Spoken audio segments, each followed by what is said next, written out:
constantly been given by the Commission, I think, since Friday almost. And we're still battling to catch up. Last night, again, we were given new things. Yesterday, we were given new things. The day before. So all we need is an opportunity, in fairness to the client. It's not us as lawyers can sit here and say, oh, we're okay with it. We can go on because it's our job. We need to do this in the middle of the night. But the client needs to be given an opportunity to consult with us and ask us if he's got issues, discuss those issues with us. So that's all we need to do, is to deal with it. My learned friend and myself has had an off-the-record discussion also pertaining to a different issue. I am trying to solve that issue amicably amongst everybody, because I do not think it's the place or the forum to deal with certain issues in that regard. And I think that would also give me an opportunity to take an instruction on that, and maybe my learned friend can go back to her team and we can solve that particular issue also in everybody's favor. So I would request that we stand down for an hour, please. If we're done earlier, we're quite happy to let you know we're ready to proceed if we are done earlier. I think you already said request you have no problem with. Do you want to say anything else? No, Chair. It's up to you. All right. Thank you. Thank you.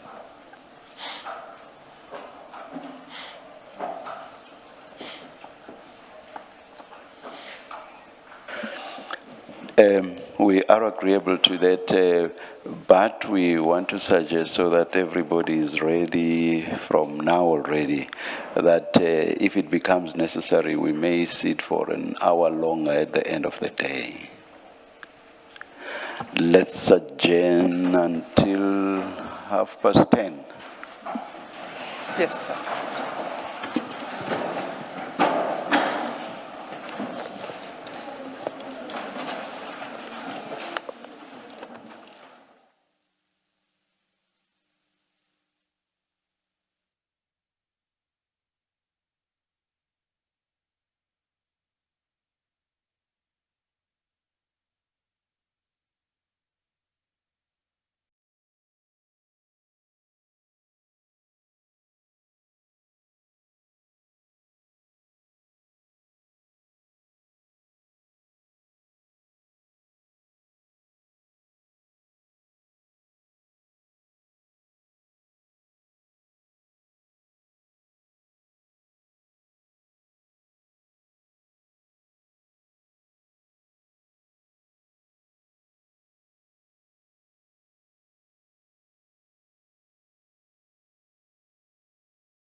and other evidence that's been led before the commission thus far. Does it work for you to please pull the mic closer to you, please? Is this better, Chair? Yeah. We have a few files in front of us. What should we have? So, Chair, I think in addition to the file 1, but the file 1 being the regulation 10.6 notice, statement and annexure, that file, the file 10, and the relevance of file 10 is that Mr. Matlala's supplementary statement is contained in that file. That's what I'll be looking at there, now and then file 2, which is where the contents of the Sonona bundle are included.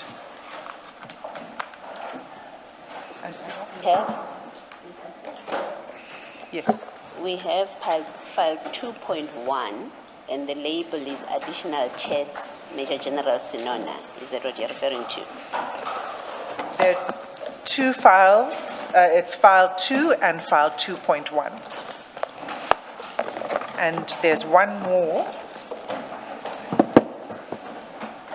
And that's file 1B, and that is the ad hoc statement and transcripts.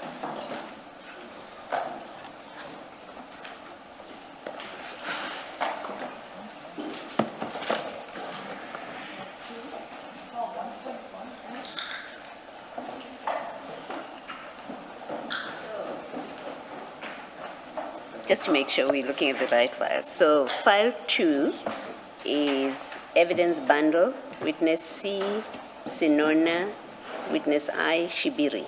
Is that the two? That's file 2. Okay. We'll be looking at the Sonona part of it.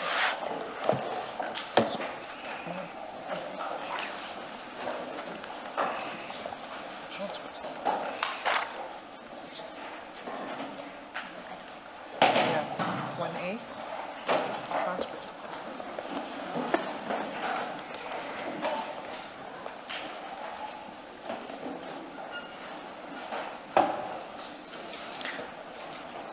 Mr. Matlala, do you have those files? Yes, I do.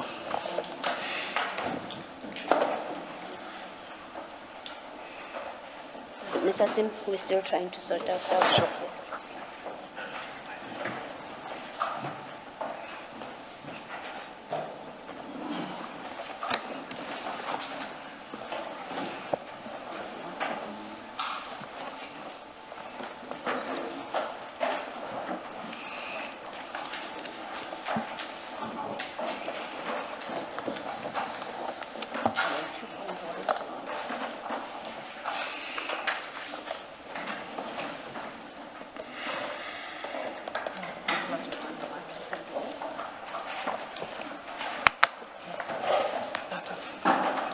Yeah.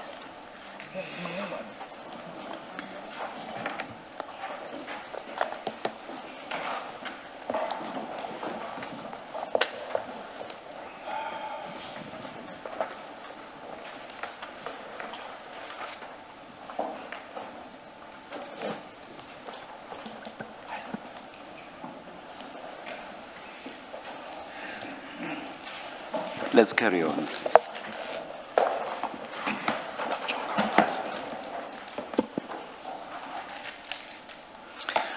Okay, Mr. Matlala, what I want to begin with is, you recall on the 2nd of August, you provided us with a statement in response to the Regulation 10.6 notice, right?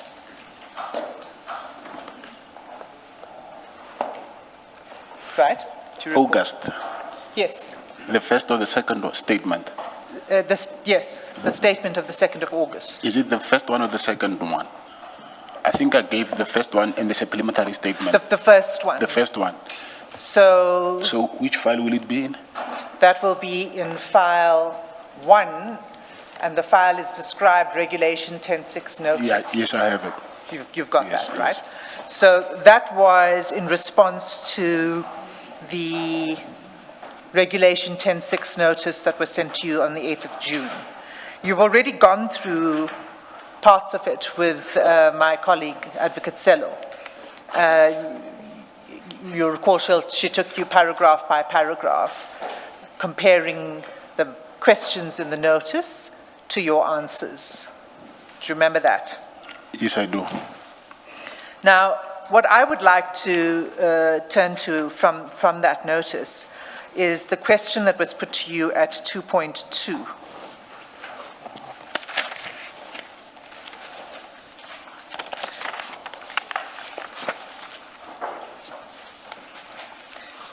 So 2.2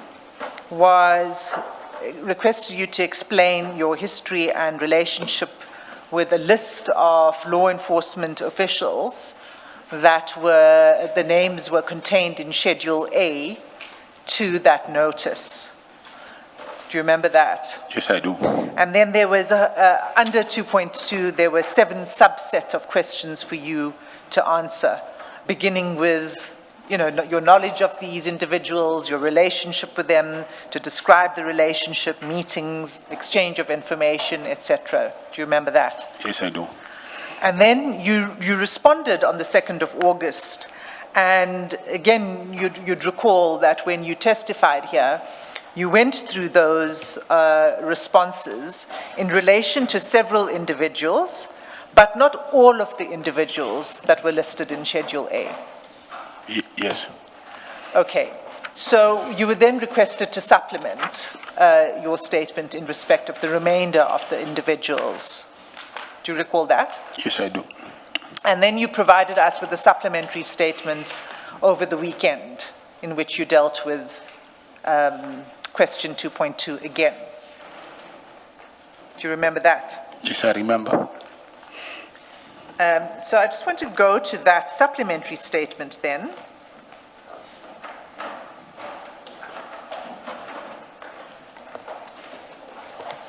And that's in file 10 of the file marked application for immunity. And your affidavit begins at page 3 of that file.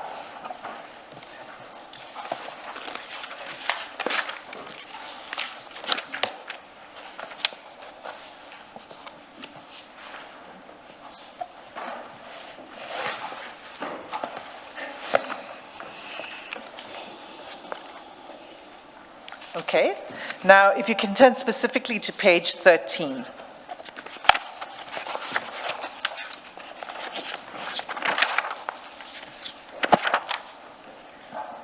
Paragraph 68, are you there? Yes, I'm there. And you say, I deal here under with each of the listed law enforcement officials set out in Schedule A, attached to the notice in terms of Regulation 10.6. And you say, insofar as it is relevant, you will refer to the subparagraphs, those questions that I was referring to in 2.2.1 and 2.2.7. Right? Yes. Now, if you just scroll down and page through the next couple of pages of this statement, page 14 and 15, you see there you deal with Minister Mchunu, former Minister Beki Cele, former General Pahlane, and Lieutenant General Mkhonazi, Lieutenant General Fani, and Major General Khan. And then my learned friend, I believe yesterday, raised a question with you about why General Sibia was not included in Yes, I this remember. response. And then you had an exchange and there were questions in relation to General Sibia. I'll come back to that at a later point. I'm not going there now. What I would like to put to you is that what you have omitted to address in these paragraphs is the response to Major General Senona. So yes. in both of the statements, you didn't provide a response to the Commission to the questions in 2.2 of the notice regarding Major General Senona. Why is that? It is because I've had a consultation with the police, and then they served me with a document that says that They're investigating myself and General Sinona. In relation to what? I don't know. Here is the document that I have, and I gave the copy to my legal counsel. Have you provided that to us Yes, before? I did. To my legal counsel, yes. Because we've not seen any response from you on why it is you don't address the General Sinona questions. Yes, I didn't respond because of it was under investigation. So why it's not here in the affidavit, that I do not know. But I know the reason why I did not respond to it is because it's under investigation. But what in particular is under investigation? I think maybe if you can have the, I don't know if you have the copy of the document, or if you can. I don't Yes. know what you're referring to. Yes, here's the copy of the document here. I think you can check it yourself. Okay. Do you have a copy of this document? Yes. The commissioners don't, so I would need to provide this to the commissioners as well. And we'll need to make copies for the commissioners. It's okay, yes. But for now, why don't you tell me in your own words what it is that's under investigation?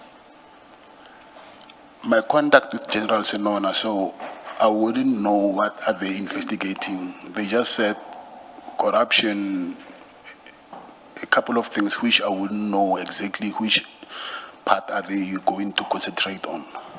But corruption was specifically mentioned. Yes, yes. Chair, I'd have to look at this closely in order to establish exactly what the remit of this investigation is. But I hear you, you're saying that it's a subject of an investigation. I'm going to go through a series of questions with you with regard to General Sinona. You can explain to us if there's any question you feel you need to assert your privilege against self-incrimination as we go through it. Do you understand? It's okay. Thank you.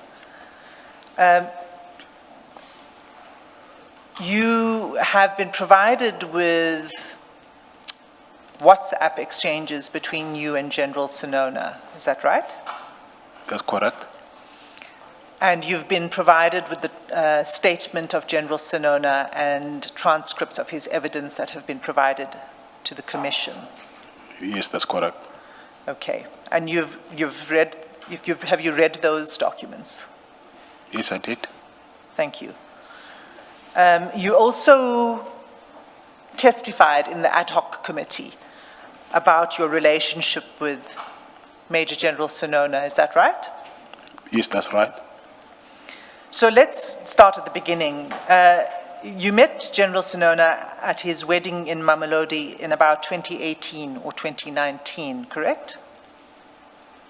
It's not Mamelodi, first of all. I think maybe there's a mistake. Okay, so can you tell us then, when did you meet General Sinona for the first time?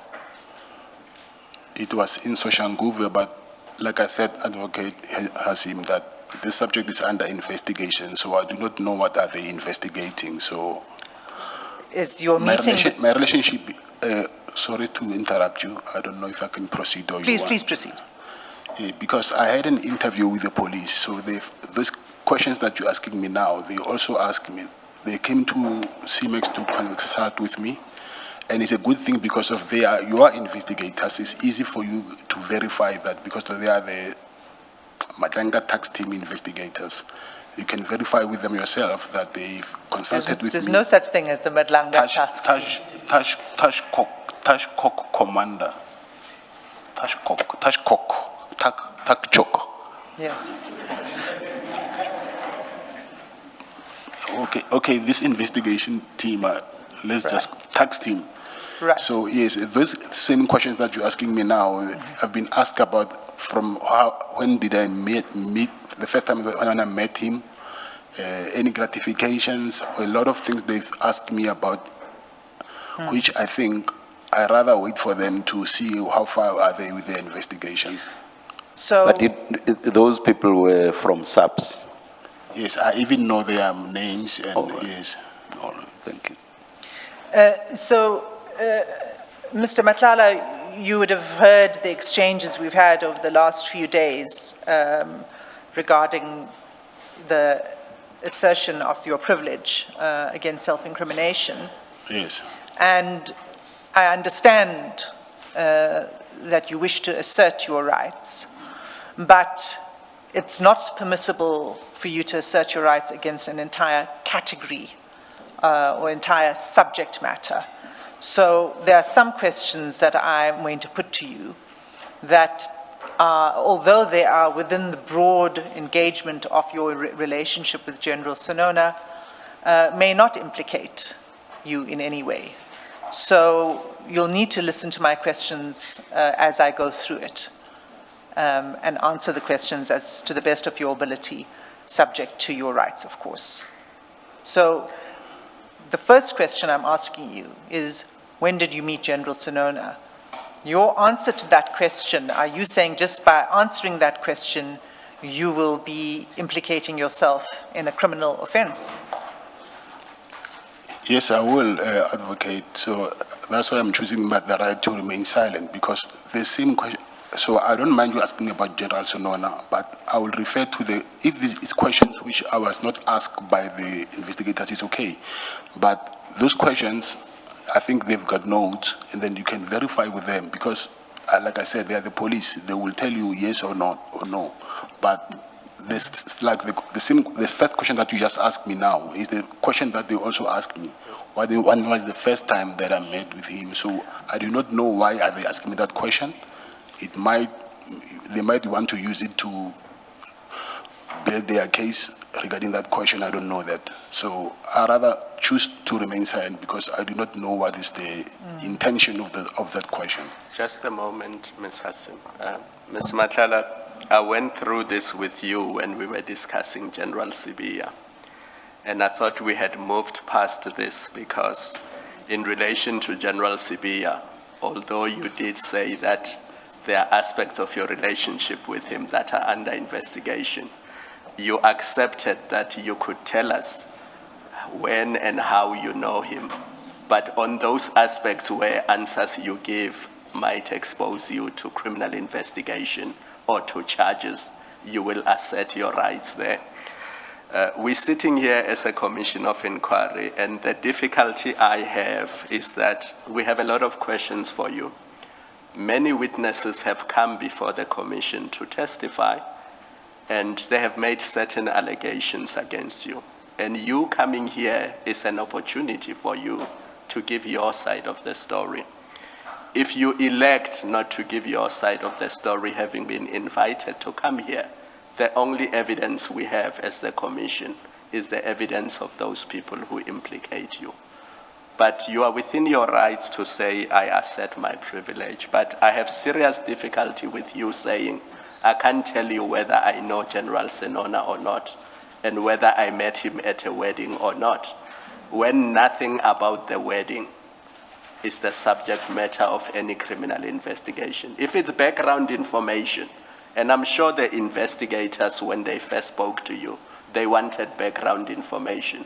Do you know this person? How do you know the person?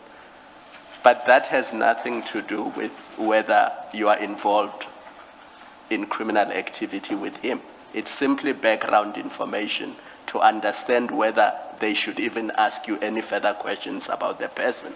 Because if you say, I don't know the person, then that's the end of the inquiry. So you can imagine that when they first engage with you, they will start with, do you know this person? How do you know this person? Before they get to the substance of what they want to ask you about. So it will make our job very difficult if the entire subject matter is off the table, because to be honest with you, most of the questions that I intended to ask you, I know that they touch on issues that you intend to assert privilege on. But it can be that in respect of everything, you assert privilege, because then we're not going to make any progress. I had understood you that you accepted that in relation to General Sibiya, how you knew him. You even testified about the 4 occasions, including the party at his house and the engagement party. So if you could answer those questions, I'm not sure why in relation to General Senona, you cannot answer the same questions. So I would expect that the question that was asked, you will answer it, because answering it does not impact on your Section 35 rights or, your privilege arising from the Commissions Act and the regulations. To add to that, Mr. Matlala, just two things. One, I would understand if, for example, your first meeting with General Senona was about criminality. Take this example. The two of you have agreed to pool the greatest cash in transit, highest in South Africa, and you say it will be quite discreet if we meet at my wedding. Nobody will suspect anything, but you and I will steal a moment and have a discussion about the highest, do our planning. So there I would understand if you don't want to come anywhere near a discussion of your first meeting with General Senona. I'll be surprised if you want to suggest that that very first meeting already concerned any possible or alleged criminality for you to be refusing to answer any questions that relate to that very first meeting between the two of you. Then, secondly, I want to disabuse your mind of any possible apprehension about this so-called Madlanga task, what team? Yes. That entity was wrongly or incorrectly named. It has nothing to do with Madlanga. It's SAPS that chose to name their task team, which they as SAPS are using to investigate matters that emanate from issues that were debated before the Commission, or in respect of which the Commission made referrals. That's SAPS 100%. All the Commission would have done in certain instances would just be to make referrals. So it's SAPS acting as SAPS, and at that level, after the referrals, the Commission has no role to play whatsoever. So you kept saying to get answers, because I was already asked questions of this nature by this Madlanga task team.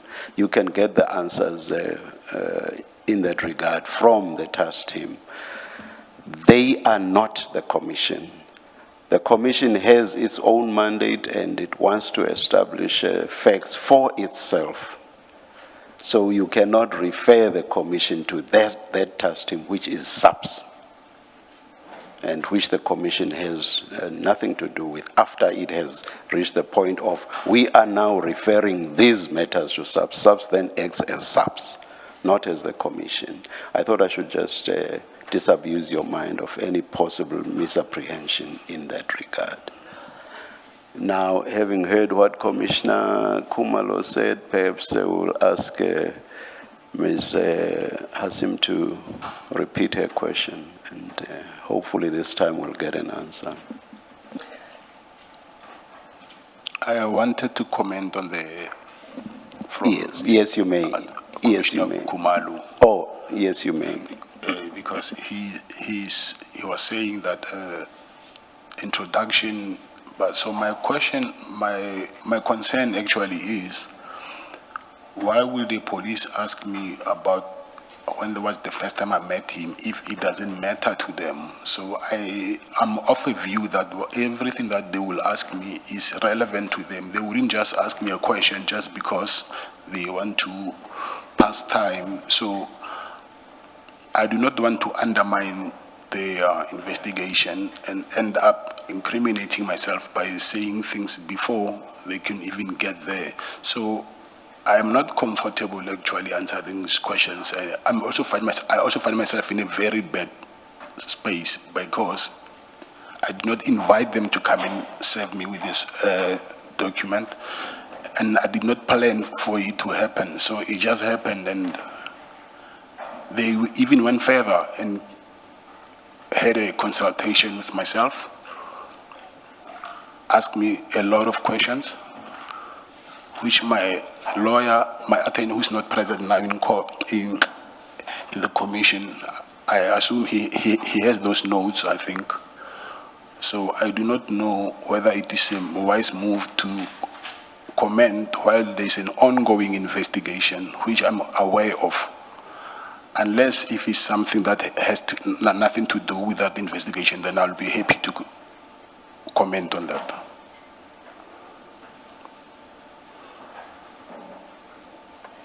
Mr. Matlala, for what it's worth, you, before the commission, you have only two bases that excuse you lawfully from answering questions. It is it's privileged information between you and your lawyers, and therefore you refuse to answer on that basis. The law recognizes that. Two, you have the privilege not to self-incriminate. Those are the two legally recognized bases on which you may refuse to answer questions. If it doesn't fall within those two categories, then you are simply refusing to answer questions, and the law requires that you answer questions. If your position is, I refuse, it's what the commission has to deal with. The law regulates what happens when we deal with a witness who refuses to answer questions on grounds that are not recognized in the law. So it's not open to you to refuse, and that's the end of the discussion. It does have consequences, and I think you should be alerted to that you have an obligation to answer satisfactorily, subject to the two exceptions. And you must place yourself within the two exceptions for you to be excused from answering. Otherwise, you are a witness who refuses to answer questions, and it has its own consequences on you. So maybe you need to be clear. If it's a case of, I don't want to answer the question, then we engage with you, and Ms. Hassim engages with you on that basis. Your legal advisors will also tell you what is the consequence of that. I assume they have done so. But I think be under no misapprehension. Outside of the two exceptions, you are not entitled to say, I don't want to answer a question because I was asked the same question by the police. Go get your answers from the police, which is, it's strange that you would even say that, because if you say go get the answers from the police, it means you don't object to us having those answers. If we had the means to demand from the people that interviewed you, if you are happy for us to get that information and we had the means to get it from them, it really means you do not have any principal objection to answering those questions or us having access to those answers. The long and short of what I'm saying is you have only two exceptions that would justify you in law to refuse to answer questions. Otherwise, you are a witness who's refusing to cooperate and to provide satisfactory answers, and the commission will have to deal with you on that basis. I don't know if you want to comment, if you have anything to say. Yes, I wish to. Firstly, Commissioner, I said not get answers from the police. I said you can verify if indeed they ask me questions. I did not say you must get the answers from them. So okay, my misunderstanding. I need to clarify that. And I'm not here because I want to frustrate the process of the commission. I also want to help, but I also need to know where I stand legally, that whatever I do, it won't implicate me. So since there's an ongoing investigation, which I'm aware of, so I thought that is there's a legal base on why I do not want to answer that question. So it's not like I do not want to because of I don't care what. So it's not like that. So I said if there is a question that it involves yes General Sinona, but it's not part of what they are investigating, I'm willing to answer that question. So I do not know, because the same question that I've been asked here, I've been asked by the same people who are investigating the case. So now, what is their intention about the question? I do not know that. So, Maybe lastly from me, whatever further engagement Ms. Hassim is going to have with you on this, that perhaps you should also be reminded and be mindful that you have testified before the ad hoc committee on relating to not just General Sinona. You asked specific questions, you answered, and that's a public record. So some of the questions will not be placing new matter before the commission that is not previously available to the public, and that which you testified to in the ad hoc committee, we are entitled to put it to you. There's nothing that says we can't put it to you. It's up to you how you choose to respond to it. But it is material that is before us. You have testified to under oath, and we are entitled to put it to you. So the topic of General Sinona is not off the table, can never be off the table. You have been advised from the commissioners, hopefully from your legal team, but you've also heard the evidence leaders say that there's no umbrella topics that are off the table. You have to listen to each question and then say why that question would implicate you, an answer to that question would implicate you. And you unfortunately have to do it that painful way of each question, state why that would implicate you. It's not clear, for example, to me, why repeating the answer you gave to the ad hoc committee of when you met General Sinona, why that would implicate you. It's not clear until you explain that, well, if I give you that answer, it potentially discloses my involvement in unlawful conduct, because that's how it must work. So finally, I think there is no basis. I agree with the chairperson and with Commissioner Kumalo that you can't, in a blanket way, refuse to answer questions just because the police have interviewed you and you've got that letter. You can't refuse to answer any question related to General Sinona, and I don't understand you to be saying that. You should listen to the question and answer per question, including saying, I won't answer because the answer to that will implicate me. Thank you. Thank you, Commissioner Baloy. Is there something you wish to say in response? yes, I wanted to ask now, will I ever be afforded a chance to, if I see there's a question that will implicate myself, that will I be afforded the chance to say, no, this question I'm not comfortable answering, it will implicate myself? Okay. I'm saying regarding General Sinona, so if there is a question that it will implicate myself, because now I do not know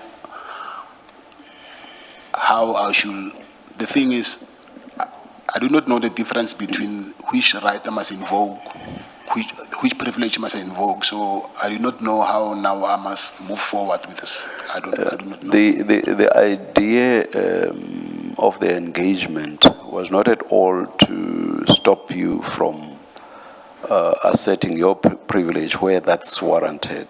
That's not the idea. But what we are engaging you on is that to the extent that there may be questions around or about General Sinona that do not bear relevance to any possible or alleged criminality, which is what the basis for asserting the privilege would be, then there is no reason or basis for you not to answer the questions. But you know better. You are in a better position to know that. But once we get there, now that does entitle me to assert my privilege. So we are not suggesting that for as long as we are talking about General Sinona, then you are barred from asserting your privilege. That is not what this engagement was intended to achieve, not at all. That's not the idea. Our engagement basically, and that's why I even gave the example of the cash in transit hide. Our engagement was merely to say the fact that the police have asked you questions about General Sinona does not in and of itself entitle you to raise or to assert the privilege in respect of anything that relates to General Sinona. Some of the questions that you may have been asked may not bear relevance to whatever criminality it is that they are investigating. For example, I think it does make sense that you would start somewhere when interviewing someone, and that starting point may not necessarily in and of itself bear relevance to what is actually investigated. I guess one could even relate it to a conversation. Sometimes when you are engaging in a conversation with people, you do not just go straight to, some people do, but sometimes you will introduce it, but it's not really the crux of what you want to address. So the question, when did you meet General Sinona for the first time, may not necessarily relate to whatever it is they are actually investigating. So it's at that level that we were engaging you. And you know better at what point does it get closer to what you understand the alleged criminality to be or to be about. You know that better. But if it was a meeting at a wedding, and you know from where you are sitting whether there was or there wasn't any possible criminality, I do not see why you cannot answer the question as to where and when you first met General Sinona. I do not. Unless, again, it goes to my example of the heist, where the very meeting at the wedding would have been intended to discuss the heist. Do you see the distinction I'm drawing? So, to answer your question directly, no, we are not suggesting that you cannot assert your privilege insofar as General Sinona is concerned. We are not suggesting that at all. We are just saying that surely that privilege cannot be applicable to any and every question that has something to do with General Sinona. That's all we are saying. I hope that clarifies it. Yeah, thanks, Chairperson. But the heist was a very bad example. I had to give an example to try to drive the point home, Mr. Madlanga. No, thank you. I'll do it when it's time for me to assert my privileges. Yes, Thanks. please. Thank you. Thank you, Mr. Madlanga. So, I mean, you have been listening to the exchanges we've been having regarding the question of the ambit of your right. And I think just to further clarify for you, your right is not a general right to remain silent in the Commission.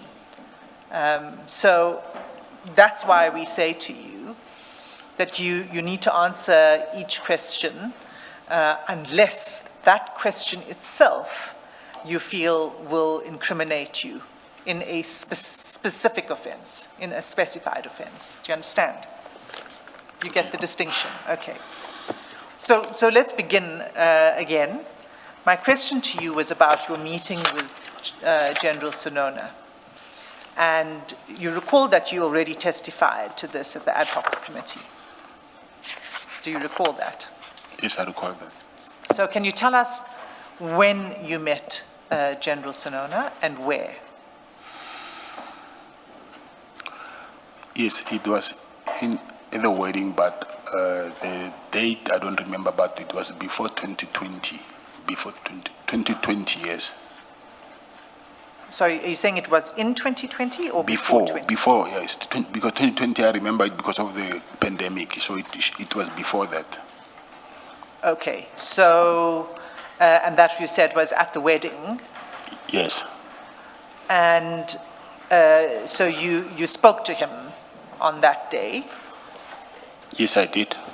and did you exchange numbers that day? No, When did you exchange numbers? on a later stage. Do you recall when? I don't recall when, but also Mr. General Senona also, he's from the same, I'll say, as a township as Mr. Msibi. So I knew him because sometimes he will be with Mr. Msibi, and then that's how I knew I got to I would say get closer to him. Okay, so you met him at his wedding, but your introduction, the reason you went to the wedding wasn't because Mr. Msibi introduced you. No, it's That was, not. and then you're saying that your relationship grew closer with the assistance of Mr. Msibi because he had a relationship with General Sonona. Not with his assistance, because I think it was the funeral of, they're from the same township, so he was at the funeral of Mr. Msibi's mother. And then I was sitting, after the funeral, I was sitting with him on the same table, where after the funeral, we were eating there, and then I was on the same table with him. With General Sonona? Yes. Right. So I get that. So you became friends? At Not- some point you exchanged numbers. Yes, So you but- weren't only meeting him at weddings and funerals? That's my big, but not friends, because he's my, or I'll say, an older brother. Okay, all right. So you would have seen that in the ad hoc committee, you've in fact described him in Parliament. You said you described him as your big brother, right? I don't remember, but I'll take it, yes. And in your conversations with him in the WhatsApp chats, you describe him as Nduna. I just refer to everybody as Indonesian, just not only him. Not just him, okay. But you've got a respectful and friendly relationship with him. Yes, I do have. And you communicated with each other regularly. Yes, yeah, yes, sir. Yes. And so, I mean, can you identify at what point you began to communicate more regularly? So after you'd first met? I'll say maybe after the funeral of Mr. Msibi's mother. And when was that?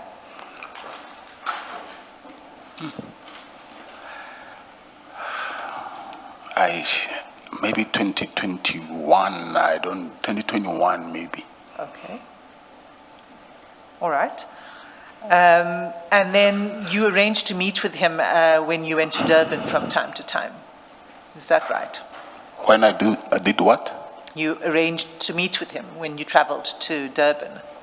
Yes, I did, yes. And you also would arrange to meet with him when he traveled to Pretoria. Yes. And when you met with him in Pretoria, the meeting place, did you have a common meeting place? And let me say that firstly, was that common meeting place Menlyn Main?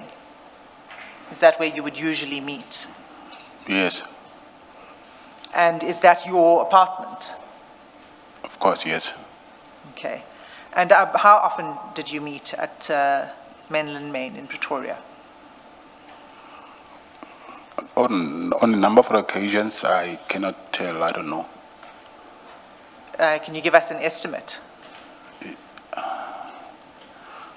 Somewhat- 5, 10, Quite a lot. 100? No, not, that's quite a lot, no. Less than, But it was regular? yes. Okay. And in all of the times of these meetings, you knew that he was a senior DPCI officer? Yes, I knew it, yes. Okay. And in these meetings, did you discuss your businesses with him? Yes, he knew it, yes. I didn't hear you. He knew before, yes, yeah, sometimes I'll discuss, but he already know what I was doing. So he already knew what you were doing? Yes, yeah. What in particular are you talking about? Security. Okay. So you discuss your, the business, the CAT VIP protection service business. Yes, yes. Did you discuss with him the needs of your company and particularly an issue about risk management? No, I don't recall that. Okay. Did he introduce you to any people or recommend people for you to consult with to assist you with the management of the company? No, not to consult with, but he was willing to recommend people who needed security services to me.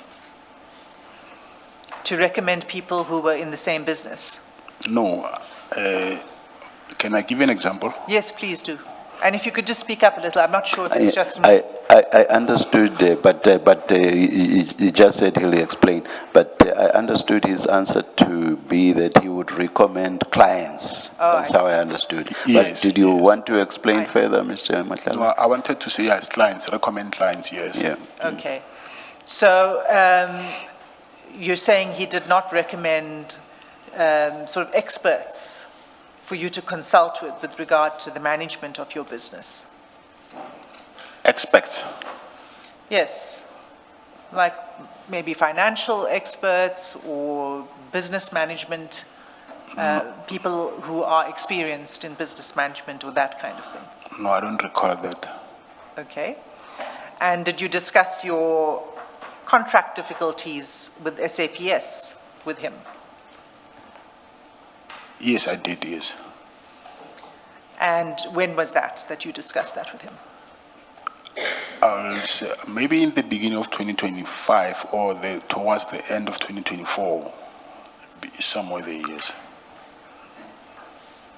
Okay, so end of 2024, beginning 2025. End of 2024 was also the time at which you had the raid at your place by the GCI Ops team on 6 December, correct? Yes, that's correct. And then there was a second one in December as well. I think it might have been around 18 or 19 December, is that correct? Yes, that's correct. Did you discuss that police action that was taken against you? Did you discuss that with General Sonona? Yes, I did. And what was the content of that discussion? Let me just start with the first raid.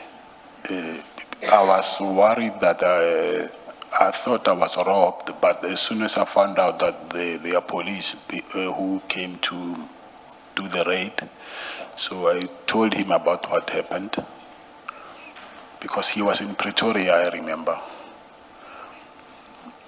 So I didn't need to go to KZN, he was around.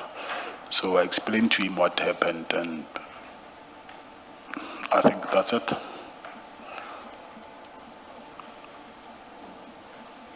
So, yes, I just explained to him what happened, and then he just said to me, and I told him that, listen, they even took my phones. I cannot even make transaction. I even borrowed money from him. Yes. Yes, I remember that day he gave me 20,000 rands. He gave you 20,000 Yes. rands on that day? Yes. And that was after the 6th of December? The following day, The day I immediately? think it was the 7th or the 8th, yeah, but it was on a weekend, yes. Okay. And did he advise you on how to handle what had happened to you on the 6th of December, including the seizure of your phones? No, he also did not know what was happening. I just told him, but we thought by then even myself, I thought if, since we found out that those are the real police, then we thought, anyway, what they were looking for, they didn't find it, it will end like that. So there was nothing further to discuss until the second raid. Until the second raid? Yes. What was the concern in relation to the second raid? The concern now, it was because I thought that was a personal thing. Like I explained earlier, that the police went to my office to do an inspection, and while they were there, they ended up coming up with a charge of negligence, I'll say, because I had a spare key of my safe where we keep our weapons. And I did not know, according to the law, you're not supposed to do that because, as an owner of the company. So, but the way the police came to my house to arrest me, then I thought this is more than what it was supposed to be, because they came with their task force members to arrest me for his key. Then I explained that to him, that I don't think this is what it is. There might be more to this thing. Then he advised me that maybe he will ask around and he will tell me what is happening. Okay, let me just pause you for a moment there. When you discussed this with him, was he still in Pretoria? Did you discuss it with him in person? Yes, I was with him.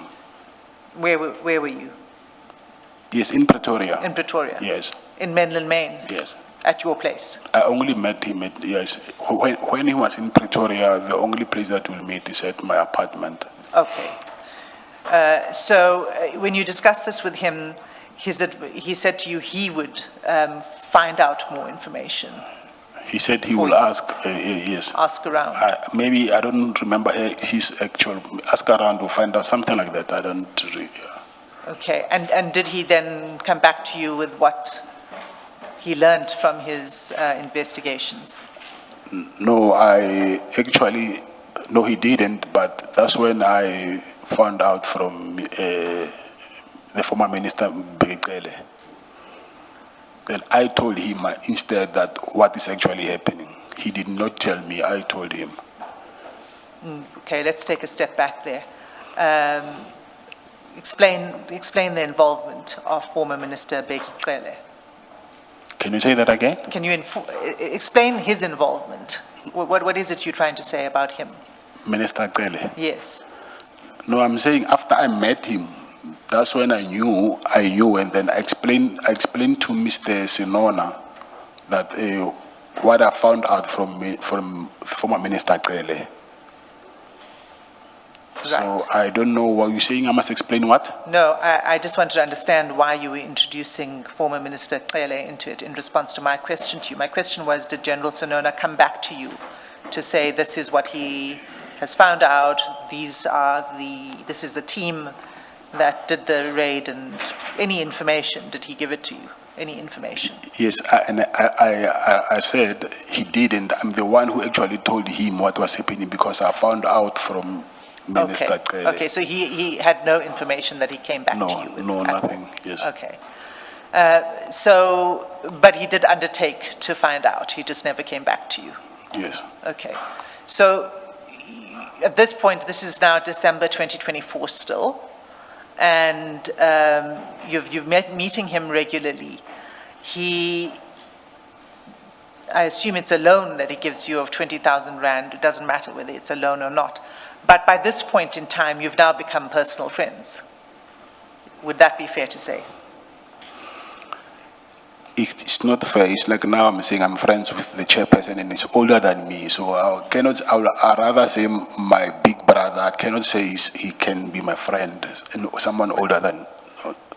Ms. Matlala, perhaps in township lingo you say it was a brotherly relationship.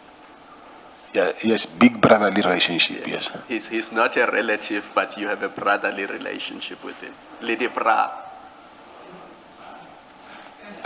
No. Or Yes. Yeah. I want to take you back. Sorry to do this. I had a question.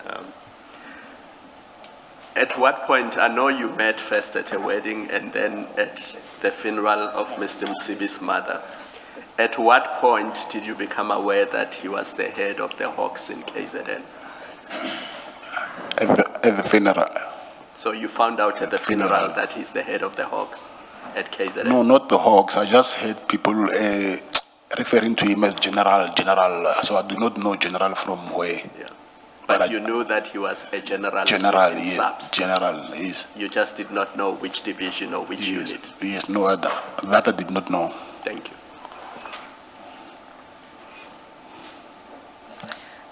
So, again, this is December.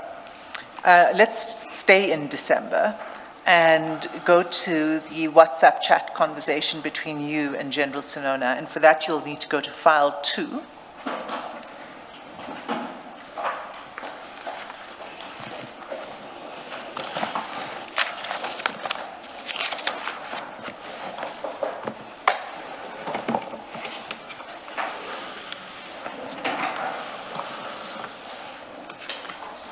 And page 2.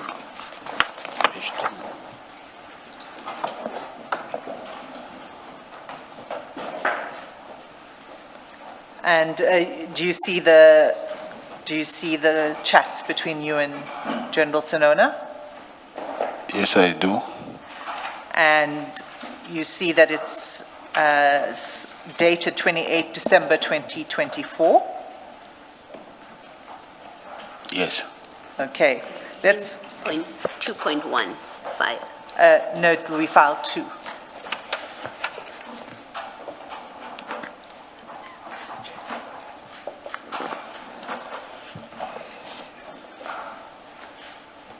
Yeah, my file 2 is different. And you File said 2, page? page 2. So Under item 2 is a tab. yes.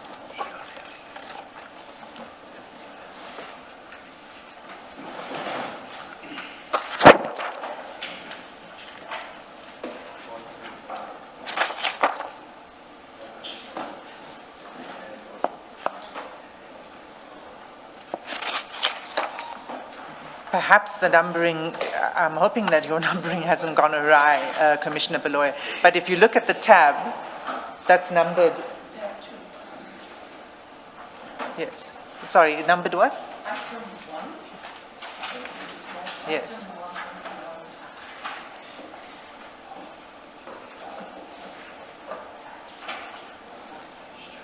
Yeah, I'm there Page now. 2. Thank you. Thank you.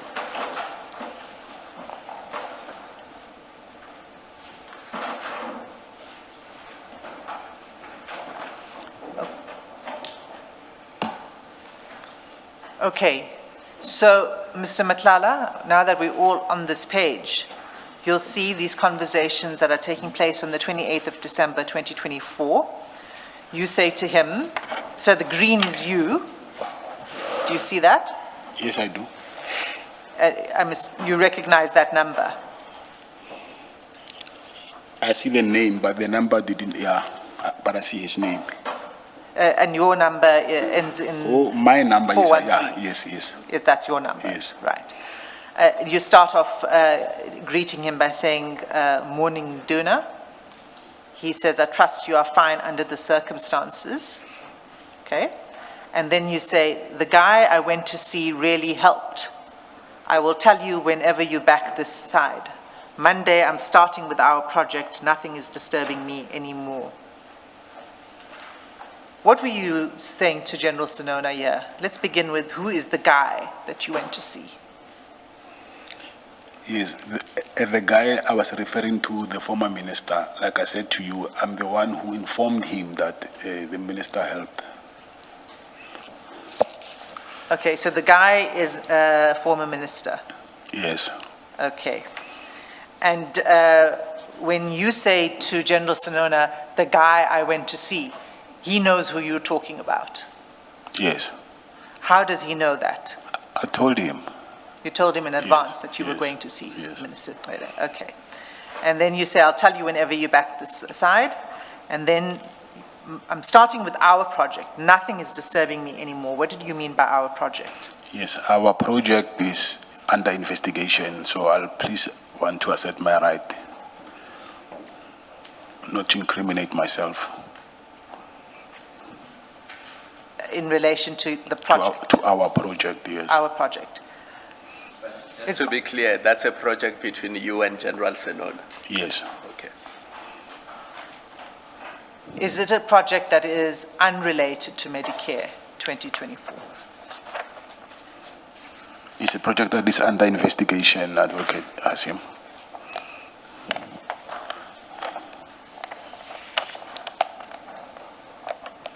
Is it the Medicare 24 contract?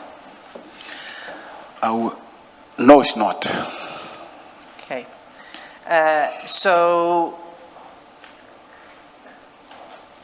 when you have this exchange with him, he says he's coming back, if you turn over to page 3. I'm coming back that side tomorrow a week, and then he tells you when he arrives, 2 days later, or 3 days later, because it's December. Did you then meet with him when he arrived back in Pretoria? I think I did, but I don't remember. Maybe I did, yes.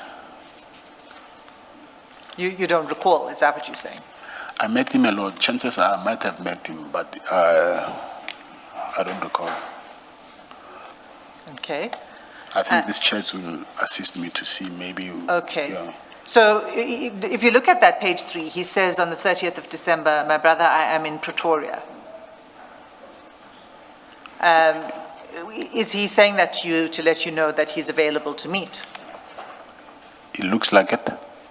Okay. And if you turn to page 4 of that same file, and at the bottom of that page, you'll see 2nd January 2025. General Senona says, I'm around and we can meet once you are available.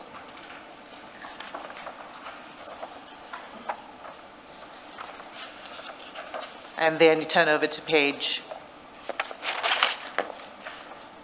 no, let's just pause on that. That's 2nd of January. Do you recall meeting then in January? I think I did, but I just don't remember. But I think I met him. Okay. In fact, the 22nd of January, if we can go to that, page 8.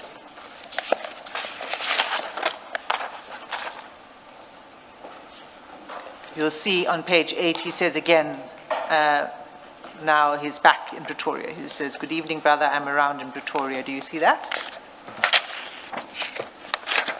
It will mean he's around for the second time now. Yes. Yes, I see it. And then you say, let's meet tomorrow if you're available.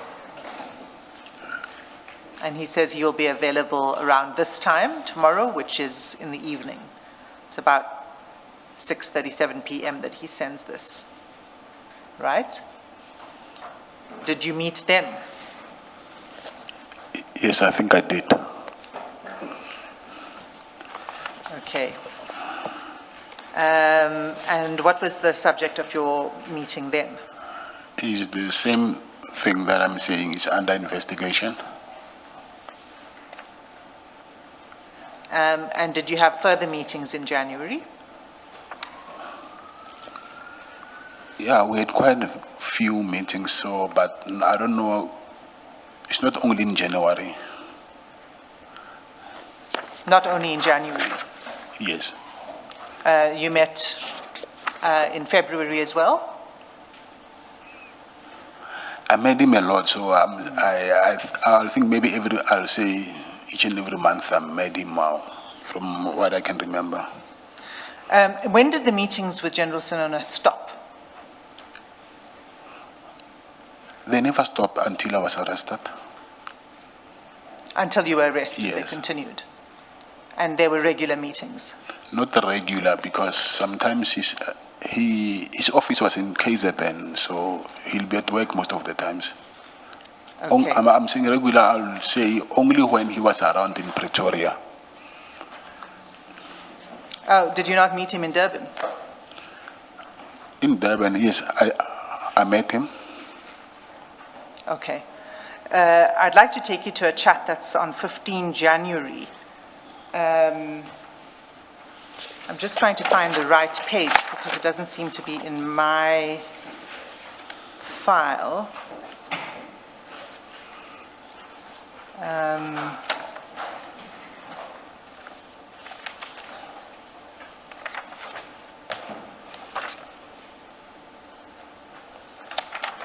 If you just give me a moment, please.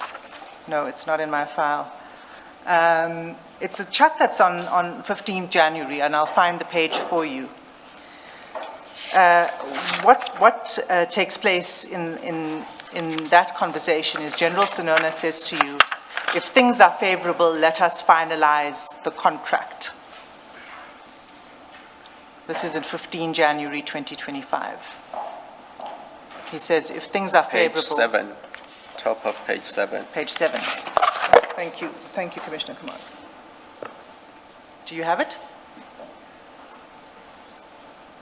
Yes, I do.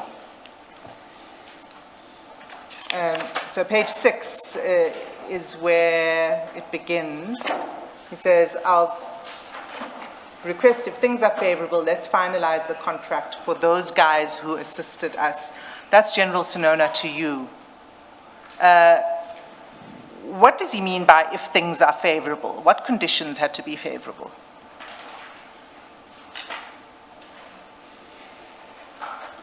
I don't know whether he was referring to when, maybe my availability, I don't know. And which contract was to be finalized? It's the same that I said, it's under investigation. This is the other project that you're referring to outside of Medicare 24. Yes? Yes, yes. And who were those guys who assisted us? Yeah, they are under investigation, advocate. Those guys are under Yes. investigation. And this is linked to the contract, of course. I thought you nodded very slightly. Do you want to vocalize the response? The question, are those guys under investigation?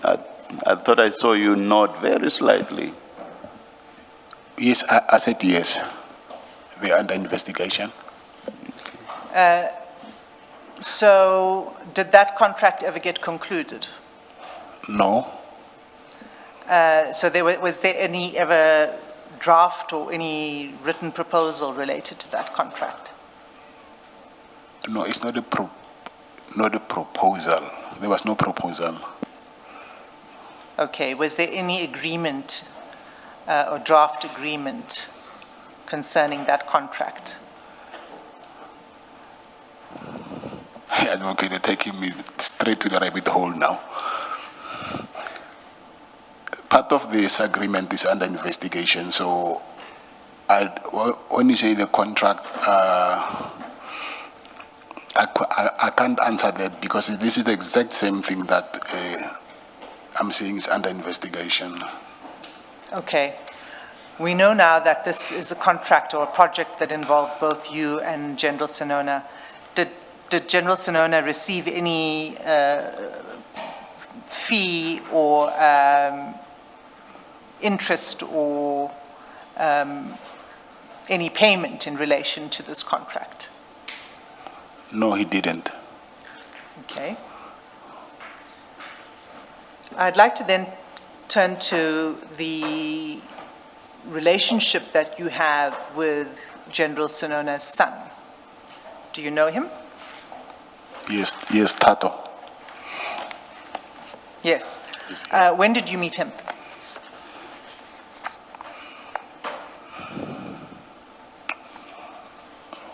Recently, I don't know when, but recently. Maybe 2024, yes, recently. In 2024? Yeah, it's recent because 2025 I was arrested. Yes, 2024, yes, 2024. Do you have a rough estimate about when in 2024? And we're not holding you to it. We understand that you don't have any records in front of you. But if you have a rough estimate, that would assist. Maybe in the middle of 2024. I don't remember the date, but Okay, and what were the circumstances under which you met Tato Sanona? there is in Pretoria, next to the township, next to Mamelodi, there is a project that is going on there where there is a, what is it called? Ford, the company Ford, so it's extended. So there's a lot of construction that is going on there. So Tato wanted me to help him through his father. His father introduced him to me, and he wanted me to help him to get a job there because he was also into construction. So to get a job at the Ford Motor Company. Yes. And how would you be able to assist him to get a job? They were, because I'm also from Mamelodi, and then obviously what they do, they prioritize people who are local before they can give jobs to someone outside of that area. So were you able to assist him? Are you in the construction business? No, I'm not. Were you able to assist him to No. get a job? But you made an attempt. No, I'm saying that's what he wanted. He did not know whether I would be able to or not. But since I'm from Mamelodi, that's what he wanted me to do. Okay. So that was when you first got to know him. Yes. And then when did you next engage with him? Yes, I did. When I won't remember, but yes, there was a second engagement. But when I don't remember, But what was the second engagement about? it's about what I said earlier. That is something which is under investigation. Something that's under investigation? Yes. Are you referring again now to this project? Yes. With General Sanona? Yes. So his son, Tato Sanona, was also a part of that project? Yes. I see. So you meet with him again to discuss that project? Oh, Go ahead. no, there's been evidence before us, I think by General Sinona himself, that you and Mr. Tato Sinona intended to purchase an apartment for purposes of renting it out. Is the project you are referring to that project, or is it some other project? Yes, I'm referring to that one. All right, thank you. So that's a project that you were involved in with General Sanona and Tato Sanona Yes. concerning the purchase of the apartment. The project, yes. So the purchase of the apartment was one aspect of the project. No, it was the project. Okay. So where I was going to take you to is page 6 in file 2.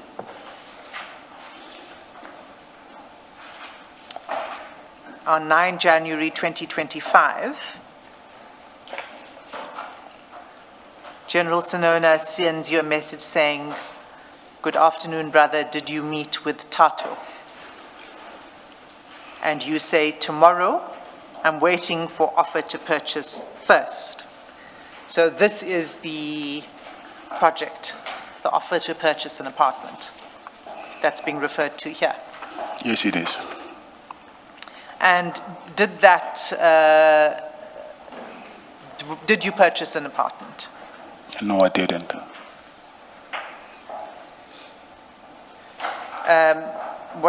Can you say where the apartment was? Where it was? Yes, where was this apartment that you were planning to purchase? In Main Lane.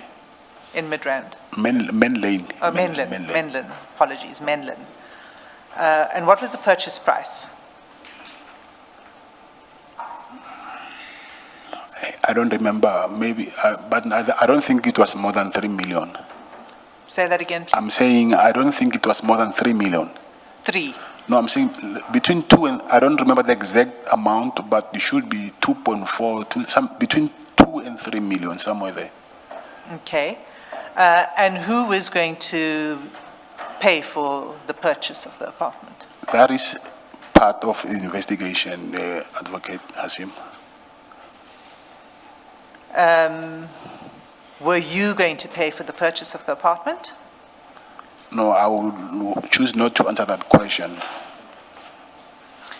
Was Tato Sonona going to have some ownership share in the apartment? I don't know that. You don't know that, or you're not answering that? Yes, I don't want to answer that question.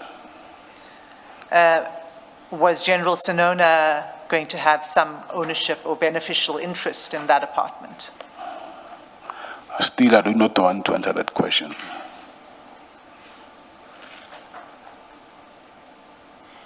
So, when you engaged with the estate agent on the purchase of the apartment, did you request information from Tato Sonona? Yes, I did. Yes, I did. You did. Did you request his FICA documents?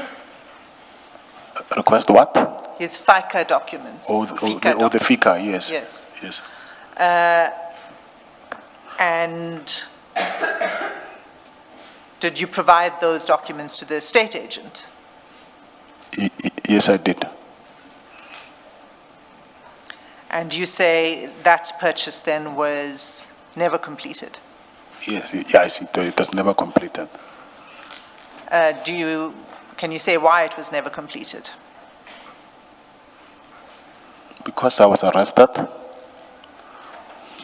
And did you enter into any other property or business transaction with Tato Sonona? Business transaction. Yes, either property or other form of a business Excluding that, remember earlier I said this Ford motor company, excluding that. Excluding that. That I understood you to be Yes, saying that you were yes, trying to yes. assist him on employment. No, I don't think there's other. He used to send me his transport business, but it was his. It was not like I was interested in that one, but he used to show me what he was doing currently. Okay. Now, these conversations regarding the purchase of the apartment taking place in early 2025. Let me take a step back because I'd like to ask you, in these conversations in December 2024, did you and General Sonona have any discussions about the PKTT? Yes, I explained earlier that I'm the one who informed. The PKTT are the people who went to, it's the GCI ops, right? The PKTT. Well, it's a GCI ops. Yes, yeah, yes. So when you had a conversation about the PKTT, you're saying it was just in relation to the raid? Yes, yes. Did you have any other discussions with General Sonona about the PKTT? I might have, yes. What was that? On top of, I think everything that was happening after the raid, I was telling him everything that was happening. So it was in relation of what was happening at that moment. Yes, but I thought you said you spoke about other things other than the raid. I will have to, yes, I do not want to say I didn't, but I just don't remember, but I think I will remember what I said. Yeah. But there's quite a lot that I said, so maybe you can, if you can advise what but your referring concern, to. your concern that you were expressing to General Sonona was in relation to the raid and the seizure of the firearms. Yes, yes. And that's how the PKTT came into it. Of course, yes. Okay. So, and that took place in December. And then on 2nd of January, General Sonona... Can I interrupt your line of questioning? Sorry to do this. Did you believe that it was the PKTT that raided your house? Did you hold that belief in December 2024? You mean before or after I met the former Minister No, Cele? during 2024. So there's a raid at your house, and after that, there's a raid at your business premises. What was your belief? Did you believe it was the PKTT? Who did you believe raided your house? I did not know until I met Minister Cele. And then when you met Minister Cele, what was your belief as regards who raided your Yes, properties? he told me, yes. He said it was who? Yes, the PKTT. He said it was the PKTT. Yes, So at the end of December 2024, you believe that the PKTT had raided your house and your business premises? yes. Thank you. Thank you. So, on the 2nd of January, if you look at file 2, page 5,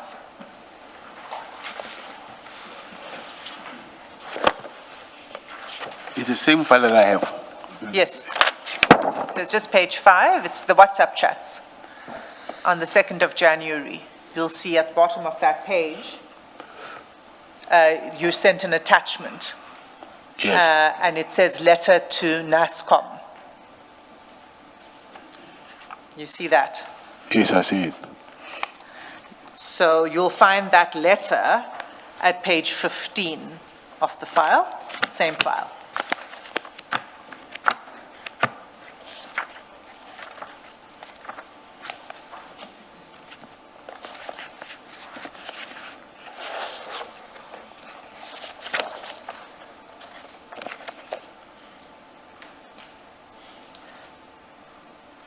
Do you recognize that letter?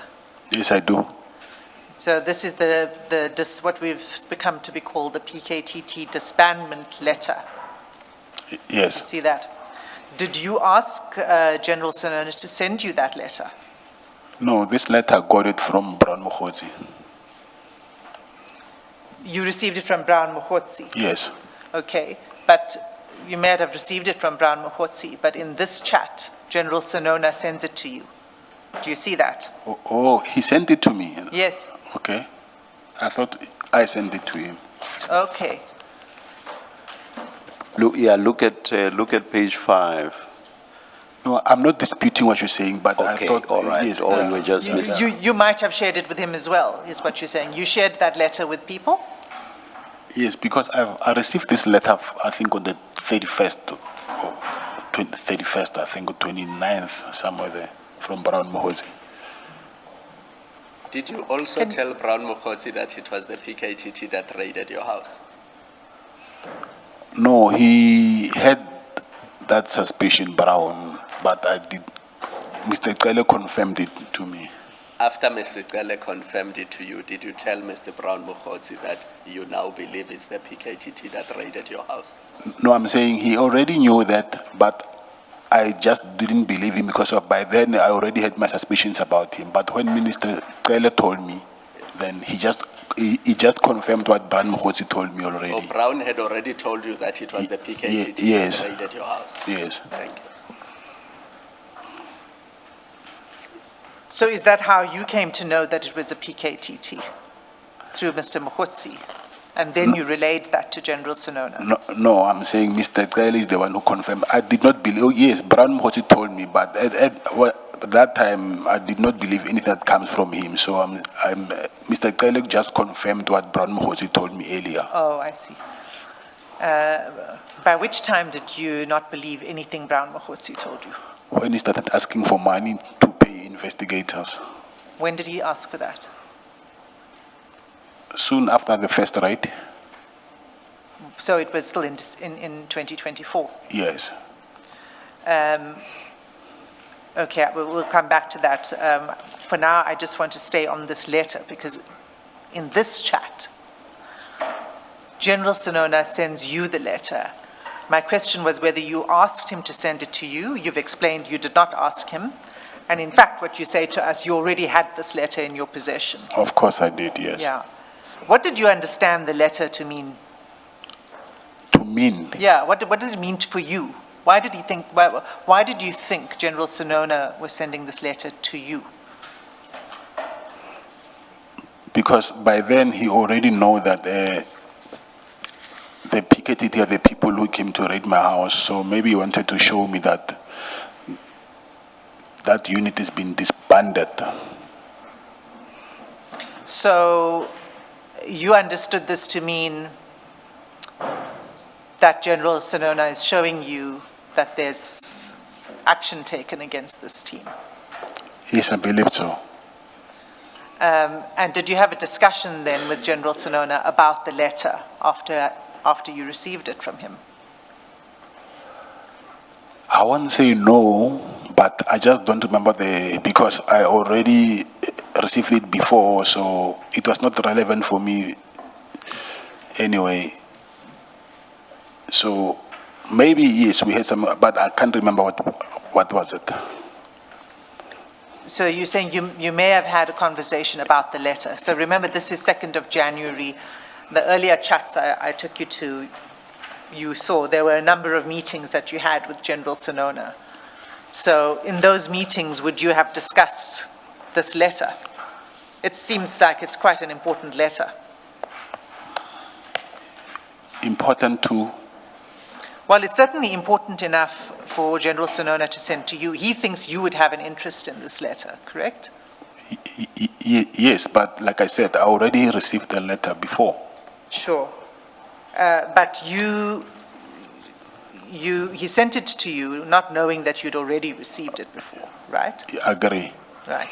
So he thinks that you've got an interest in this letter, right? Agree, yes. And then you met on a number of occasions after the 2nd of January, after he sent you the letter, correct? Yes. And you're saying that you could have discussed that letter in those meetings. Yes. Do you recall anything about what you would have discussed? That's why I'm saying I could have, because I do not remember the contents of the discussions. Okay. So you could have discussed it, but you don't remember the contents of the discussion. Yes. Okay. Did you ask General Sinona at any time, now not about the letter, but about the team that was investigating you, that had conducted the raid in December? Did I ask him what about the team? Did you ask him any information of the members of the team that was investigating you? But you mean by the 2nd of January 2025? Yes, after the 2nd of January. I wouldn't ask him because I know who these people were. Because he told you who they were? No. Because Mr. Mokotsi, sorry, told you who Mr. they were. Mokotsi and Yes. Mr. Kele told me. So did you have any discussions with General Sinona about the team that was investigating you? Like I said, about the team, like I said, I might have heard, yes, because we wouldn't just ignore, you can't just send me something and then nothing has been said about it. Hence I'm saying we might have said something which I don't know or recall. Okay. So in all of this period of time, in January, and in your communications with General Sinona, he was obviously, as you said, it was a brotherly relationship. You were obviously very close, and he was supportive of you, right? Yes, right, yes. And he remained in support of you and close to you until your arrest, correct? Yes, that's correct. I'd like to take you to a chat on the 13th of May. It's also should be in file 2.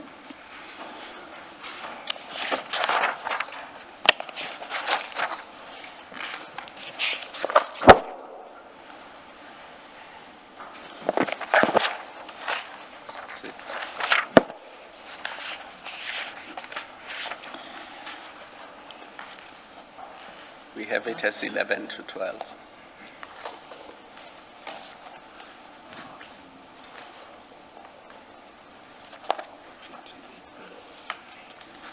We're looking for May. No, that's 13th of April. Let me tell you what it is, because it doesn't seem to be in the file. On the 13th of May, you'll recall what was happening at that time. That was when your contract had just been cancelled, 13th of May? Yes. Yes, 2025. yes. Ms. Hassim, we have another additional chat, Sinona 2.1, on page 20. That's the May. Thank you, Commissioner Khumalo.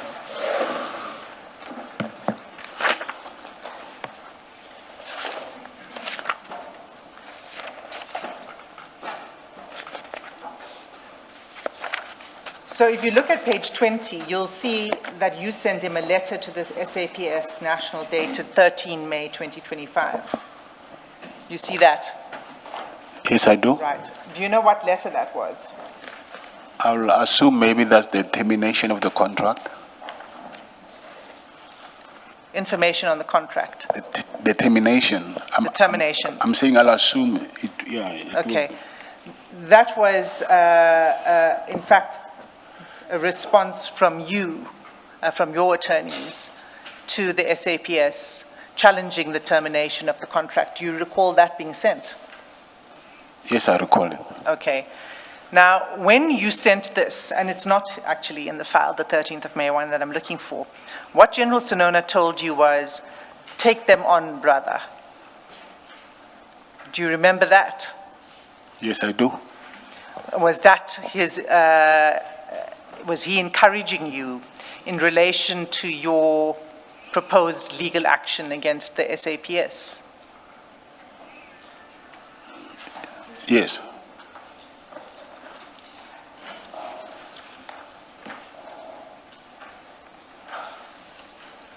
It was. Yes. My learned colleague to my left has just pointed out it's on page 19, so it could be a good idea for you to have a look at it.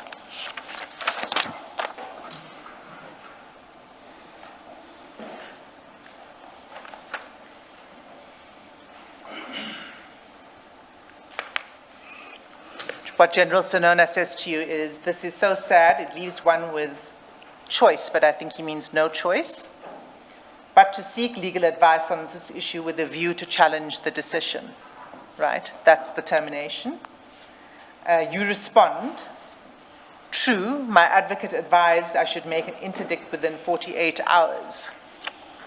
And then he says, take them on, brother, and you say, I am on it. So that confirms that it's in relation to the termination of the contract.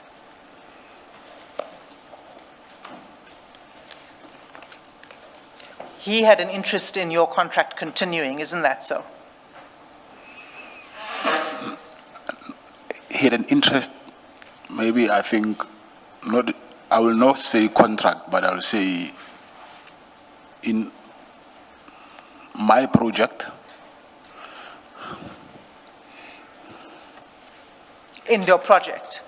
He had an interest in your project, is that what you said? Okay, the project is a contract, yes, but I will say, I'm saying his interest was not in seeing the, whatever works for me, but there's nothing for him to have an interest in the contract. I will say but he knows that I need the contract, so that was his advice from him to me. So he had an interest in you. In my best interests, yes. So you're saying he was looking after your interests. That's how you're describing Yes. his involvement, if I can Yes. use a different word. Okay. Or he had an interest in your welfare. I will say that, yes. And so, did General Sinona receive any benefit other than just wanting to look after your well-being? Did he receive any financial or other benefit as a result of your exercising your performance in this contract? Advocate Hassim, those benefits or whatever they are is under investigation. So I'll choose please not to comment on that. Okay. At the end of that Sorry, exchange, just so that there's no confusion, when you say those benefits, under investigation, you mean that question, that very Oh, issue? yes, is under yes, question. yes, The financial benefits. yes. Thank you. At the end of that exchange, General Sinona sends you Minister Cele's contact details. Do you see that? What page is it? 21.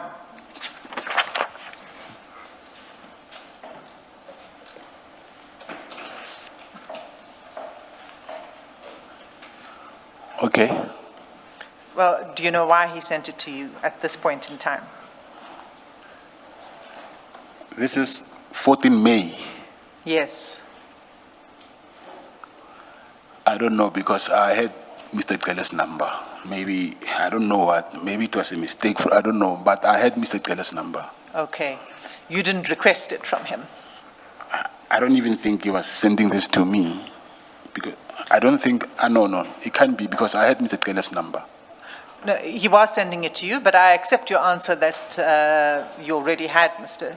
Keller's number because, in fact, you had met him earlier in the year, as you've already explained. Yes. Yes. Okay. Did you ask General Sinona at that point in time for any assistance in relation to the contract? He couldn't help in relation to the contract with General Sinona. In relation to the termination and assisting you on that, he couldn't provide any assistance? No. Okay. So before that, then, before the termination, when you were having difficulties with the contract, when you were having difficulties with purchase orders, do you remember those difficulties? Yes, I do. You raised those difficulties with several people, isn't that so? Yes, I do. With several people within the SAPS, isn't that so? Of course. Sorry, please don't forget your line of questioning. There's a question, I hope I did not misunderstand it. I thought Ms. Hassim asked whether you requested General Sinona to assist with the contract, and I assume that's in the context of its cancellation. And your response was he could not assist. But did I understand your question correctly, Ms. Hassim, or did I? That is, you understood it correctly. Yes. So the answer that he could not assist does not answer the question directly. Had you requested assistance at all? No, I'm saying I didn't because even if I did, he was not part of the supply chain or anything that could help me with. That's why I said he couldn't help, even if I was, yeah. So you did not because he could not. All right. It's just that you did not articulate the part that you did not. What you articulated was he could not. Please continue, Ms. Hassim. Thank you, Mr. Madlanga. I understand your response in relation to his inability to assist you at the point when the contract was terminated. My question to you now is about a period in time prior to the contract being terminated. And I raised with you your difficulties with receiving purchase orders, and you confirmed that you were having those difficulties, and that you raised these concerns with members of the SAPS, and you confirmed that. Do you still confirm that? Yes, I do. And General Sinona was one of the people with whom you raised your difficulties, isn't that so? Yes, but I was doing it as my big brother, not because he was part of SAPS member. Not because he was an SAPS member. So in your personal capacity, you were sharing with him your grievances. Yes. And in that context, did he provide you any assistance? I will say yes, because not assistance, but when I went to meet General Mkonazi, it was in relation with the purchase orders, and he was present. That was in April 2025. Yes. In fact, it was 15 April 2025, isn't that so? The date I want to, yes, but I take it, yes. We'll come back to it. Yes. It was 15 April 2025. I'm going to an earlier point in time. Are you saying that prior to that meeting of 15 April 2025, General Senona did not assist you? With purchase, with what? Yes, with the problem you were having with purchase orders. No, he didn't. Did he assist you by intervening in any way to have your invoices paid? No, he can't do that. So let's turn to page 7 of file 2. Page? 7. And this is file 2, not 2.1.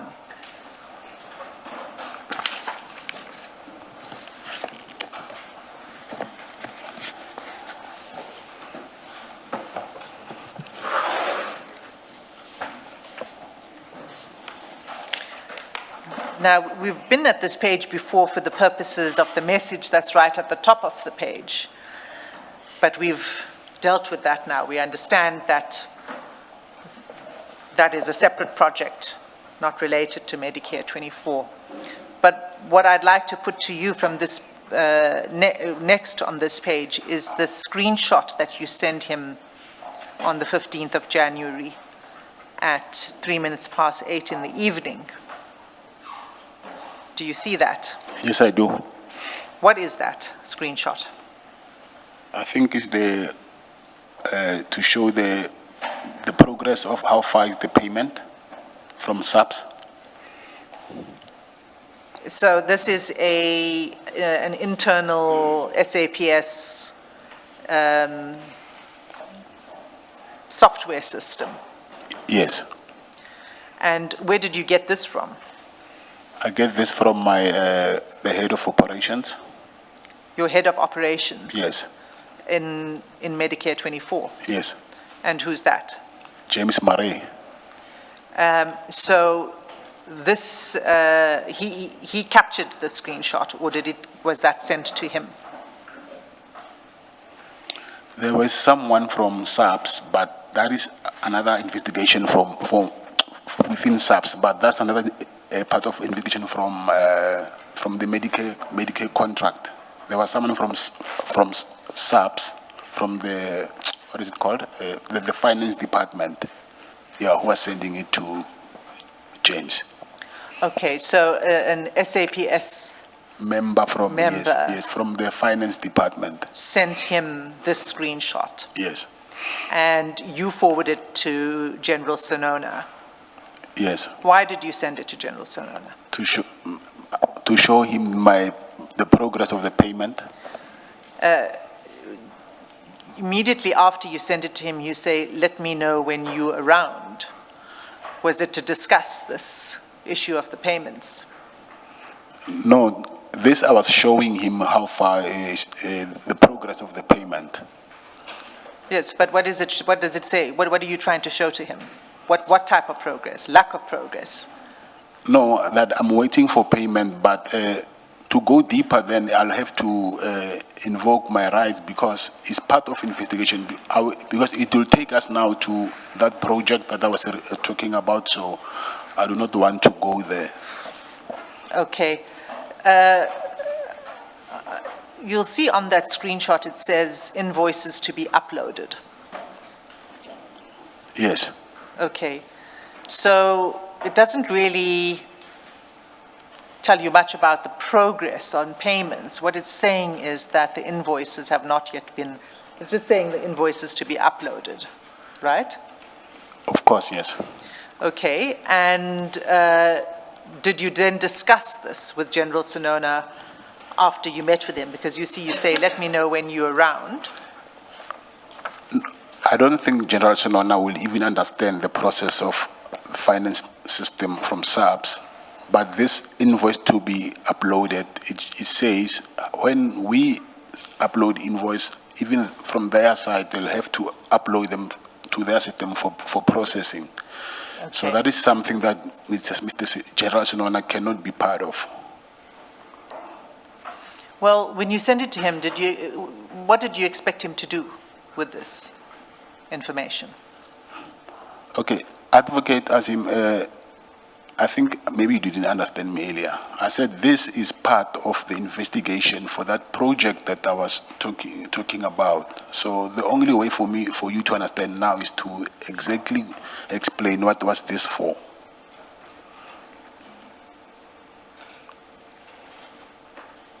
So you're saying that this is part of an investigation into the other project, not Medicare 24? No, not Medicare 24. Okay. Let's go to the next exchange, and that's in file 2, and it's page 9A. The same file that I'm having? Same file, 9A.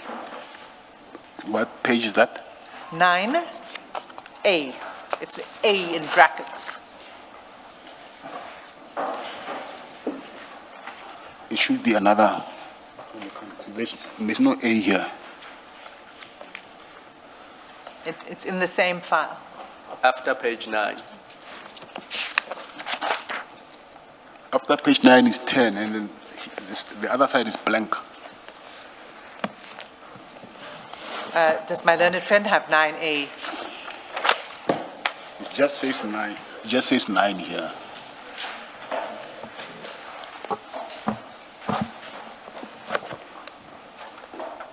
Okay. Chair, do you have 9A? Yes, Commissioners. yes, we do. Thank you. Is it for file 2? It's for file 2, yes.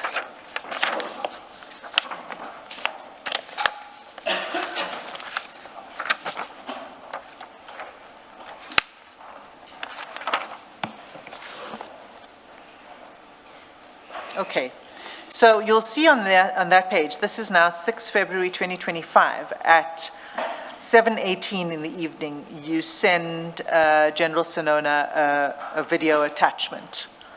And if we could just play that video attachment. Is it not under investigation? I don't know, let's play it and then you'll tell us. So you play it first. Yes. It will be too late, but it's okay. Can we play it, please?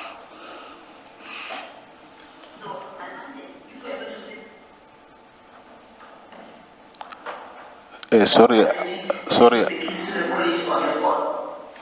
This is the investigation of Medicare 24 contract. Okay. But I can explain yeah. I'd still like the video clip to be played. It has been played before in these proceedings. And we have asked General Sinona questions regarding this particular video. And it's important for me to be able to give you an opportunity to respond to it. You will respond. Or not respond on the basis You'll of... respond as you see fit. Could we please play it? Are ready to take the keys to the college on the 4th. So by Monday, if we haven't received anything, we close. We'll rather send members that are short, and that process of the non-performance by the service provider, that process I already directed that it must start. So do you recognize the name of the speaker in that video? Yeah, but this is the core of the investigation. I do, but I don't want to comment on this. I just want to understand it. I mean, and as you can see, Mr. Madlanga, I'm respecting your rights as you're asserting them and not pushing where I think you are asserting it appropriately. But I just want to question this response now, because I want to understand how mentioning the name, identity of the speaker would implicate you. No, I don't have a problem with the speaker, but I just don't want to go further. The speaker, I don't have a problem to identify the speaker. Okay, so we're taking it one step at a time. The question was whether you could identify the speaker, but you didn't want to answer. So can you identify the name of the speaker if you're saying that that's not the issue, it's just that you don't want to go further? If I'm not wrong, this should be General Nkoa. And who is General Nkua? She is the head of HR, I think. she's a member of the SAPS in the HR component. Yes. Okay. She says, well, before we say that, where did you get this video from? It was, what is it called, part of our bilateral meetings. Our, meaning who? Medicare 24. I'm sorry. Part of your what? We now and then had meetings with SAPS. Yes. Okay, bilateral. Okay, Yes. okay. I did not hear you. Service delivery meetings Progress, everything, yeah, it's different purposes. concerning the implementation of the contract. Yeah, but by then it was running, I think it was concerning the new recruits, I think. Let's take it one step at a time. So this is a video that was taken, it's a clip of a meeting that was a bilateral meeting between officers of Medicare 24 and the SAPS. Am I understanding that correctly? Yes, that's correct. Okay. And who from your company was present? It was the COO, Mr. Murray. And he's the person who forwarded this to you? And we know, I mean, I think you said that already, but you can confirm it if I Yes, didn't yes, I ask. can confirm that. Thanks. So the speaker, who we know as General Nkua, or you say it is, says that if we receive nothing by Monday, we close. So here was she talking about the non-performance of Medicare 24? Is that what she was talking about? Please, Advocate Silo, Advocate Hasim, I choose not to answer these questions. These are part of my questions that I will need to answer during my trial. Okay. I'll ask you this. Why did you send this recording to General Sinona?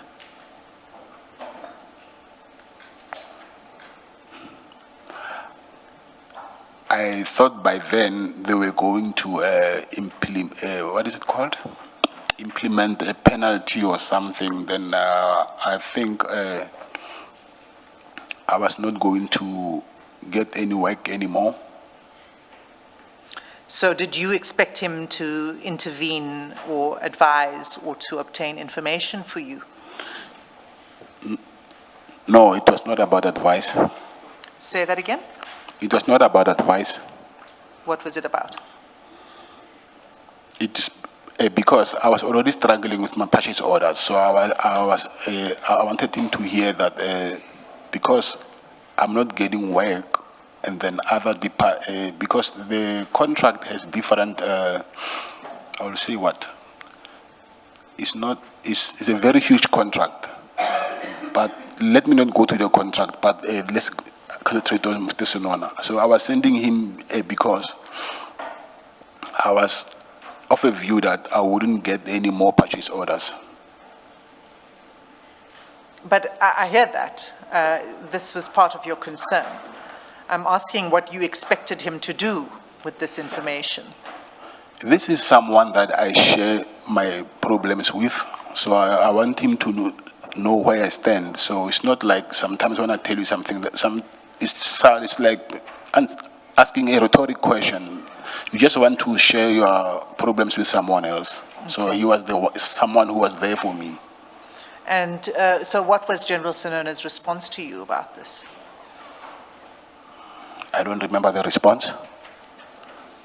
But you discussed this problem and the allegations, because this now is talking about, so previously it was about purchase orders. Now what General Nkua is saying in this video is a complaint about non-performance.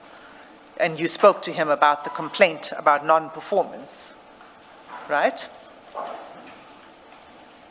Not I did, yes. And did he say anything to you about that, or did he just receive this and say nothing in response to you?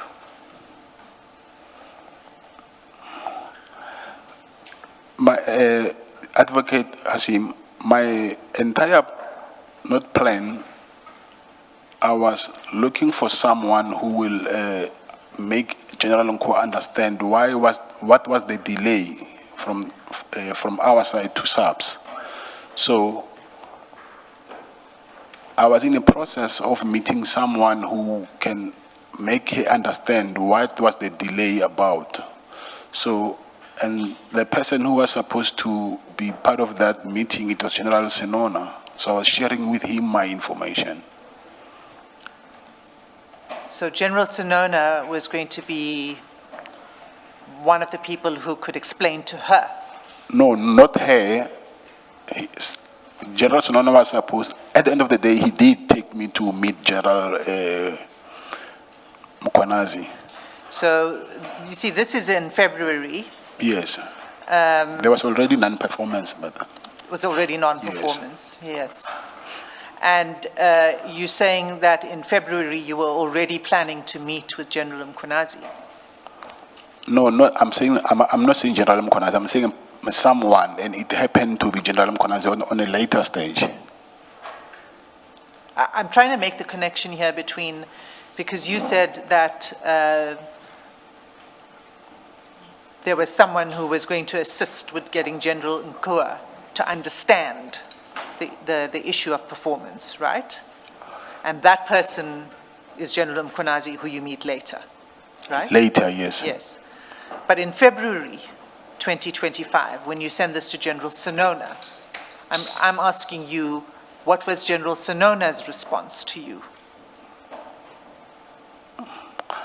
I said I do not remember the response, but what I was sending to Senona, General Senona, I was venting out to him. So I don't think there was much that he can do. Okay, but Sorry, you said that General Senona was going to be part of the meeting with someone who would then explain to General Nkua to make her understand why there was non-performance. Now, this is in February. We know later on that he's part of your meeting with General Mkwanazi, but at this point in February, was he facilitating or involved in your attempts to get that someone that you would meet with so that that person can get a good understanding and explain to General Nkua? No, he was not. He wasn't involved in No, that? no, he was not.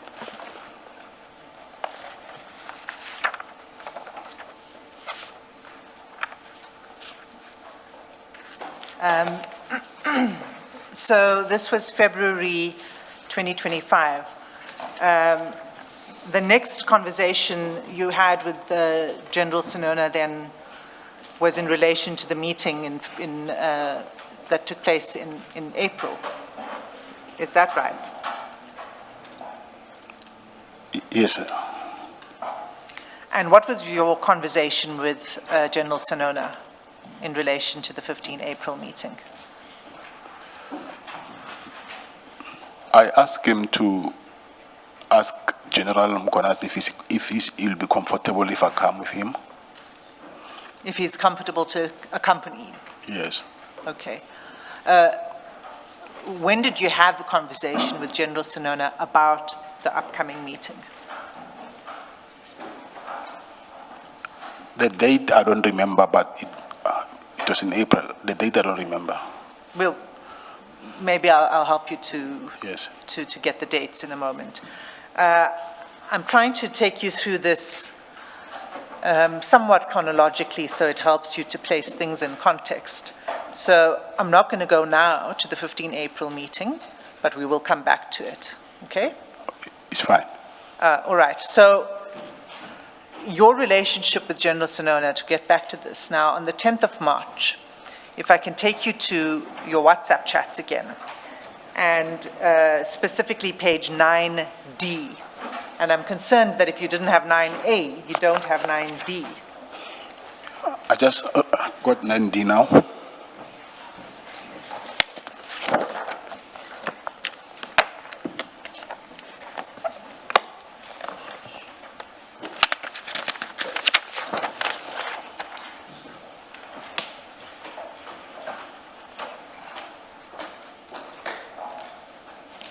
Do you have it? Yes, I do. Okay, so if you look at the third chat on that page, you'll see that General Sonona, this is 10th of March, 2025, General Sonona sends you a document at 9:03 p.m., okay? There's an attachment. It's called Annexure SEN2. Now, unfortunately, you have to go to another file to find Annexure SEN2, and that's file 2.1. And that will be at page 22.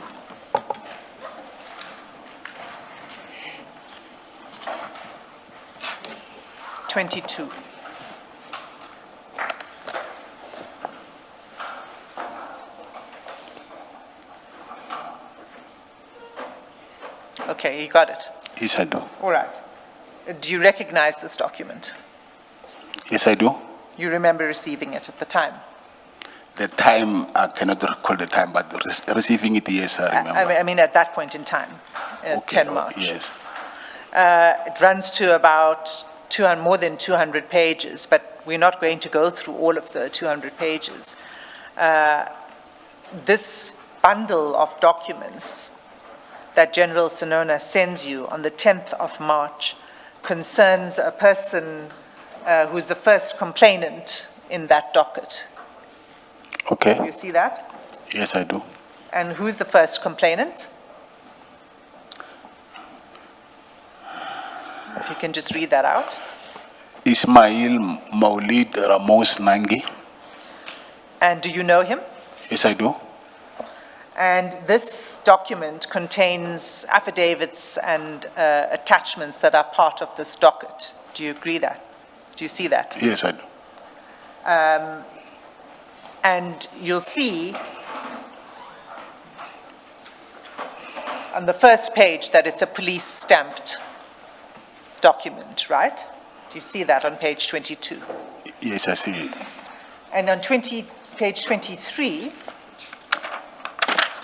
well, 22 and 23, you'll see that it includes sort of the respondents, if I can, the people against whom the complaint was brought. You see that?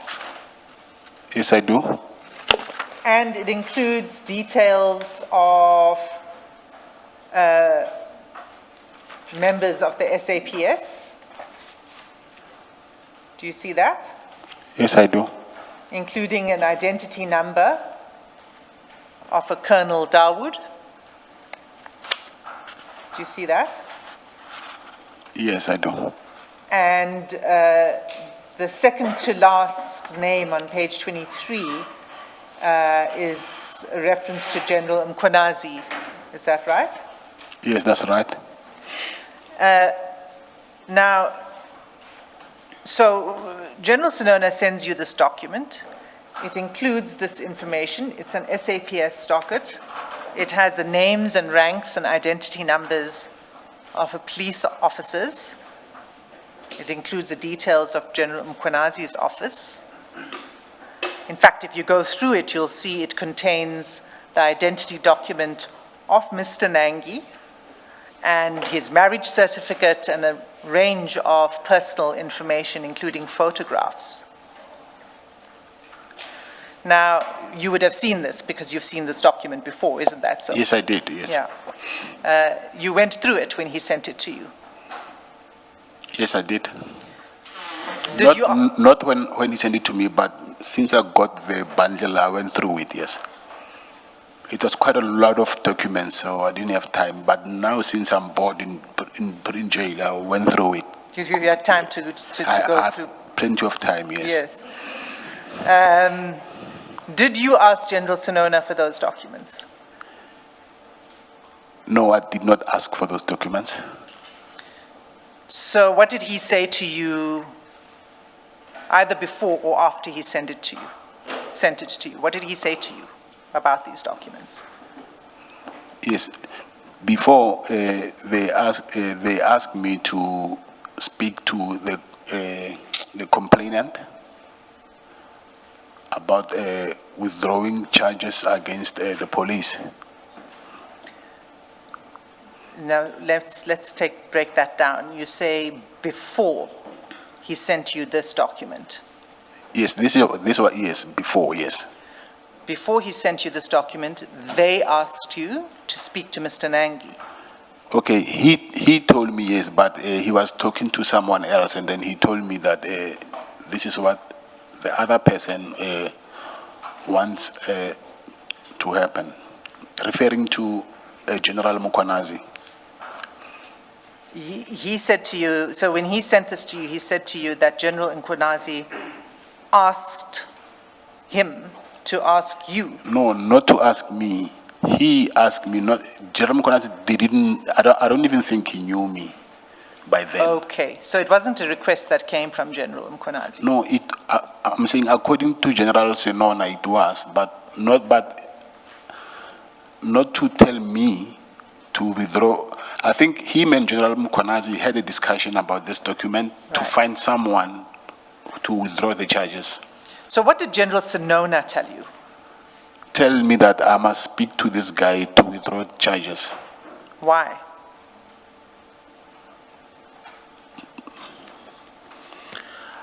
Why I cannot answer, I don't know. It's them who can answer that why. But what I know is I've been told that I must ask him to withdraw the charges. And so did you then contact Mr. Nangi? No, at this time I didn't. I did at the later stage, yes, but not this. Yeah, not when I received this document. So when then did you contact Mr. Nangi? The dates I do not want to say something which I'm not sure of, but at some point I did. I can't remember exactly the date. Was it in March?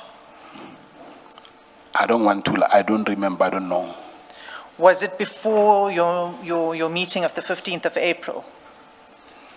It was before that, after that meeting. It was after that meeting? Yes. Okay. So what did you say to Mr. Nangi about withdrawing the complaint? I explained to him that this is the request. Yes, and then? And he said to me he is willing to withdraw the charges, but it was not only him, it was him, I think, with his brother-in-law and someone else, I don't know.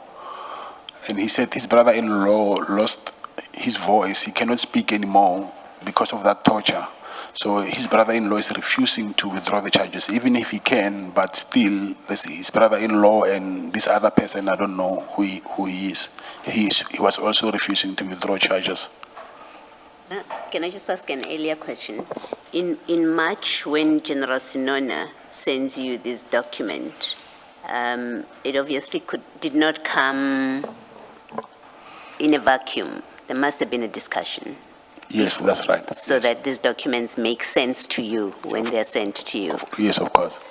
At that point, when he sends you this document and you've had an earlier discussion, what does he know about your proximity or relationship with Mr. Nangi that you can do anything about this?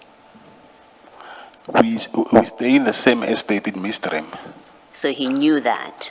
Yes, he knows that, yeah. Because you had told him? He knows I stay in Mistrem, yes. No, I'm saying he knows that you stay, Mr. Nangi yes, he knows stays in the same estate as you. Because they've arrested him in that estate, yes. I see. Thank you. So when you had the meeting on the 15th of April with General Mukhonazi, you already had this detailed bundle, right? Did you Did you disclose that to General Mkunazi in the meeting on the 15th of April? Yeah, yes, it was not disclosed the bundle, but the issue around this thing, yes. So I need to then take you to your evidence at the ad hoc committee. Yes. Do you recall discussing this, answering questions on this issue in the ad hoc committee? Yes, but it's fine. You can just remind me. Okay. Let's start with your statement before the ad hoc committee. In your statement, you did not disclose that you received this bundle from General Sinona. Okay. Why not? I'm not familiar with the commissions, and I didn't know what. I just disclosed what I think I could remember. So I think there's a lot of things which I did not disclose, which I can now recall that those were important things. Okay. So you didn't disclose in your statement that you had, prior to the 15 April meeting, that you had this docket from General Sinona, and you didn't disclose that you had any conversations with General Sinona about it. Isn't that so? I didn't. You're saying I didn't disclose that? You didn't disclose that in Parliament, that you had discussions with General Sinona about the Nangi issue prior to the 15 April meeting. I said something in, but okay, I don't know. I don't remember if I didn't disclose it. Okay, maybe we should go to your transcript. No, Advocate, I'm not disputing it. I'm saying Okay. yes. I'm not saying I didn't. I'm saying I'm not. I just don't remember. Okay. So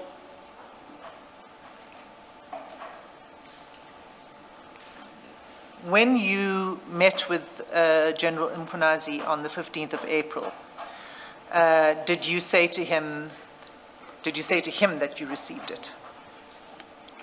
No, I didn't. Okay. And why not? I didn't think that was important. Then- Okay. You didn't think it was important, but at the meeting, it was discussed, isn't that so? Yes, it was. Yes. And how did it arise in the meeting? How I don't know. Not I can't answer. I'm saying I don't know how it got to that. But at some point we were discussing that. Yes. Okay, I'm going to come back to it because I don't want to jump ahead. When we talk about this meeting was the meeting that took place at the Pearls in Madlanga. Yes. Okay. Just explain for us. You say in your statement in the ad hoc committee that former Minister Cele arranged that meeting. Isn't that so? Yes, that's true. When did he arrange the meeting to take place? When did he make the arrangement? When, I don't know, but I just knew when he told me that I can go and meet with him. But when, I don't know, because he's been trying before, actually. For that day, for me to meet him, it was not his first attempt. It's not his first attempt for you to meet Yes. him. General Mkunazi, yes. Let me just understand correctly. It's not the first attempt by former Minister Cele to set up a meeting between you and General Mkunazi. Did I Yes, get yes, that right? yes. I see. So when was his first attempt? We arranged first to meet in my house in Zimbabwe, and then And when was that? the dates I don't remember, Advocate Hasim, but I remember he came there in Zimbabwe, in Durban. Who is and he? He, the former minister. Then when we were there, he told me that General Mkonazi said that he has a meeting with the king, so, and then he won't make it. He has to, yeah, he's going to see the king, and then, so he didn't come that day. But I remember we were supposed to meet in Zimbabwe. Okay. So he then arranged for it to happen in April. Yes. And what did he say to you would be the purpose of this meeting? I was complaining to General, to the former Minister Kele about the purchase orders. And he actually is the one who suggested that General Kumalo is very close with General Mkonazi is very close with General Nkoa. He's the one who can assist. Did former Minister Cele ever communicate with General Sinona about this meeting in your presence? No. Did he ever communicate, that's former Minister Cele, did he ever communicate with General Mkonazi about the meeting in your presence? Former Minister Kele? Yes. No, he didn't. Okay. And so in the build-up to this meeting, and you say the meeting is this concern you had with General Nkua, right? Not with her. She was not present. No. I'm saying the reason for the meeting was because of the No. non-performance Yes, issues that had been raised by General Nkua, right? Yes, but I'm saying I was not supposed to have a meeting with General Nkua. No, I understand that. Okay. But the reason for the meeting is in order to influence General Nkua. Isn't that so? No, not to influence. To seek assistance from General Mkonazi to influence General Nkua. No. That is not influence. To speak to General Nkua on your behalf. Okay, yes. Okay. So if you go to file 2, page 13.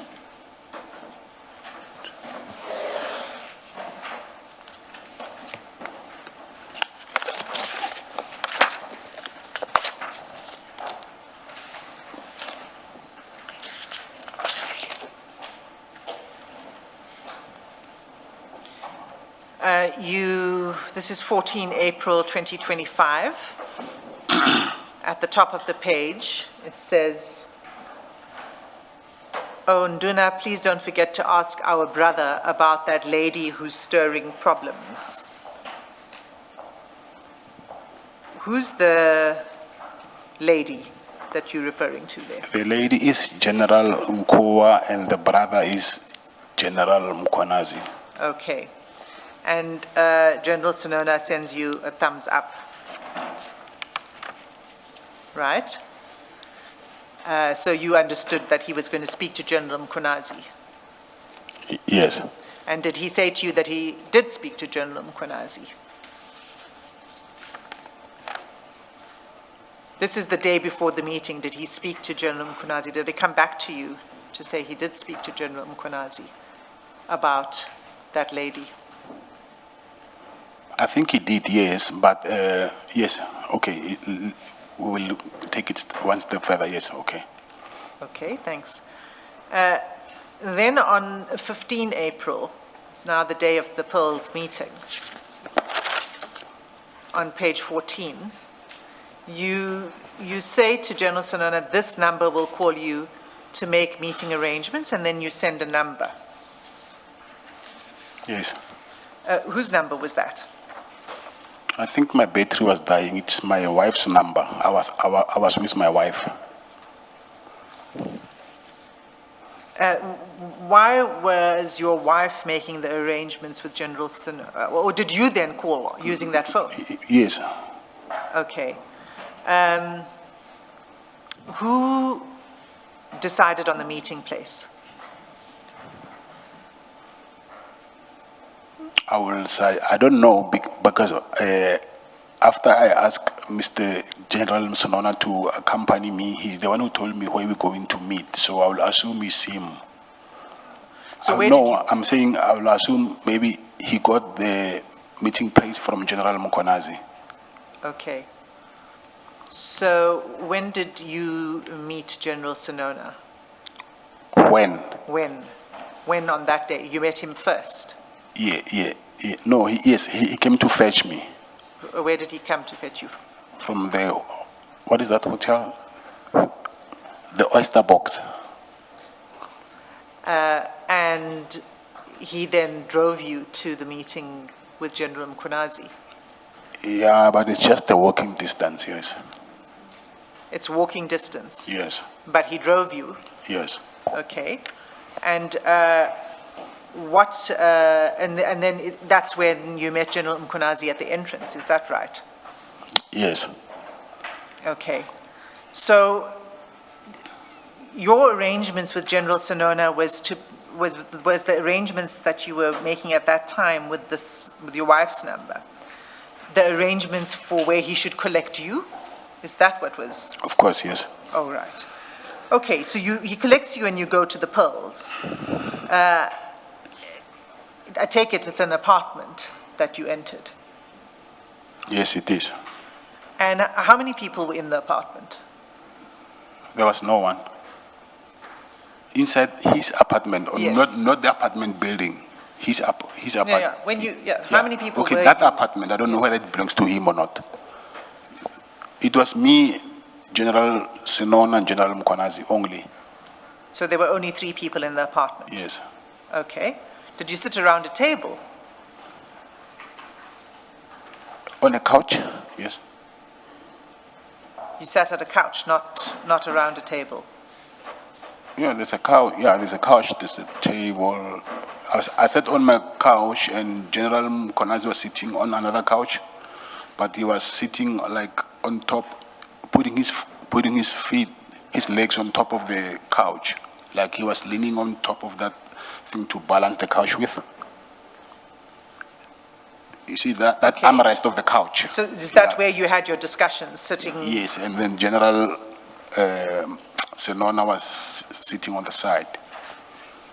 Sitting on this side where? Sitting on the couch next to you? No, not next to me. That apartment is not huge, but it's not next to me. There was another table, and a small table and chairs, but it's not like, I'll say maybe 3 meters away.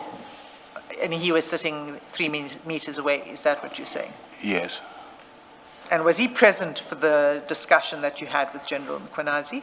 yes, he was. And was he...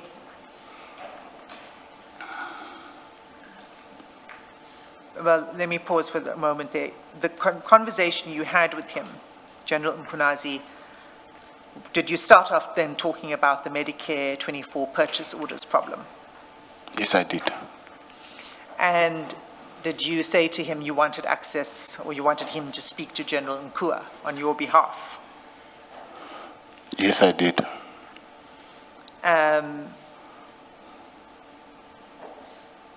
And did you say to General Mkhunazi anything else in relation to the contract other than the purchase orders? No, it's only that. Did you not speak about any investigations against you? Yeah, but now we are on the contract. Okay, are we done with the contract? We are on something, next topic now. No, I'm just trying to understand what you discussed. Investigation is something different, yes. We did, but I thought maybe we were still on the contract issue. So you told him about the problem with the purchase orders. We've got that. Yes, yes, You said you wanted him to assist you with General Nkua.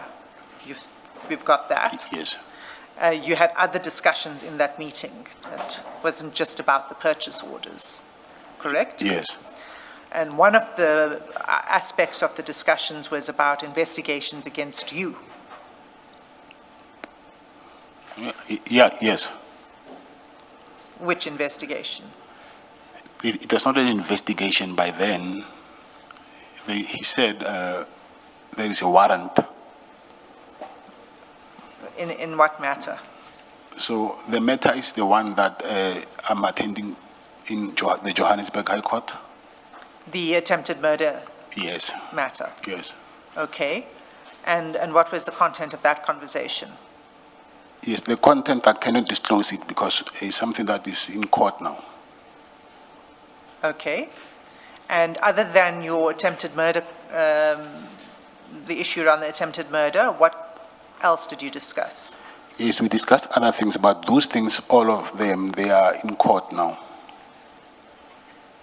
Did you mention your relationship with General Sibia?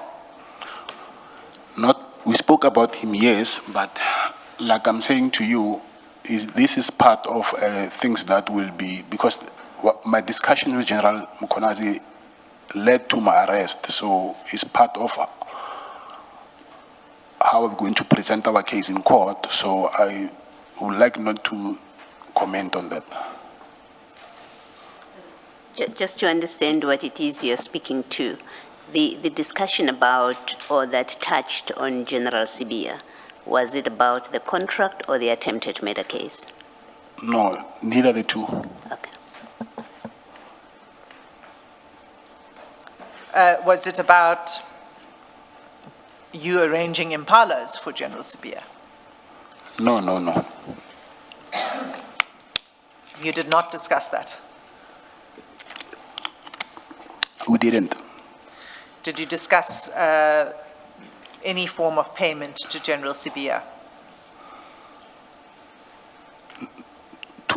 To him, from me? Yes. No. Did you discuss a townhouse or any other property associated with General Sibia?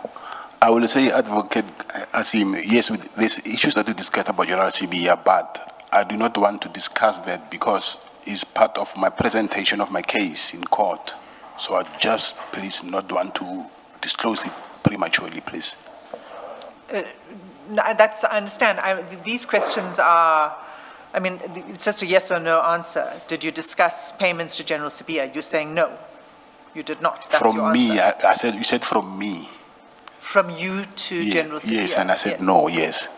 And when I asked about whether you had a discussion about you arranging impalas for General Sibia, you said no, you did not have that discussion. Is that right? Yes. Okay. Just a moment. You sought to distinguish between payments by you, and I wondered, did you discuss payments by other people to General Sibia? We discussed payment to General Sibia, yes, but I do not want to, not from me. I don't expect you to go into what payments. Yes, we did. The discussions involved payments by other people to General Sibia. Yes, we did. Yes.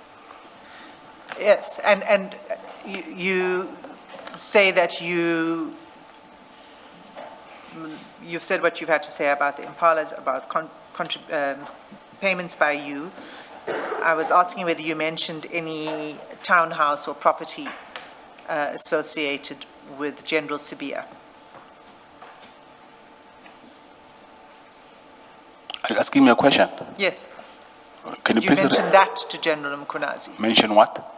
Any information about a townhouse or any other property related to General Sibia? That's a vague question, but partly yes. So You spoke about, let's say property, yes, yeah. you spoke about General Sibia's property. Yes. Did you speak about payment from any person I said yes. for that property? No, not for that property. Sorry, I think we're confusing now the townhouse in Senton and another property, so can we maybe,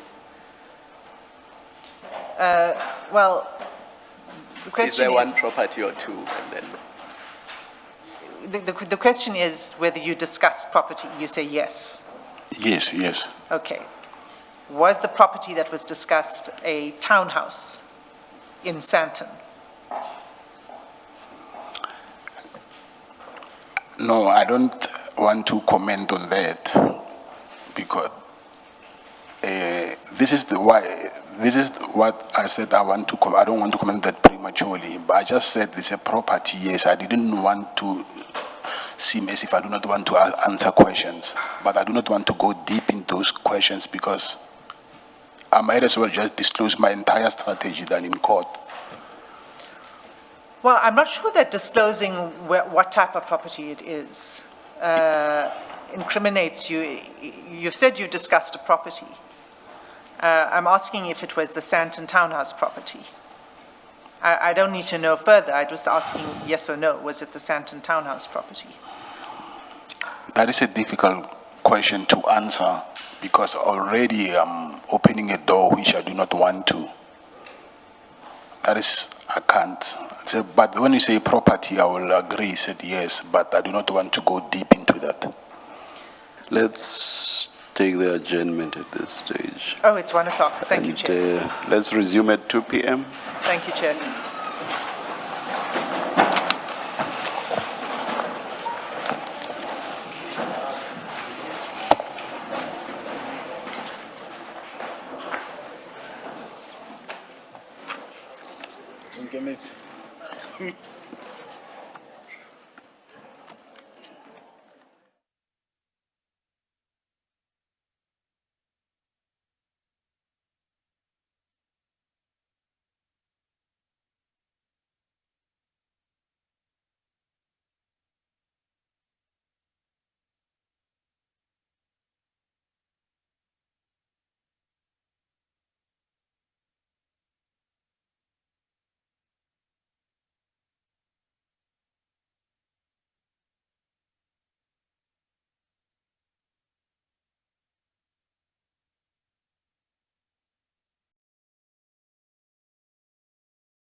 1, 2.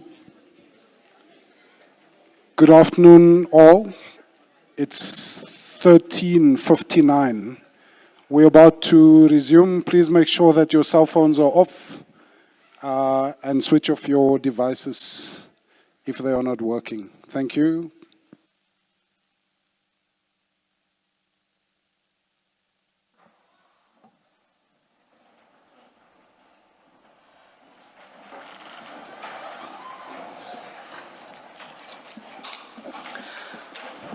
Yes, Ms. Hassim. Thank you, Chair. Mr. Matlala, we were in the midst of the discussion about the Pearls meeting when we broke for lunch. Yes. There is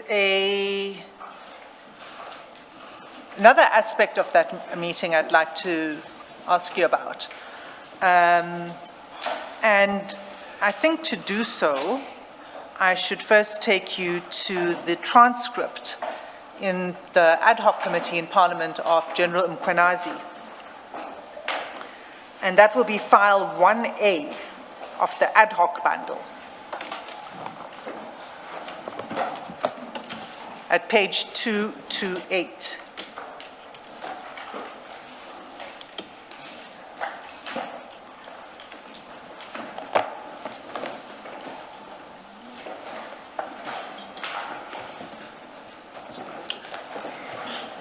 Got it.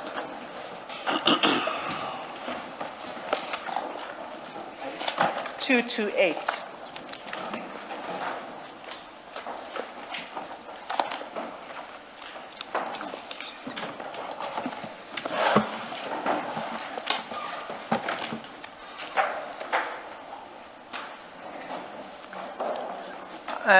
Do you have it, Mr. Matlala? Page 228.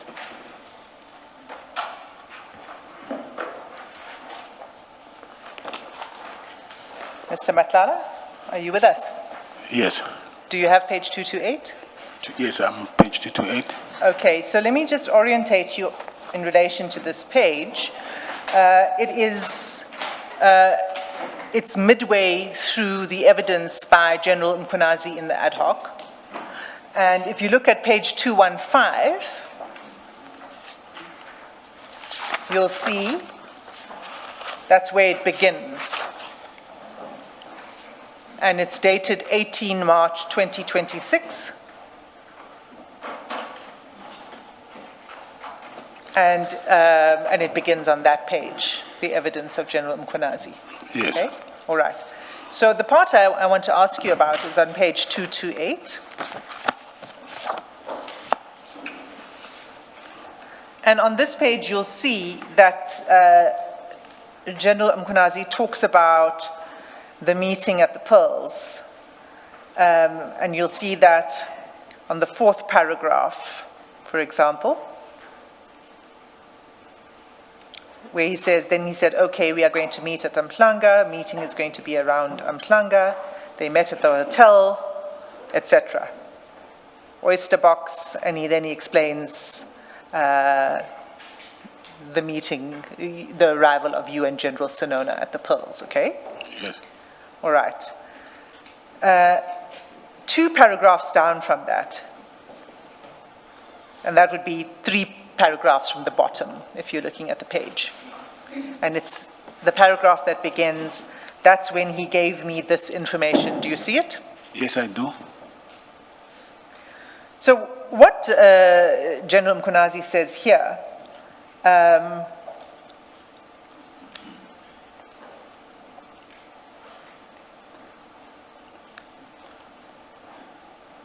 what he says here is, in the context of the meeting, of the Pearls meeting, he says, that's when he gave me this information.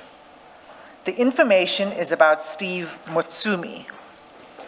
Steve Mutsumi, it is a name that the 68 million people, excluding the independent podcasters, are the ones who have the guts to talk about. The rest of the media houses, it says mirror houses, but I think it meant to read media houses in South Africa, do not want to research that person. It's a name that has come out so many times, Steve Mutsumi. He told me about Steve Mutsumi. He gave me the address of the house of Steve Mutsumi. He told me about the activities of Sibia, how Sibia is collecting money. He told me about the property of Sibia that I did not know. He gave me the address. He told me about the imbalances. I think there too, what was meant to be the imbalances is meant to be impalas. He bought for Sibia. This is all coming from CAT voluntarily. I do not have a clue about all these things. The properties in the townhouse, I think he meant the properties and the townhouse in, and then it says Sentinel, but I think that's meant to read Santon. Okay, did you follow that? Yes, I did. What discussion did you have with General Mkhwanazi about Mr. Mutsumi? Like I said before, Advocate, that this is something that we going to contest in court, so I'd rather not comment on this thing. Okay, can I ask you this? Did you speak to General Mkhwanazi about Mr. Steve Mutsumi? Just yes or no? I was asked the question, yes.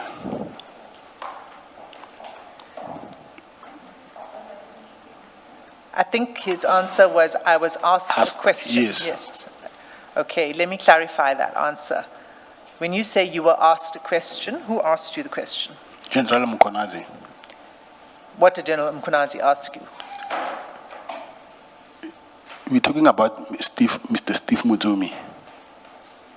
But what did he specifically ask you? Did he say to you, do you know this person, or what? I don't have a way to explain it to you because I will end up disclosing this part of our defense strategy. So this is a crucial part of which I think it led to my arrest, like I explained before. So I do not want to comment further on this part. I want to understand your objection to answering. Are you saying that if you don't, that if you answer the question, you will incriminate yourself? No, not incriminate myself. I'm saying I will. So what right are you relying on not to answer? And we just remember we've had the conversation about. Yes, yeah. Yeah. I still have to present my case in court. And then this is a very crucial part of how I want to present my case in court. So disclosing this part is, yes, it won't incriminate myself, but it will be beneficial for me because it will explain how things unfolded. So this is the reason why I'm saying I do not want to comment on it, not because it's going to incriminate me. Yes, it's not going to incriminate me. It will not incriminate Yes. you. But then I think, Mr. Madlanga, I have to ask you to answer the question. And the question to you was, your first answer to me was, yes, you spoke about Steve Mutsumi. The second the second answer was that you spoke about it because you were asked about him, and that it was General Mkhwanazi that asked you. And then my question, which you now don't want to answer, is what was General Mkhwanazi's question to you Chairperson, about Steve Mutsumi? Right? Yes. You've got that. Yeah. Yes, Ms. Oh, are you done? No, I see my learned friend wants to interject. Yes. Chairperson, at this stage, I think it's that moment where I need to address you on the issue of the client is. Let me start there. Mr. Madlanga has made it clear to you that he does not wish to disclose defense strategy. In terms of the provisions of Section 35, an accused person has the right to challenge evidence in a court of law, and part of that challenge of evidence in a court of law has got to do with litigation privilege, of course, the manner in which you present your case, the credibility of witnesses, etc. And I think in his own way, that is what the client is endeavoring to say. For me to disclose to you here why I don't want to answer those questions is going to be me disclosing defense strategy in my case. It relates to his arrest. It relates to the manner in which the arrest was effected, the reasons for the arrest. In other words, was it a lawful arrest? In other words, it's a challenge to the lawfulness of the arrest. These issues, if you can recall, he has dealt with in the supplementary affidavit. The events that unfolded after that, that relates to the statement that was made, the lawfulness of how that statement was obtained, the failure to afford him an opportunity to have legal representation, the fact that he was questioned without giving his rights for, I think, about 8 hours during the whole process. And I respectfully submit that this is one of those crystallized constitutional rights that an accused person has in law. Thank you, Chairperson. Ms. Hassim. Chair, this is a very broad and generalized assertion of a fair trial right. I hear what my learned friend is saying. Some of these points were raised in the supplementary affidavit by Mr. Matlala when they first sought to interdict the questioning. I wish to say the following. The first is, this is not a criminal court. It's an investigative commission. Mr. Matlala, in these proceedings, is not an accused. He's a witness. And an implicated witness must receive a fair opportunity to know, answer, and test material, and for us to be able to test evidence with the witness. It doesn't confer a right on the witness, the rights that my learned friend seems to be trying to advance should be protected here. It doesn't confer a right to suppress disputed material. The objections are about the search and seizure, unlawfulness of the arrest, and all of that. I think that what Justice Jafta made clear, and I just want to go to the paragraph directly, because there's an assumption, I think, that Section 35, as a fair trial right, is available to a witness in a commission simply for the asking. The minute you say, well, it's a Section 35 right, then it may be available in the commission, and that's not the case. So, for example, the submissions my learned friend makes about evidence that was obtained unconstitutionally, and I think that's in Section 35(5) of the Constitution, is not something, it is something that he may assert in his trial in due course. It remains available to him to do so. But it's not something that can be asserted here as the basis for not answering a question. And so it's paragraphs 90 let's start at paragraph 90 of the Justice Jafta judgment in the Zuma case. And what is the difficulty, though, not this? There's the question of derivative material. He testifies, fine, this is not a criminal trial, but who knows, subs, prosecutors and everybody are either listening or, like everybody else, will have access to the transcript. Hence, my reference to derivative material, and based on what they derive from that, that may then be used against Mr.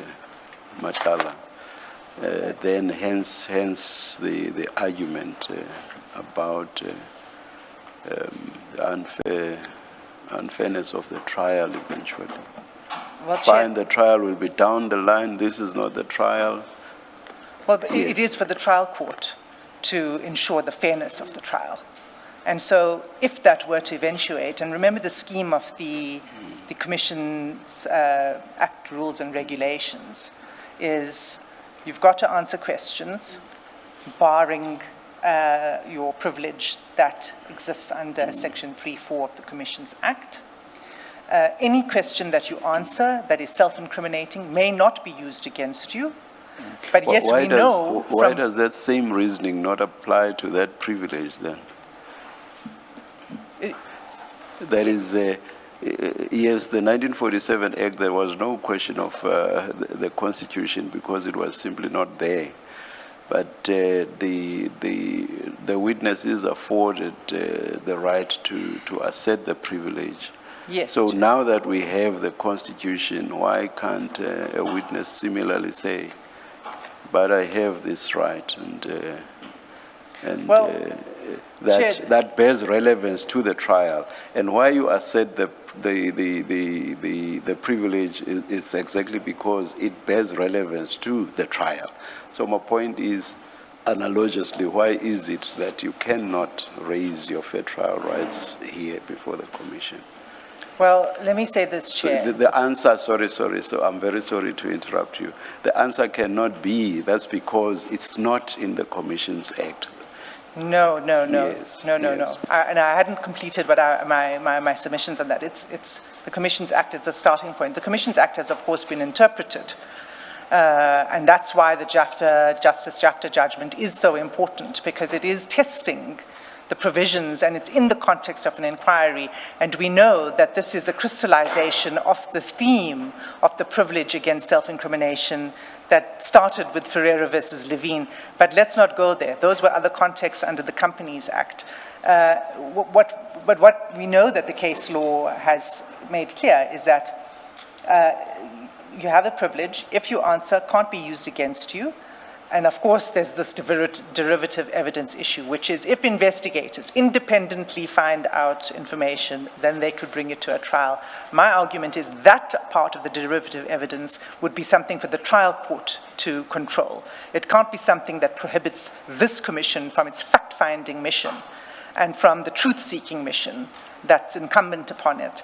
And so the Section 90 of the Justice Jafta judgment, it's quite plain. And Paragraph? Paragraph 90. 90. 90.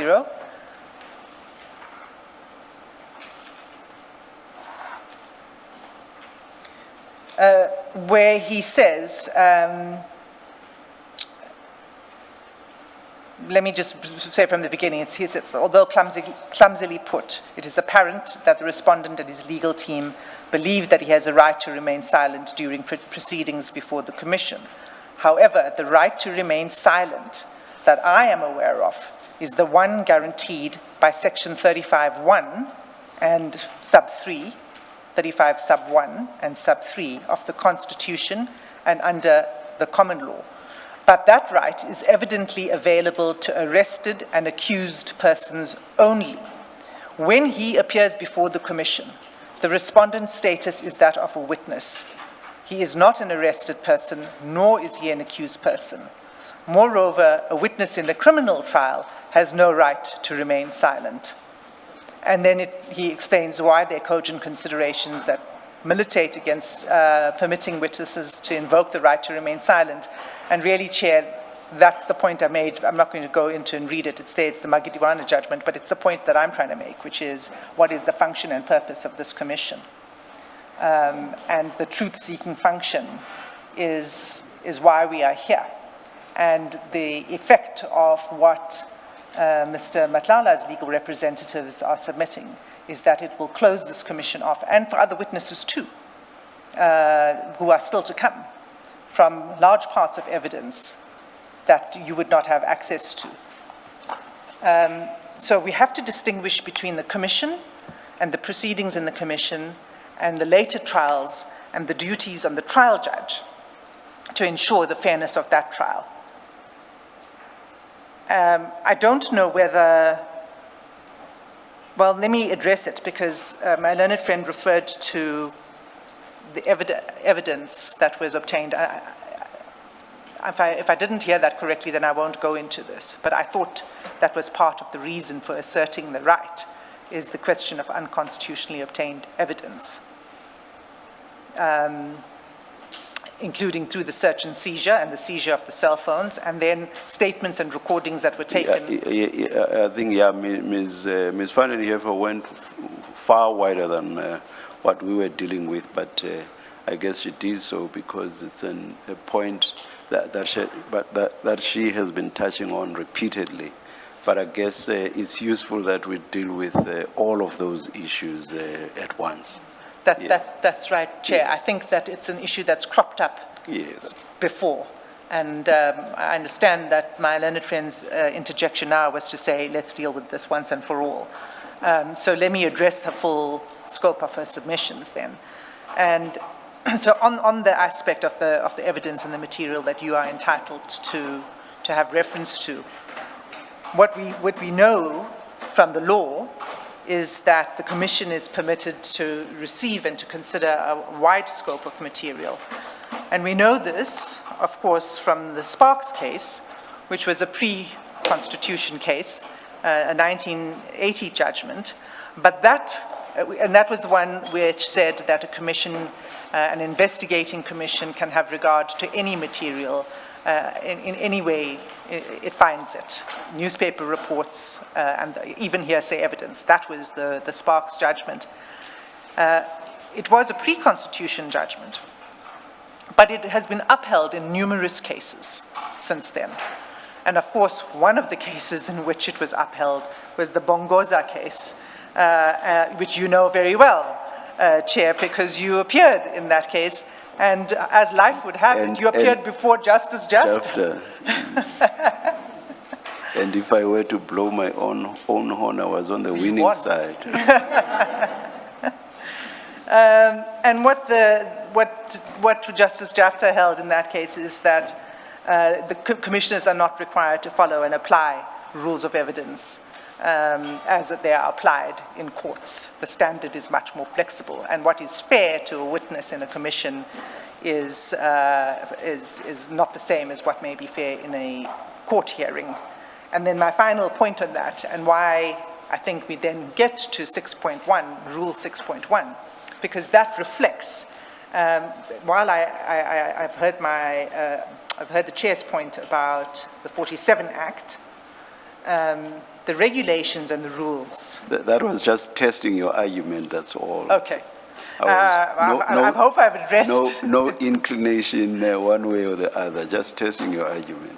I think, Chair, thanks, Chair. I've noted that the law that I've referred to now is encapsulated in Rule 6.1 because it makes it clear that the Commission may receive any relevant evidence, including evidence that might otherwise be inadmissible in a court of law.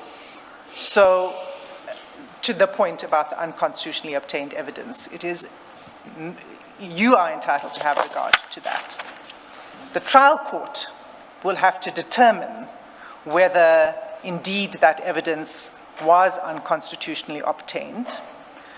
But in fact, if we read 35(5), it then has a discretion right at the end of the years, whether it will render the trial unfair. Yes. So it's not an automatic exclusion. And so if it's not an automatic exclusion in that court, it should not be an automatic exclusion before this Commission. So those are that's my response to my learned friend. Also, I think in the evidence leaders' written submissions, you make a point which I found quite attractive, which was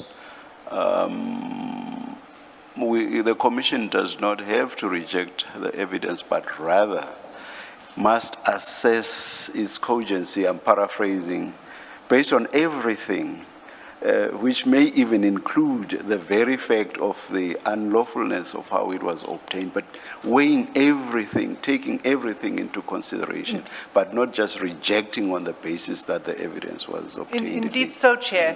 It will be probed, it will be tested, it will be weighed, and it will be weighed in the context of volumes of material that are relevant to that question, but also what is relevant to it is what the witness has to say about the particular topic or the particular piece of evidence we're dealing with. That's something that the Commission, too, should be able to weigh up. Thank you, Chair. Thank you, Ms. Hassim. What's your response, Ms. Van den Heever? And please address us specifically on paragraphs 90 and 91 of Jafta J's Chairperson, judgment, thank you which very was a unanimous judgment of the Constitutional Court. Thank you. Let me start off by stating the following. At the time a judgment was delivered, Zuma was not appearing at that point before the Zondo Commission, as it then was, as an accused person. So he didn't have the rights of a suspect or an accused person to assert. If you go to, I think, paragraph 111 of the judgment, Justice Jafta makes it clear that the decision that needs to be decided before him, if you bear with me, he says, the real disputes about the respondent's attendance at the commission hearing for purpose of testifying and answering questions lawfully put to him. So his whole issue was that he believed at that point that as a witness appearing before the commission, he could assert purely as a witness the rights that's afforded under the Constitution to an accused person or to a suspect. And the issue of the suspect, of course, we know, I think it was the judgment, it's in the Gauteng division where Judge Catherine Satchwell made delivered judgment to say that those rights that's afforded to an accused is also afforded to a suspect. So that is against that background that we need to deal with the Jafta case.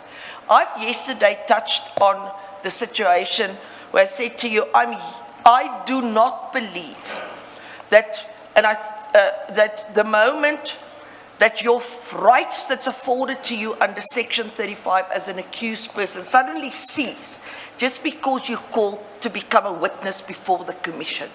Because if that were to be so, those rights would be meaningless and would become a nullity down the line.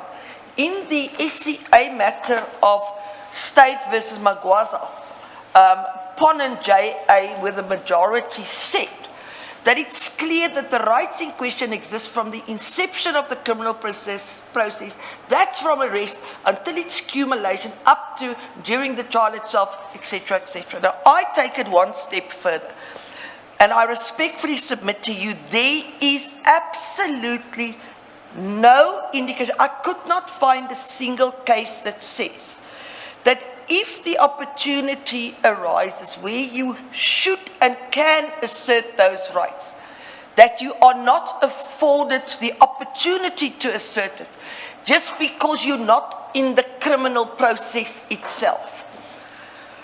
We can, and I think the whole issue, the point that we're trying to make is that we've got certain fair trial rights. And part of your fair trial rights, as I said, that it's been crystallized over a period of time, and I addressed you quite a bit on it already yesterday, is that part of your fair trial is your litigation privilege that you hold. It means that you cannot be compelled to ahead of time make disclosures about how you're going to defend yourself, what you're going to the manner in which, for instance, you're going to deal with certain evidence, etc. That's but one aspect of it. My learned friend has addressed you on the issues, for instance, of the recordings that were made. And what we hold dear about that particular aspect is you want to put a reverse onus on us, and by you, again, with respect, I mean the royal you, by saying there's now a reversed onus on you. You now have to assert certain rights before the commission, an onus that you would never bear in a process where you are actually accused, to now come up with a reason why you should not answer, for instance, why certain recordings can't be used against you. In a trial, and I say for purposes of this commission, it's the same point will stand. You've got the right to say that before you can rely on a recording or before you can force me to answer questions about the recording, I'm saying to you that I've got a right to challenge the lawfulness of this recording, and part of it relates to whether my Section 35 rights were adhered to when you made this recording or when you forced me to answer these questions.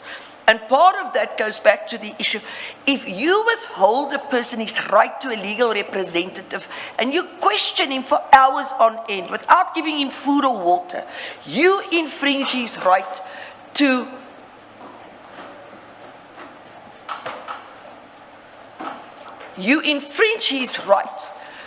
with regard to the lawfulness of the statement you then wish to rely on.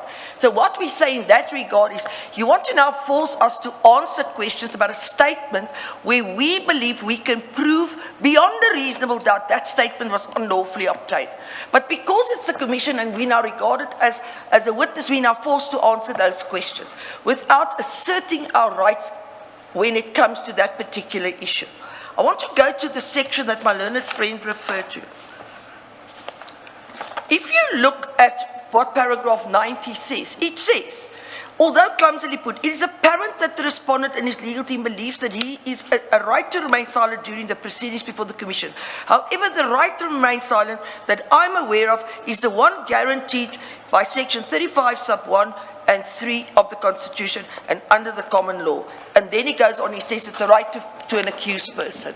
Now, I respectfully submit, until such time as there is a judgment that rules to the contrary, I do not believe that the judgment of Zuma and that Mr. Justice Jafta, in the decision that he made then, said that those rights are not afforded an accused person when he appears before a commission, that those rights are taken away from him just because he becomes a witness before the commission, that he cannot exercise those rights before the commission just because he's a witness there.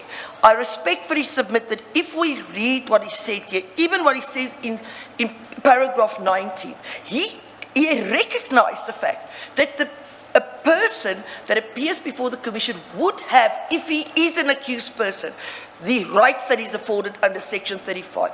And in fact, I go so far as to say that even yourselves, in your rules and your regulations, recognize the rights afforded a person in the Constitution when you deal with the issue of subpoenas. It's clear, it's almost a copy and paste out of the rights that one is accorded when you get served with a subpoena, a search or a seizure subpoena. So I respectfully submit that where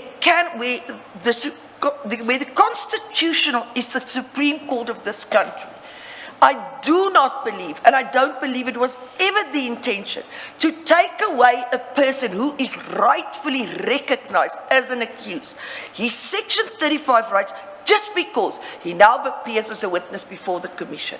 In and paragraph, let's look closely at the wording of paragraph 90.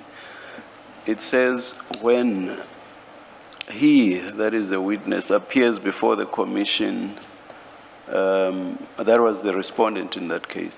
When he appears before the Commission, the respondent's status is that of a witness. He is not an arrested person, nor is he an accused person. So when he is before the Commission, he is not an accused. Even if the witness may be an accused before the criminal court, but before the Commission, the status is that of a witness, says Justice Jafta in so many words. He is not an arrested person, nor is he an accused person. Moreover, a witness in a criminal trial has no right to remain silent. But I just focus on the two or so preceding sentences. Yes. Sorry, Chairperson. I understand what Chairperson is intending to convey to me. I, however, say you need to read what he says here, Justice Jafta, in light of what transpired before him. He did not have an accused person or a person as an accused person who asserted those rights.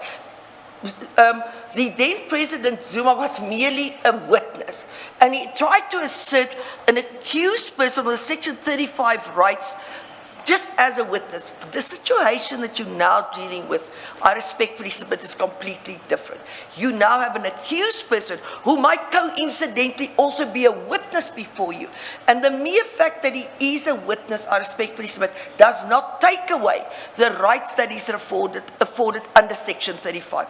Those rights, I respectfully submit, has found its being and is there, is crystallized and spelled out, and then of course developed through case law for a very good reason.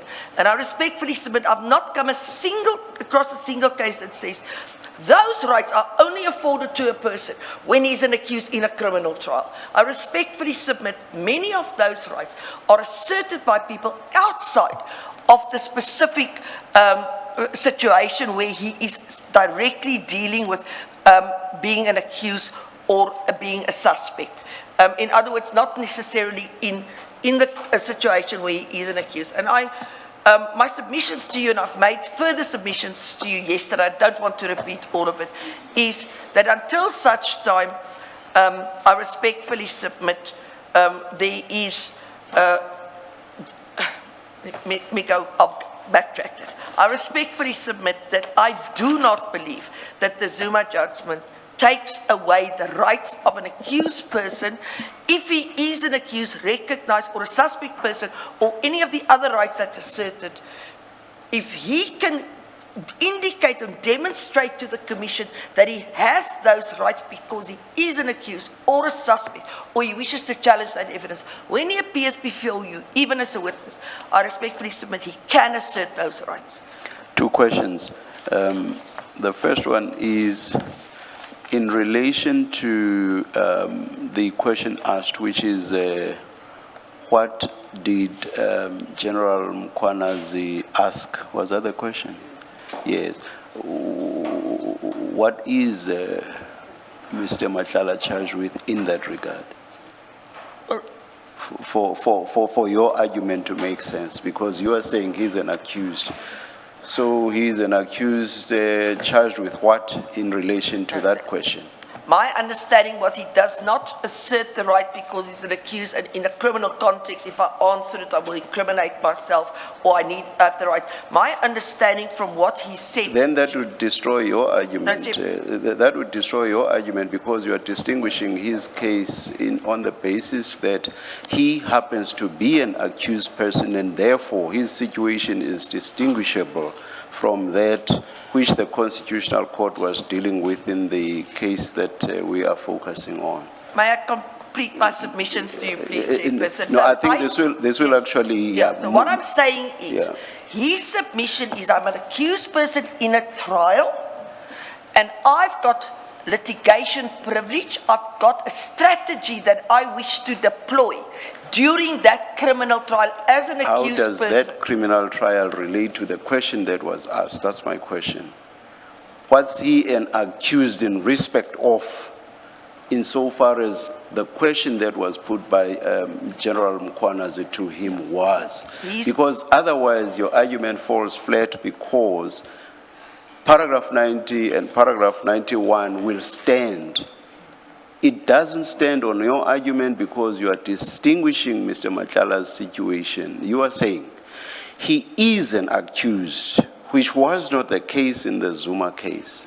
So I'm saying, show us, I'm not saying he is not, I'm saying show us how he is an accused person in relation to the question that was put to him by General Mkhwanazi. Maybe you have an easy answer to that. Chairperson, Yes. he yesterday indicated to the Commission on a question, I think, I'm not sure, one of the commissioners might have put it to him.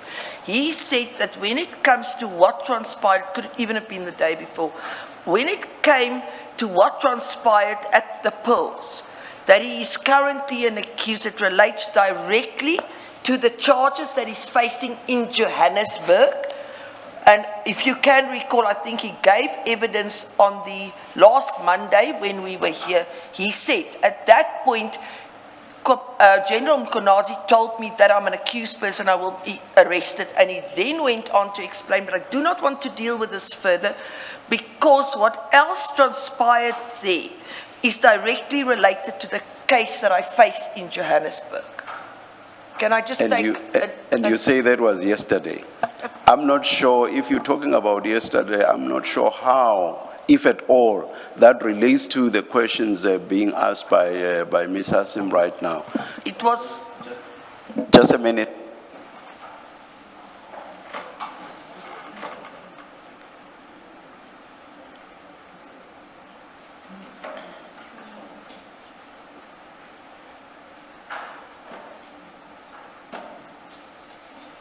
Chairperson, if I might just continue. So you will Yes, yes. recall when I was addressing you, I said, and in fact, I addressed you on it the last Monday, and that is when this issue raised. I've indicated to you then, part of the whole case that Mr. Matlala is facing in Johannesburg, and that can be objectively established from the day he first appeared there, it was placed on record. He challenges the lawfulness of his arrest. He challenges the lawfulness of his further detention, and part and parcel of that whole arrest is linked up to what transpired at the polls. In other words, why he was arrested and why he's facing the charges that he is facing. Number two, the same submissions, as I said, goes for this, what we submit is an unlawfully obtained recording, as well as the rest of the defenses as it folds out, because it all emanates from the moment of the arrest that what we submit was an unlawful arrest. So everything that happened from there, it's almost, it goes back to the, I know the Americans like to use it, we don't use it there, but for ease of reference, I'm going to, it's the fruits of a poisonous tree argument, and that is part and parcel of your defense strategy that you've got and that you can use and you can implement, and it's part of your rights to challenge evidence and to adduce evidence. And if we are forced, and by we I now mean the royal we, if we are forced to now go and disclose the manner in which we intend to prove why we say we were unlawfully arrested and detained subsequently, and how this whole thing unfolded, we can just as well now, Chairperson, Mr. Mkonazi, Mr. Matlala can just as well now sit back and tell for everybody and anybody to hear exactly what's going to happen in the trial. And this, with respect, it comes back to what you said. It's a derivative evidence rule. It's applied in the Canadian Commission's situation. It's applied in Canada. It's applied in Australia and in England. And we know it's one of the biggest criticisms that there is of commissions, is the fact that derivative evidence is very often used to prevent a strategy down the line for people who later on appear in courts because of what has happened before a commission. Do you know what would actually assist us to know if Mr. Matlala is actually an accused, which is the font of your argument or the springboard for your argument? It is this. An answer to the question put by Ms. Hassim, which is, what was General Mkwanazi's question to you? That's going to tell us what all of this was about. And then it gets easier for us to know whether or not he was indeed an accused person. I'm not at this stage. I'm just engaging you on your argument because you are saying this judgment is distinguishable because there we are not dealing with an accused person. And when I ask you the direct question, okay, tell us what exactly Mr. Matlala is an accused in respect of, I'm not sure that I follow your response. I'm not sure. You are giving us generalized answers which do not say. In relation to that question, which you are putting to Mr. Matlala now, Ms. Hassim, Mr. Matlala is actually an accused person. In relation to that very, I've not heard you say that.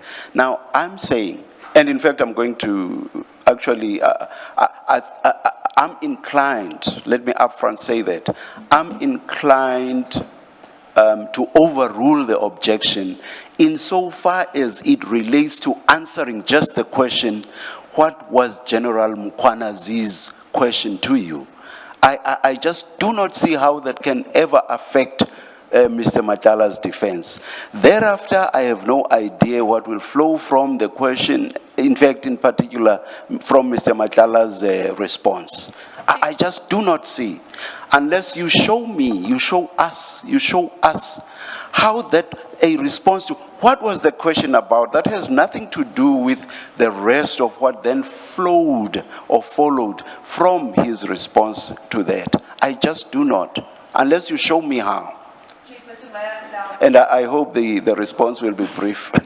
Yes, Chairperson. The fact of the matter is, the fact that you are an accused person in a trial affords you all the other rights under Section I've heard 35. that, I've heard that. Chairperson, I've heard that.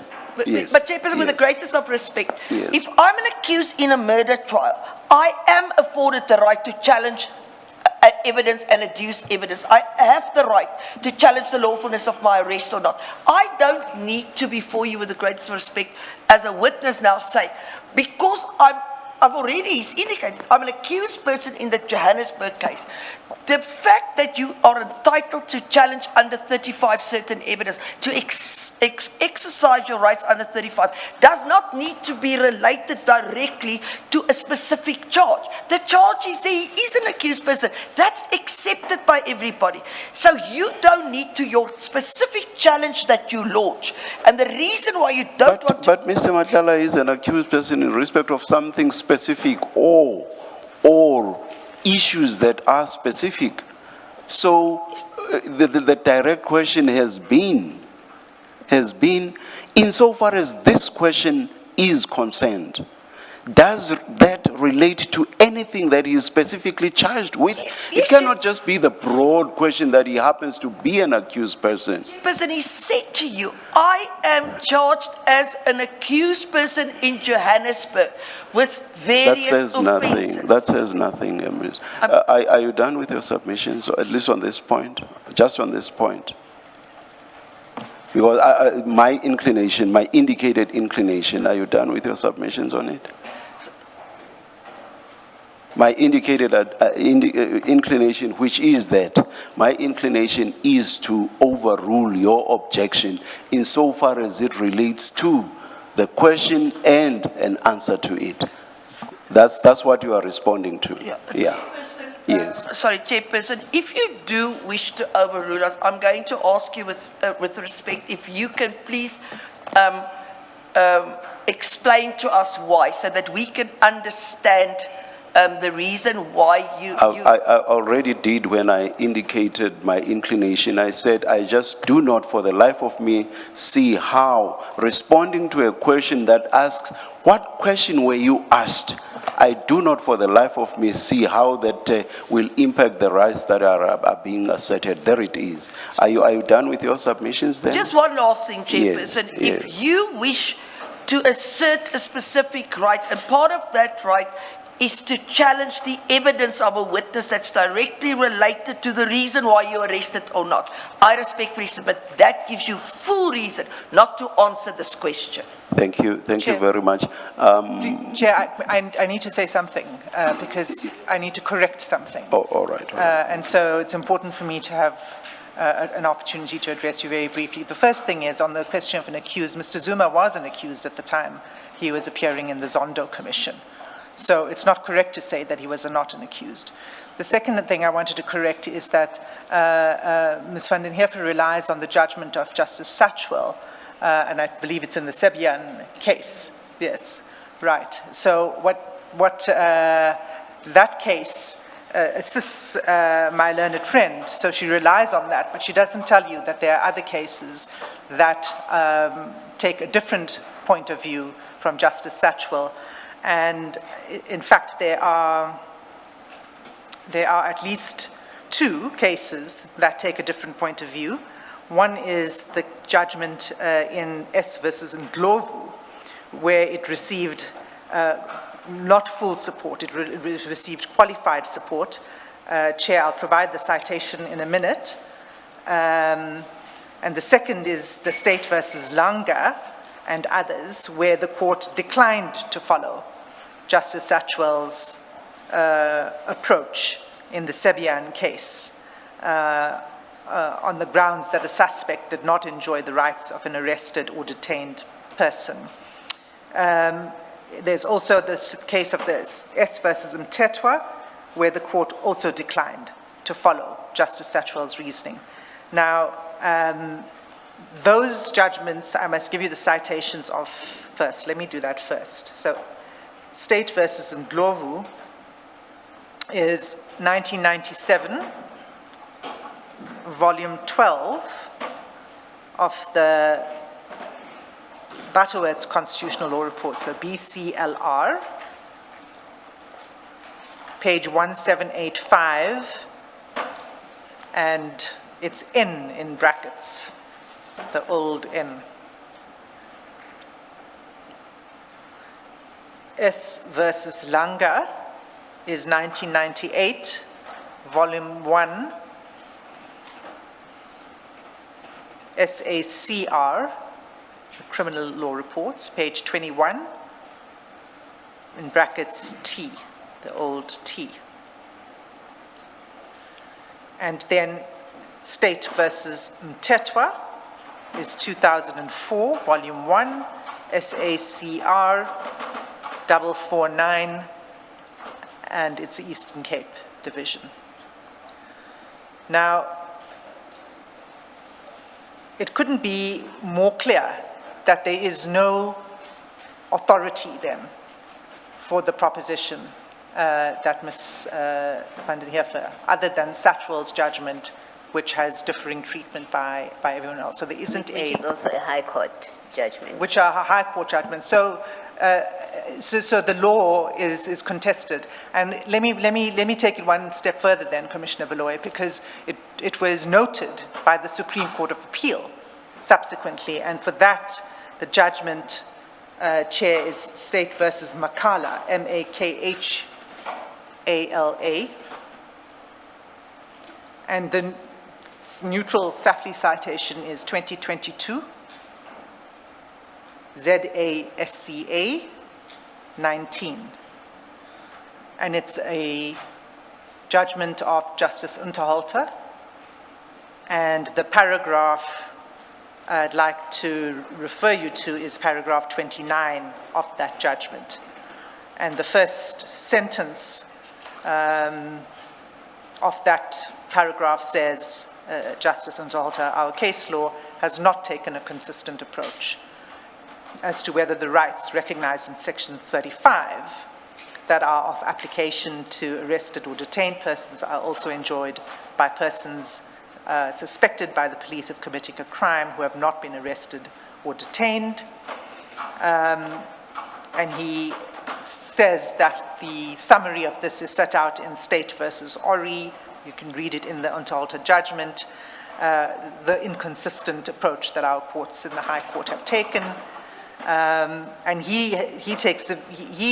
this is arbiter on his part, where he says any such rights of a suspect cannot derive from Section 35, because Section 35 is concerned with rights of arrested, detained, and accused person, etc. Now, I'm not going to read all of it. That's his view. It's arbiter.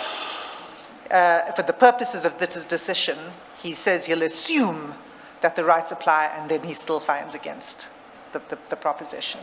So it's summarized, again, by the Supreme Court of Appeal. So the Satchwell judgment is not a judgment I would say we can rely upon for the proposition. Thank you, Chair. Chairperson, in my loaded friend's speech, I could have quoted all the other cases where it was. Just a minute, I'll listen to you just now.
Yes, Ms. Fannin here. Just, But just before that, perhaps, Ms. Hassim, can you please remind us why you say former President Zuma wasn't accused in the context of Justice Jafta's judgment?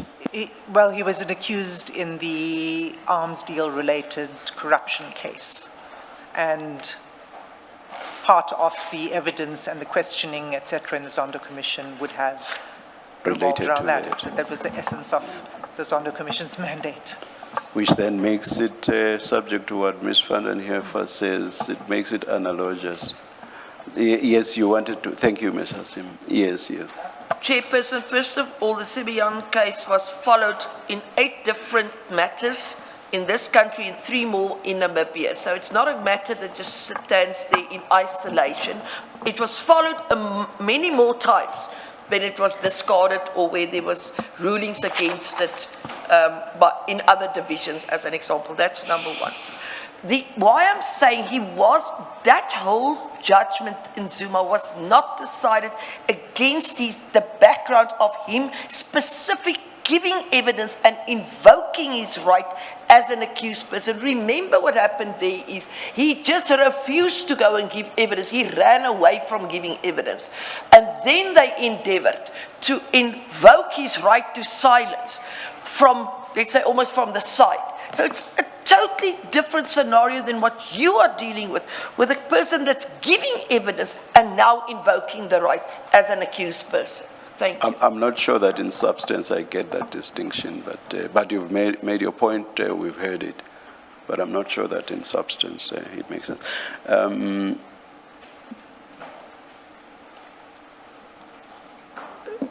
I said I was inclined to overrule your objection. I now do so. I overrule the objection that Mr. Madlanga is legally and indeed constitutionally entitled not to answer Ms. Hassim's question. Mr. Madlanga, you will have to answer the question. Just a minute.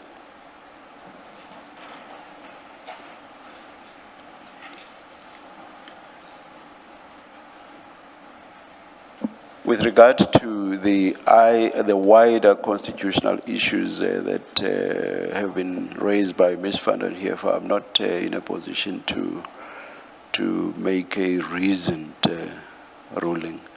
So what I will rather say is let us see if Ms. Hassim is able to ask questions that will not necessarily raise or implicate the sort of issues that we've heard being raised. Let us see if that is practical from where you are sitting, so that we use time as fruitfully as possible for the rest of the day. So about a ruling on the rest of the broader issues, a ruling may be made perhaps tomorrow morning, I do not know, yeah. Noted, Chair. Yes. If I could just clarify that it wouldn't be. Or what, Friday morning?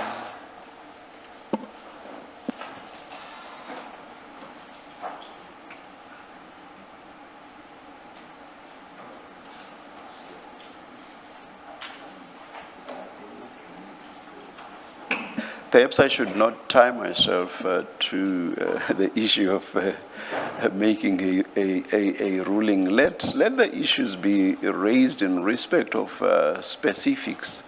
Like, for example, now, the Section 35 point has just been raised in relation to an issue on which I believe, hence my ruling, it does not make legal sense at all.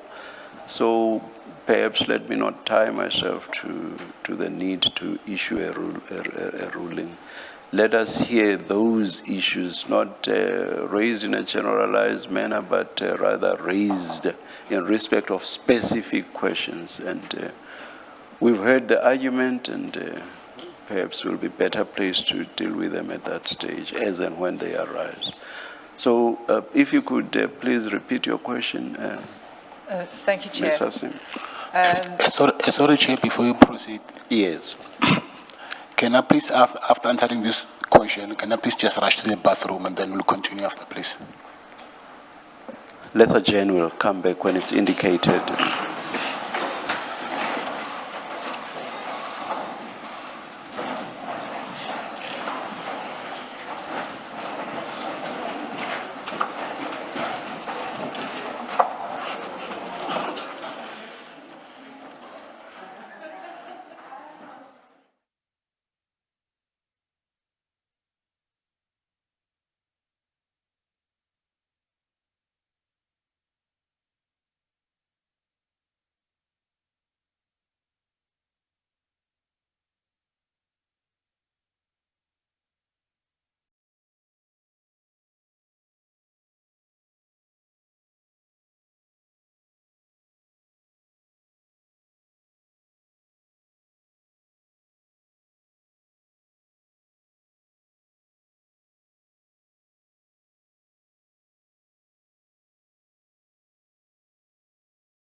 Please repeat your question, Ms. Hassim.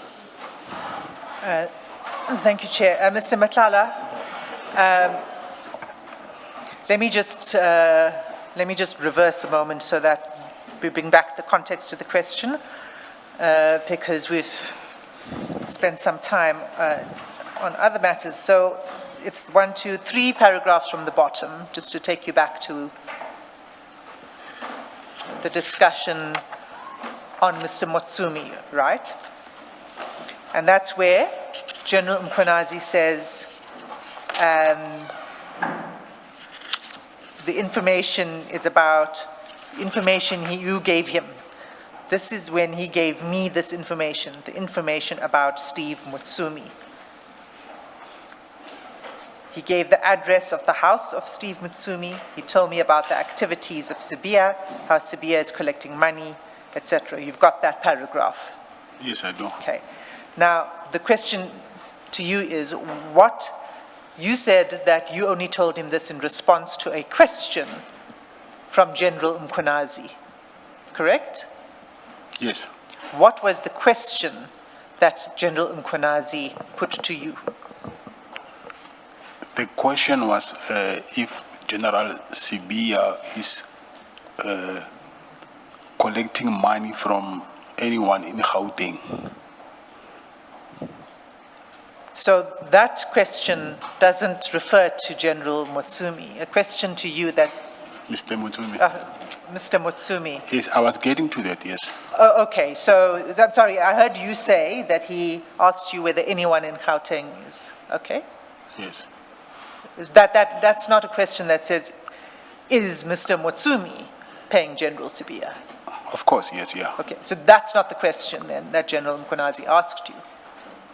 No, he asked me if I know of anyone who General Sibia, yes, is collecting money from in Gauteng.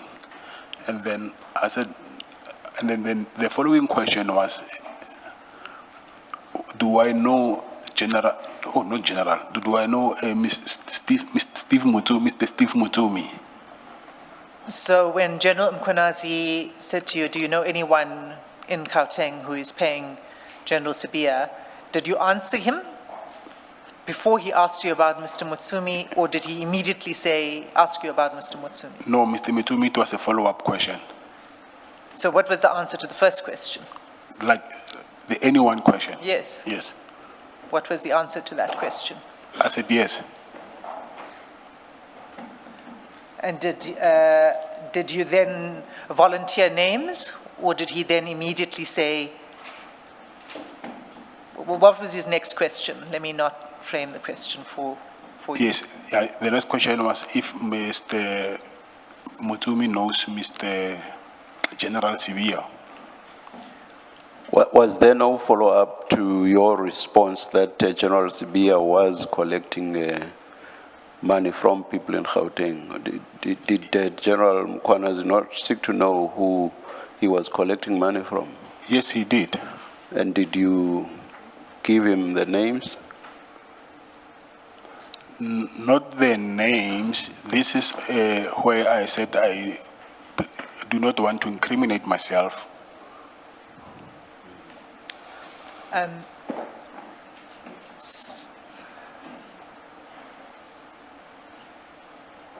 So we already have an answer from you that it wasn't you that was giving money to Mr. Sibia, to General Sibia, right?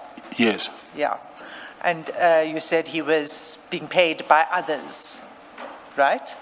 So now General Mkhwanazi brings in Mr. Motsumi. He's the one who introduced the name Mr. Motsumi, right? Yes. And did he ask you whether Mr. Motsumi pays General Sibia? Yes, I think he did, yes. And what was your answer to that? These are the answers that I said I do not want to incriminate myself.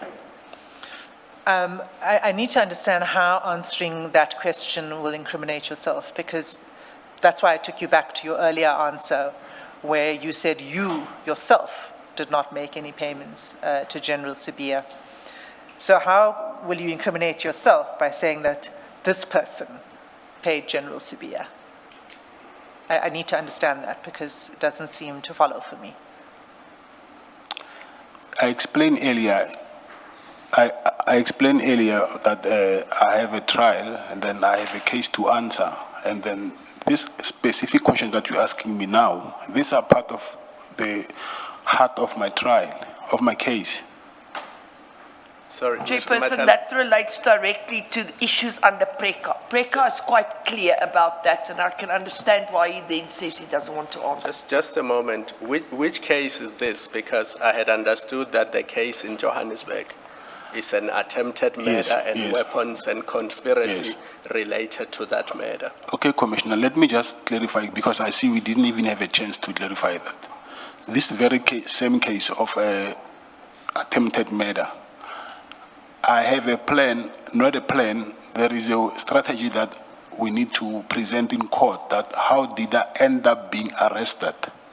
So part of my presentation, it includes my interaction with General Mukonazi in his apartment. And then it includes the very same topic that we're engaging in now. And then, because something along my discussion with General Mukonazi went wrong, or someone whispered something in, so I just don't want to go there, because now I see I'm saying things that I don't want to say. But I want to clarify some other things in court, that how did I end up being arrested? It's because of this very same topic that we're discussing now. So you intend to challenge your arrest? Yes. Yes, I do. And because you intend to challenge your arrest, you're not prepared to answer questions about the discussions that took place on the 14th of April 2024? Not only to challenge my arrest, the build-up of my case, that how did I end up to be where I am now? Where did it start? If it wasn't for this kind of engagements and topics, I wouldn't be where I am now. So this is very important to me, because if I say it now, I might as so then I wouldn't even have a place to start to present my case in court. I must say I have serious difficulty with that, because you told us here that when you first met General Mkhwanazi that very same day, he told you that there's already a warrant for your arrest in relation to that case. That's how I understood your evidence. Yes. But that warrant has been standing, and then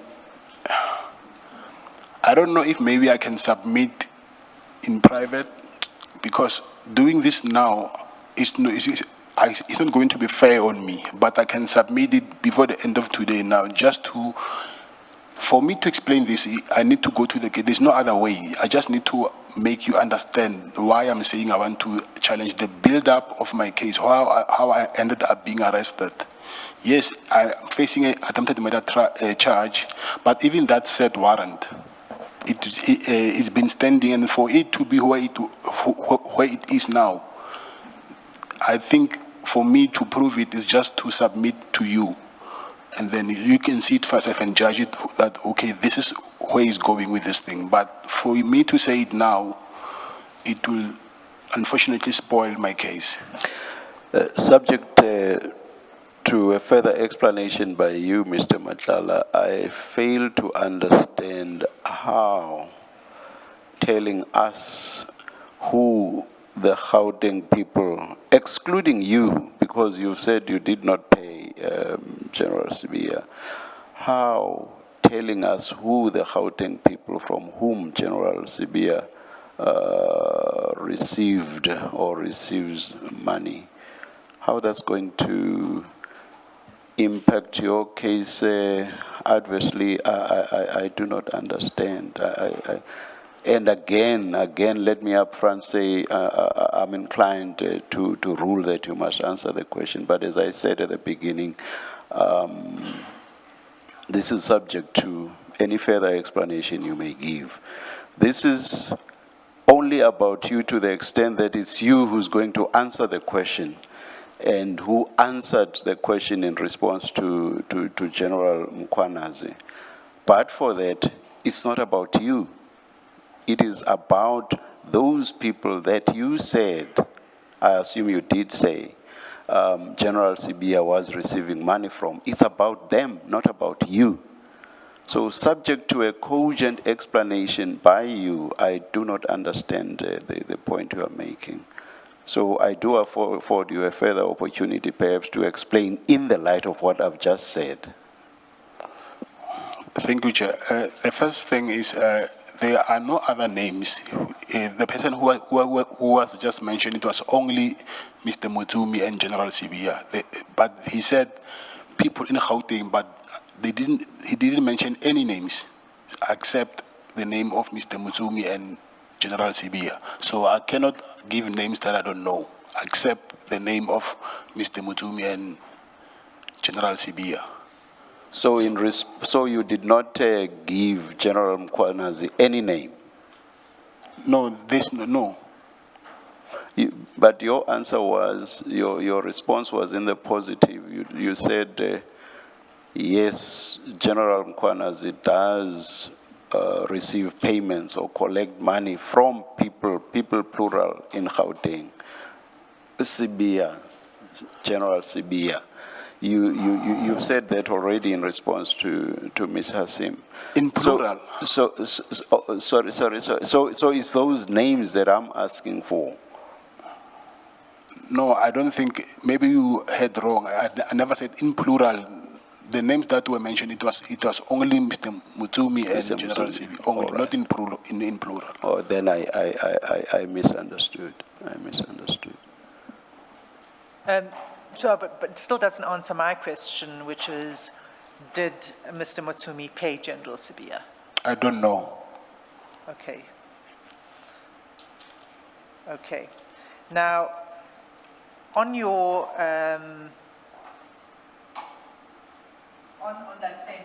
on that same paragraph, where General Mkhwanazi talks about Steve Mutsumi, and he says you told him how Sibiya is collecting money. So you're saying that you did not say this. You're therefore disputing what General Mkhwanazi said in this, in Parliament. Because what he is saying is that he told me about Steve Mutsumi, gave me the address of Steve Mutsumi, told me about the activities of Sibiya, how Sibiya is collecting money, etc. So now you're saying you don't know, but that contradicts what General Mkhwanazi says here, which is that you said how Sibiya is collecting money. So it's one of two things. Either you don't know, and that stands, whether Mr. Mutsumi is, but then it raises the chair's question again, which is that there's somebody else then who makes payments to General Sibiya. Do you understand? Yes, I understand, but okay, sorry. No, go ahead. If there is someone, then I wouldn't know. So the first thing is that I need to bring to attention is General Mkhwanazi himself already had information. So he was just asking me if I know about what he knows. So it's not like I went there because of my tendered complaints. So then he asked me about these things. So when he says that you told him how Sibiya is collecting money, that's not correct. You did not tell him that. no, I said to you that for that I do not want to incriminate myself, and I do not want to comment on that. Okay. So you're saying you don't know whether he received money from Mr. Mutsumi. He received money from others, that you know, but you don't want to name them. That's your position. Yes. And I need to ask you then, because it's the same reasoning that applies to the question on Mr. Mutsumi.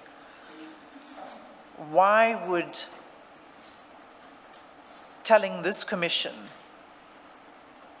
who the other people are that pay Mr. Sibia would incriminate you. Why would that incriminate you? Maybe when I'm saying incriminating, I'm using the wrong word.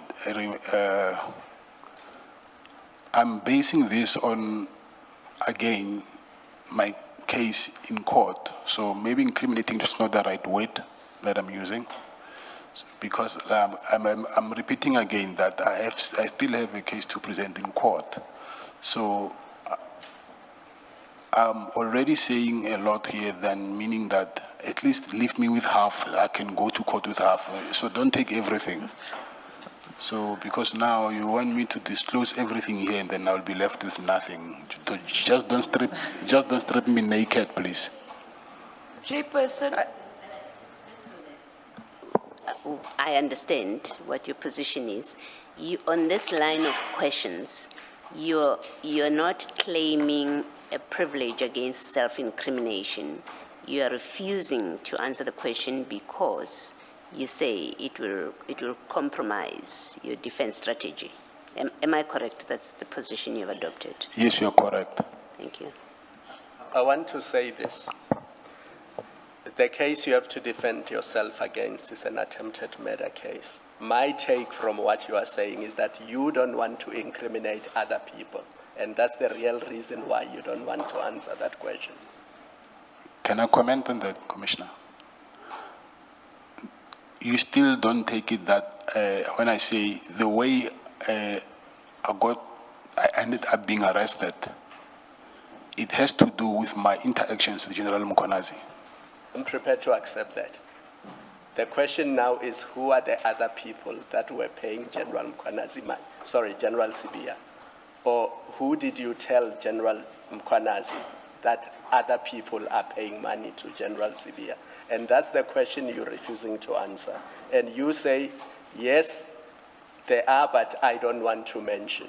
And that's why I'm saying my takeaway from that is the issue is not you incriminating yourself. You've already admitted that to Commissioner Baloy. The issue seems to me is you don't want to criminate those people that you know are allegedly giving money to General Sibia. That's how I see it. And I don't speak for my co-commissioners. I'm speaking only for myself. You are speaking for me because that's exactly the point the last point I engaged Mr. Madlanga on. I even said, this is only about you because the answer came from you, but otherwise it's not about you, it's about those other people. So whatever the right that you are asserting may be, simply does not make sense in this context. Ms. Van der Heever, let me give you an opportunity. I'm trying to find a practical solution here for this issue because I don't want us...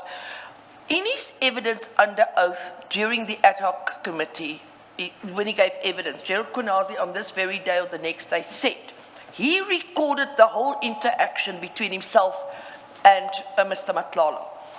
Maybe I can ask that that be disclosed to us. That would make it very easy for us to deal with the issues. I'm sure that that evidence must be available, and I can take my client through it and we can deal with it then before yourselves. No. That's a very simple answer. You utilize... No, Ms. Van der Heever, no. The witness can say that if he wants to, and he will be engaged about that kind of response. In fact, it has happened where he has referred us to other people and he was told why that was inappropriate or that doesn't help the questions that are being asked. You let the witness answer questions, please. This is not an objection. You are not objecting. And I'm not answering for him. That's and you're not what I'm arguing saying. a point, but you've answered the question for him. I suggest you let I think Mr. Madlanga has shown to be competent. He understands the questions. I said earlier, and I meant it when I said, I assume that his legal representatives have advised him about what he can do, what defenses he can take. But I think, let him answer the questions, please. Matlala, you heard me, that my takeaway from all of this is that your concern is not the worry that you'll implicate yourself. Your concern is the worry that you will implicate those people that you told General Mkhwanazi that General CBI is collecting money from. And that's your real reason for not wanting to answer this question. No, that's not the real reason, Commissioner. I already said that I do not know if Mr. Mutomi was giving General CBI money. So I cannot say something that I do not know. So what I said I know is that, yes, other people, which I cannot name people that I do not know. But I will know the facts, yes, but maybe the question that you're supposed to ask me is, how do I know that? Maybe then, because you've just said now, I know that he's collecting money, but I don't know the people he's collecting money from. Did I understand you correctly? Yes, yes. Yes. I And then understand you correctly. said, maybe if I ask you, how do you know those facts, then you will be able to elaborate. Yes, not the names of the people No, who are I'm giving past me that. money. You said you don't Yes. know the names. Yes. But you are able to elaborate if I ask you, how do you know that? Yes. Yes, so I'm giving you the opportunity.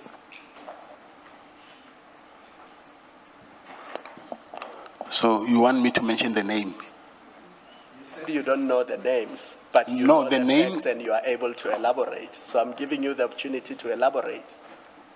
Okay. From a third person, not from him directly. What from a third person? Come again? From a third person, but not him directly. Yes. What did you hear from a third person and not him directly? I heard him saying that he went to collect money. Who? I'm saying I heard the third person saying that he went to collect money. Who went to collect money? Is the third person that I'm saying I'm not willing to mention his name. The third person, you had a third person say that third person went to collect money, or did you hear from the third person that General Sibia went to collect money? Yes. I think that's what we're seeking to clarify. Is it the second one? Yes. A third person told you, or you heard from a third person, that To- General Sibia went to collect money? The third person told me. Yes. Yes. That General Sibia collected money? Yes. All right. From the third person, from that third person? General Sibia went to collect money. This you are told by a third person. Did General Sibia collect the money from that person, that third person, or from some other person? No, that person, I will say maybe he was. How can I put it?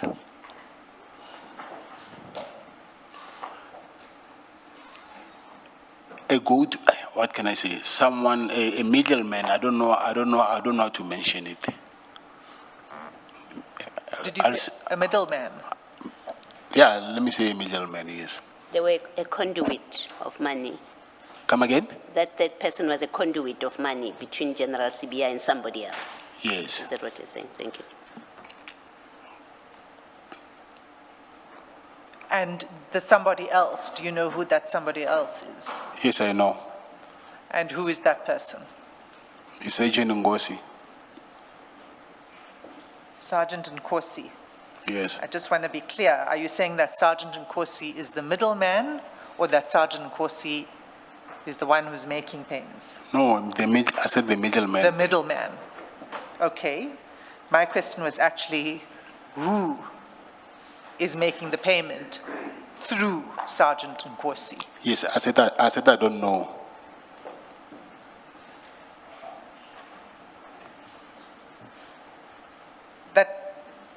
Are you sure about that? Are you sure about that answer? Because it seems inconsistent with what you've been saying earlier, because we've been going around this issue about other people making payments.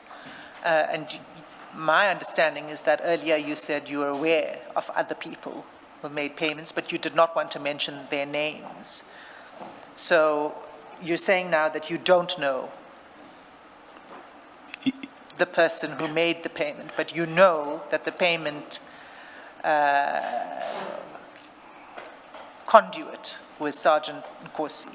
Yes, I said I did not want to mention his name, but now you said I have to mention the name, so I just did. Okay, but you don't know who Sergeant Nkosi is paying the money on behalf of? Yes, I said I don't know You that. don't know.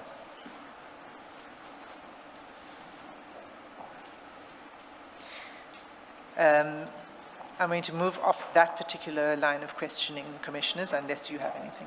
But not off the issue entirely, because the question of the attempted murder charge, you say that the developments of that case have got to do with this interaction that you had with General Mkhwanazi. If I understood you correctly, that this meeting, you Yes, think, sparked a campaign against you, in other words. yes. And you say, and why is it that you say that, first of all? Why do you say that? Because I just found out after that he even mentioned it, that I think he was in, I don't know whether it was IDOC or here the committee, that after I left his place, I went to, I don't know to who, and then I spoke about my meeting with him.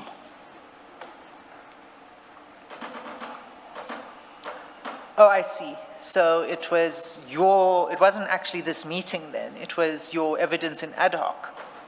Not my evidence. I'm saying I don't remember whether he gave evidence in ad hoc or here, but there's somewhere where I read in this, I think it's ad hoc, yes, where he said after I left his place, he heard, I don't know from who, that I was telling, I don't know who, but because he didn't mention names, that I've mentioned my meeting, the meeting that I had with him, and then I twisted the story. So I think, I don't know, but I'm just now assuming that I'm thinking that there's someone who told him something which is not what I think, but I didn't get an opportunity anyway to explain that to him. But obviously someone told him something which is different from what I know. Okay. And you say he said this when he was I giving think evidence? it was at a committee, yes.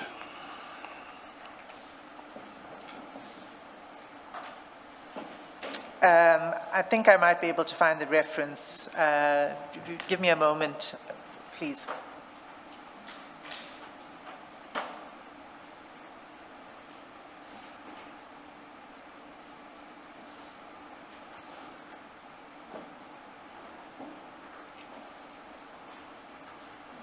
Okay, well, while we look for it, you are the one that introduced the topic of your attempted murder charge at this meeting at the Pearls, isn't that so? No, it's not. I did not even know that I had a charge. You didn't know about it? Yes. Okay, so on the same page, 228, where General Mkhwanazi says, if I can just take you, it's 2 paragraphs from the bottom.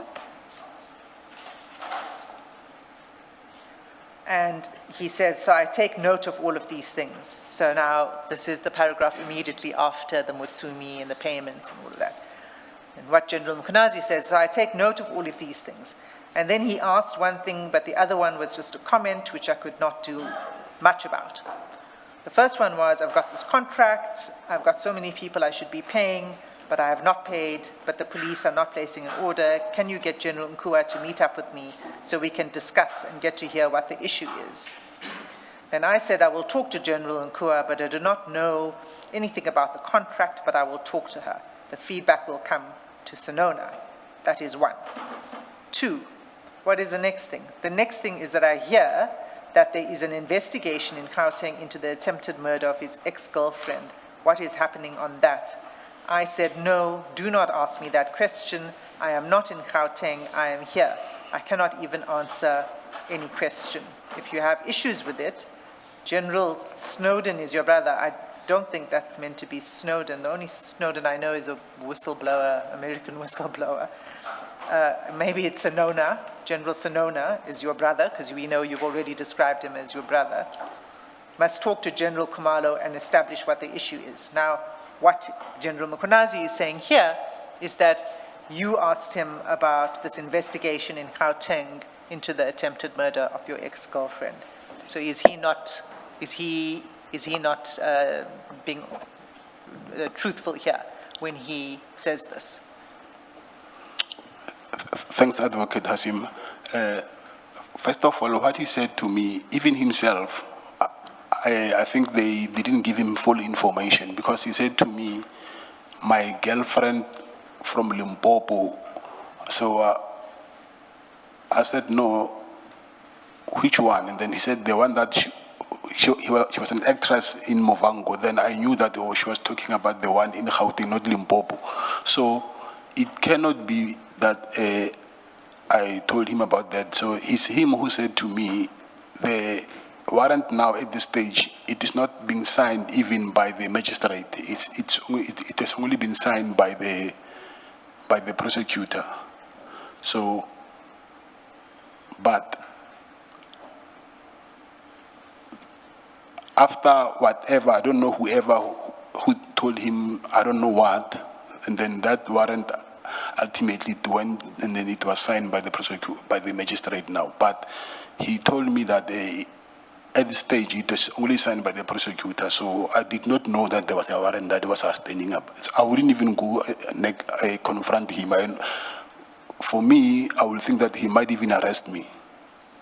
So if I knew that, okay, there was a warrant that he had, first thing that I was going to do is just to hand myself over to the police. So I wouldn't want to discuss something that I know it wouldn't benefit me with anything. Okay, so you're confirming that he was not being truthful when he said this? I don't know, I'm not saying he was not being truthful, maybe he's confusing the facts. Okay, so you're not saying he's not being truthful, but you say maybe he's confused. And you say that you did not ask him. That's what you're really trying to say. You did not ask him about the attempted murder investigation. I did not know that it existed by then. Okay. So do you know when the warrant was signed? Yes, I know. When was it signed? On the 13th of May, 2025. Okay. A day before I was arrested. The day before you were arrested? Yes. Okay. So, on the issue of well, no, let me not go there, because I know you're not going to answer about the contract. Let me go back to the question of the Nangi, which we didn't close, that Nangi docket, which we spoke about. Now, the Nangi issue came up in the meeting at the Pearls, right? Yes. And did you convey, if I understood your evidence earlier, you had not yet met with Mr. Nangi? By then, yes. By then? Yes. You had not yet Yes, met with him? yes. So you undertook to speak to Mr. Nangi to encourage him to withdraw the charges, to withdraw the complaint, rather?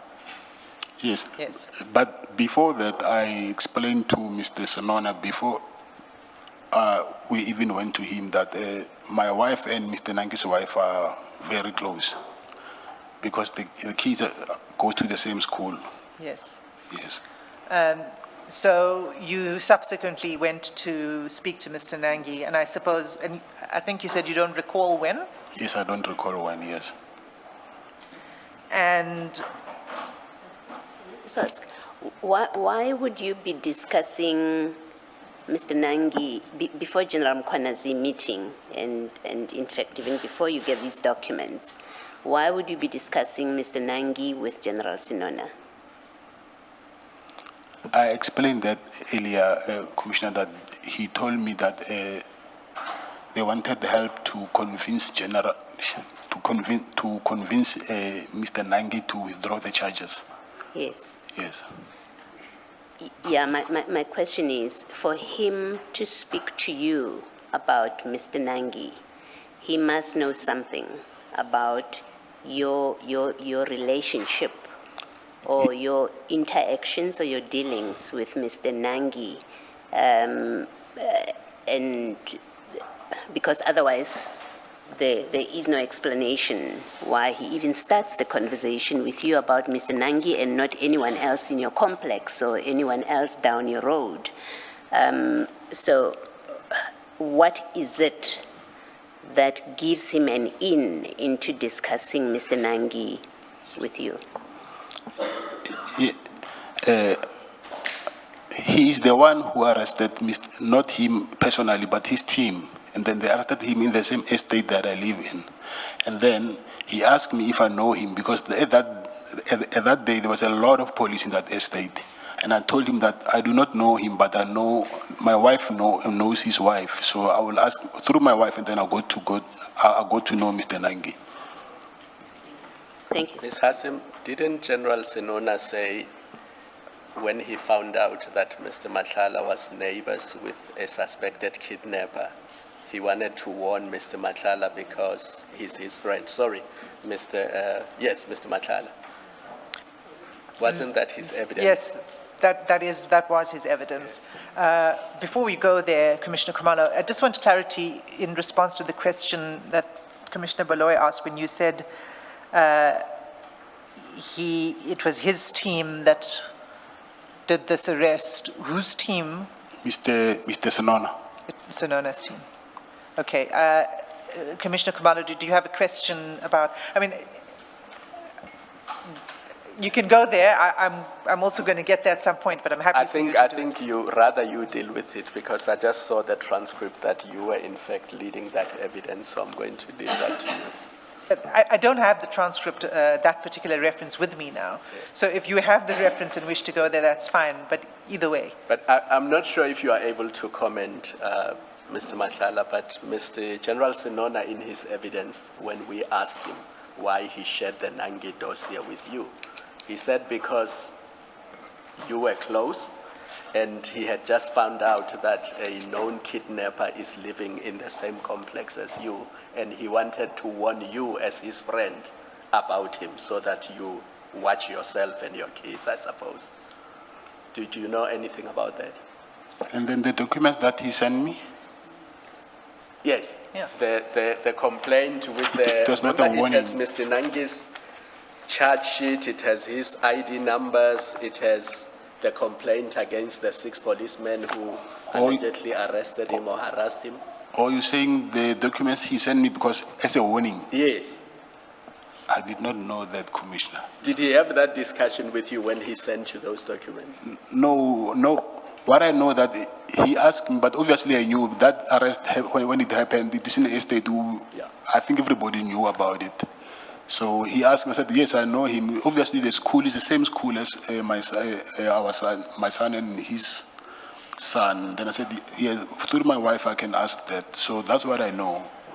So the only issue he discussed with you in relation to Mr. Nangi was, do you know him? Can you talk to him about the complaint against the other police? it was about the to withdraw the charges. Yes. Yes. Thank you. And you say that's why he sent you these documents, in your understanding. He sent the documents because he was giving you this information so that you could speak to Mr. Nangi. Not about the warning. Yeah, no, to drop the charge, to drop the complaint against Yes. General Mkhwanazi and others. Thank you.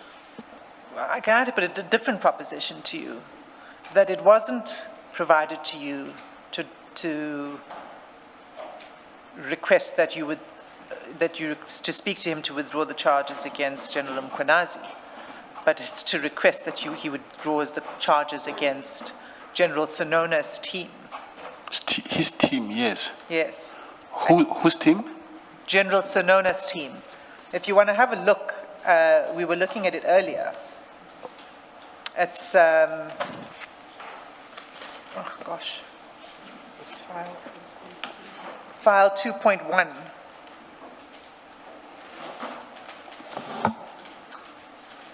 I think it's this one. page 22 and 23. Do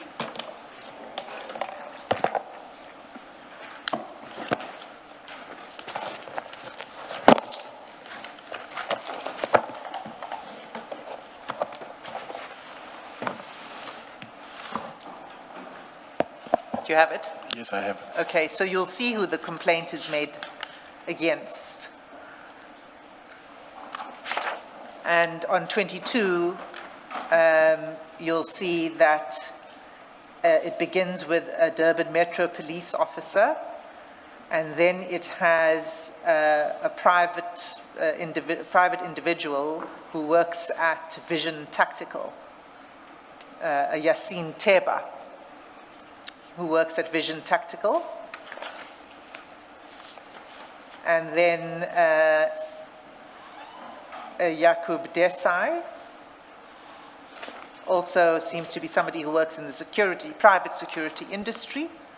And then you've got Captain Enoch, who is with DPCI KZN. And then you've got a constable from SAPS. You've got Colonel Dawood from the Anti-Kidnapping Unit. You have General Mkhonazi as the Provincial Police Commissioner, and then another Colonel Dina Govender, who is with the DPCI KZN. So you'll see that the provincial Hawks members were involved in this arrest, right? That was General Sonona's team. Okay. So my proposition to you is that the reason General Sonona sent you these more than 200 pages with all of this confidential information is to try to get you to withdraw, to get Mr. Nangi to withdraw the complaint against his team, that it wasn't actually in General Mkhonazi's interest that he was asking you to do this and sending you the documents, but in his own interests. Yes, but I wouldn't know that. Okay, so I thought you mentioned earlier that he spoke about his team that was involved. He Yes. didn't say to you. Yes, but That's- he also mentioned General Mkhonazi. Okay, but he didn't say to you specifically anything about his team. No, he mentioned his team, yes, and then he said he's not involved. It's his team and General Mkhonazi. Right. So when you met then at the Pearls, remember he sends this to you 10 March. Now you meet at the Pearls 15 April. Did you understand from this meeting, because you say you only met then with Mr. Nangi after this meeting, was this an understanding from you to be a quid pro quo for General Mkhonazi facilitating access to General Mkua for you? So- Advocate Hasim, I don't understand Latin. What is quid pro quo? Okay. Was this an exchange for him doing you a favor in relation to General Nkua, that you would then ask Mr. Nangi to drop this? Yes, I assume that, yes. You thought it was a quid pro quo, it was a favor, it was an exchange you were doing for General Mkhonazi. Is that what you're saying? Yes, I thought so, yes. So when you spoke to Mr. Nangi, what did you say to Mr. Nangi? I explained to him exactly that to withdraw the charges. I told him that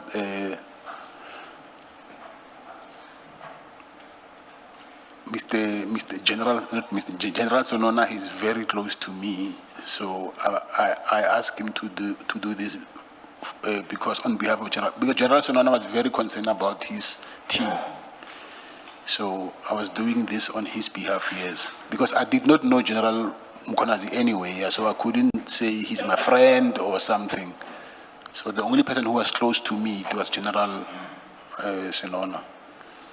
So if I understand you correctly, what you said to Mr. Nangi is, General Sonona is close to me, my older brother. He's very concerned about his team. Can you drop this complaint. Yes. And then, what did Mr. Nangi say to you? I think he gave me 2 or 3 days, and then after he came back, he said to me, he can do it, but his brother-in-law and his other, I don't know whether he's a friend or accused or whatever, they refused to do it. And I told that to General Senona. Okay, and then you communicated that reluctance to General Senona, isn't that so? Yes, I did. And how did you do that? Say that again? How did you communicate it to him? Did you? I don't remember whether I called or I saw him, because I saw him a couple of times, like I mentioned, so I don't know whether I called him or we met. Okay, so in your ad hoc, if I could just jog your memory, it's at page 27.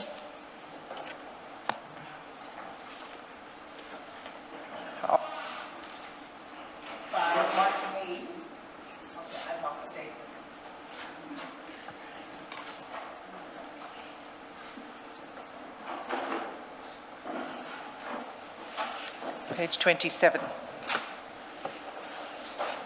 Yes. It's funny, I can see the You can see it on the screen. Yes. Thank you. All right. Now, it's quite small, and there are no line numbers. So I'm going to try to direct you there. It's about a third of the way up the page.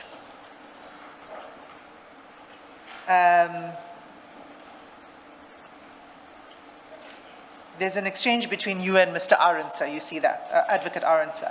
Yes, I do. Okay. And he asks you this question, and let me know if you can find it. He says, then you say you communicated Nangi's reluctance to Lieutenant General Mkhonazi via General Senona. Do you see that? Yes. And then you say, can you repeat that? And then he reminds you, in the draft statement, you said you communicated it to General Senona. You see that? Of course, yes. And then he asks you, how did you do that? And you say, I called him. And then Advocate Arendse confirms, you called Senona to tell him that you spoke to Nangi, and he was not prepared, and your answer to that is yes. You see that? Yes, I see that. Okay. So you called General Senona. Okay. Well, it's not for me to say, okay, you agree that you called him. No, yes, I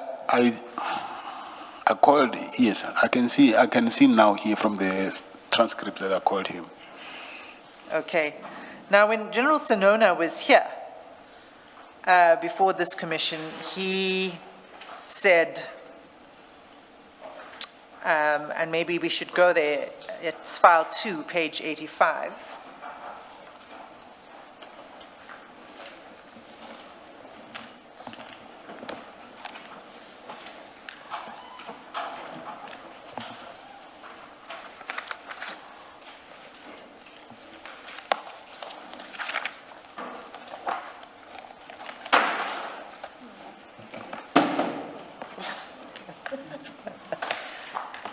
You've got it?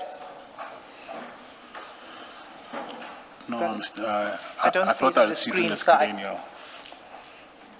Do you have it? It's fine, I'll check it, yeah. No, it's fine, it's here, yeah. You've got it, all right.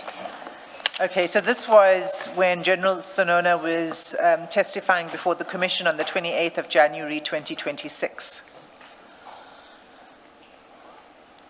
And he says, he contradicts you on this point.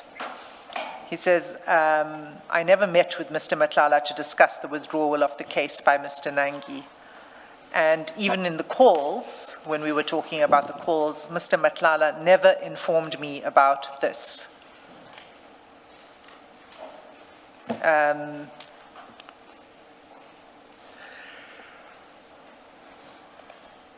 So he is denying that you called him. So is he not being truthful here when he says that? What I see here is he's saying that he don't have a recollection of that thing happening. He don't recall it. So meaning maybe he might have forgotten that I called him. No.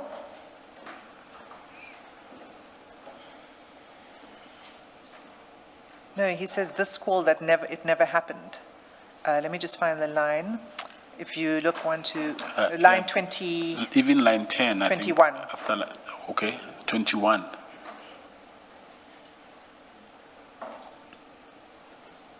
So the first I took you to where he says, I never met with Mr. Matlala to discuss this Nangi thing. So he denies one, he ever discussed it with you. He denies two, that you called him. And if you look at 21, he says, this call, it never happened with this discussion. It did not happen. In fact, also says he did not even hear the discussion in the meeting of the 15th of April. Yeah. Maybe because he was drinking whiskey, he was a bit tipsy. I don't know. But I see here he's saying, I do not deny that it didn't happen, but I don't really remember it. So I don't know whether he forgot or something, because he was busy with his whiskey there. But anyway, I didn't tell him on the 15th of April. It was after that. Let me just clarify. So on the 15th of April, what he's saying is you didn't discuss it. That's a separate point from the call. Okay, on 15th April, he's saying we did not discuss what? The Nangi issue. Okay. But we'll deal with that. But yes. my question to you is, he also says that you never called him to tell him the outcome of your conversation with Mr. Nangi. Can you go to our chats? Maybe we'll check in our chats. Well, we can go through your chats, but we see quite a number of calls between you and General Sonona, but we obviously won't know what you discuss in the calls. But he asked me for something, and then he's someone that I take as my big brother. There was no way that I would just leave him in the dark. I explained that to him. Right. He knows it very well. So that's. So you did call him, yes. and you did explain what your conversation was with Mr. Yes, I did. Okay. On the 15th of April issue, you said he was drinking whiskey. Yes. And can you just explain to us this? Because I don't know, how long was this meeting? Not more than an hour. Not more than an hour. Yes, I'll say yes. So I don't know. An hour max, I'll say. An hour max. So, and when he was drinking whiskey, where was he? He was not far from, that place is small, he was not far from us. Right.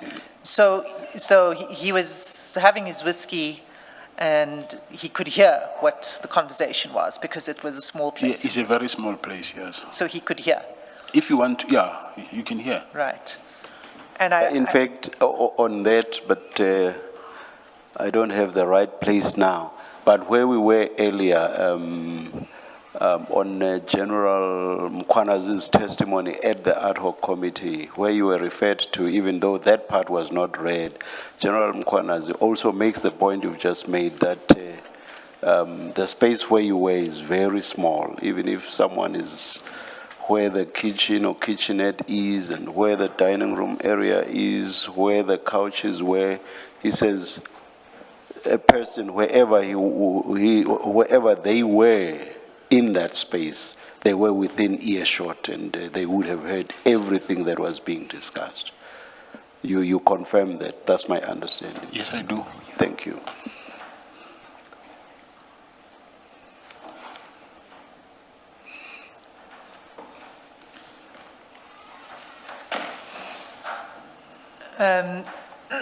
Okay, and that's fine, thank you. I'm going to leave that topic.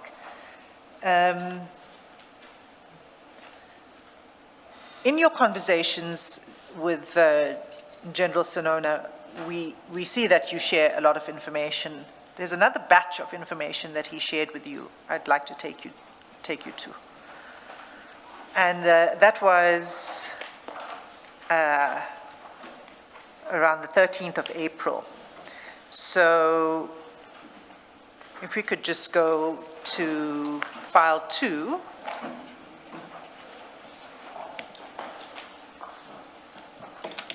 Page 11.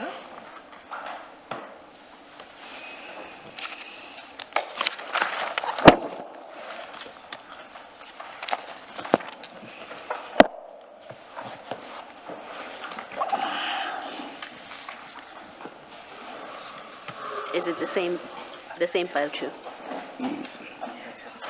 Yeah, oh, File 2. yeah, I wanted to find out whether it's 11 below the yellow tab or 11 above that, because there are two 11s.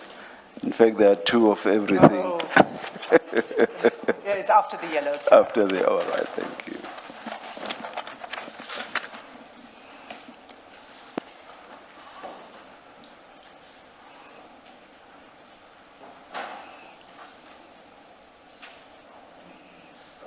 So that's page 11, and if you see at the bottom of that page, and this is 13 April 2025, there's a document that's sent to you. It's called Annexure SEN3, and then there's another document sent to you at exactly the same time. It's called Memo Biz Traces, and it's Annexure SEN4. And then over the page 12, you'll see another document sent to you, SEN5. And if you look at the timestamps, they all have 1632. They are literally delivered split seconds apart. So you sent them as one batch, these 3 annexures to General Sonona, okay? Do you see that? Yes, I do. Okay. Is there anything you want to comment on at this point on these annexures before I go there? I don't, maybe if you can open them. That's I fine. don't know what it is. That's fine. So SEN3 is at page 17 of that bundle.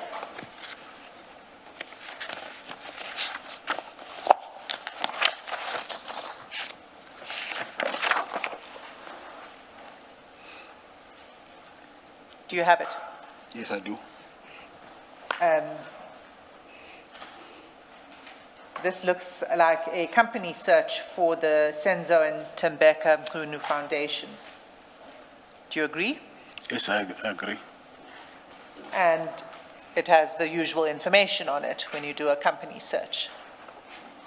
So why did you send this to General Sonona? This thing is forwarded. I received it from someone else, and then he said I must send it to him. Who did you receive it from? From a guy called Kelvin. He's a forensic investigator. What's Calvin's surname? Rafadi. Calvin Rafadi sent it to you, Yes. and what did he asked you to send it to General Sonona, is that what you're saying? Yes, he was applying for a job, so he said he wanted to impress General Sinona to show him that there's a couple of things that he's busy investigating, so this was one of them. So it's not, I think it's a couple of things that I've sent to General Sinona from Kelvin, yes. Yeah. So he said that these are things that he's investigating, and he wants to impress General Sonona, so he wants you to forward these things to General Sonona, to show General Sonona what he's busy with. Yes, yes. So that would mean that one of the things he was investigating was the Senzo and Tembeka Mkhunu Foundation. Yes. All right. SEN4 is at page 22.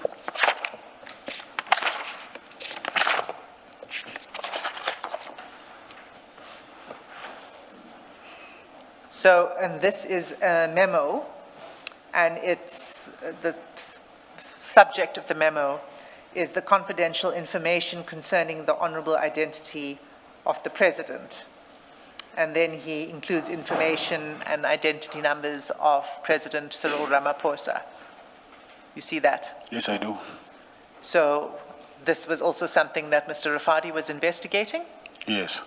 And do you know anything about this investigation?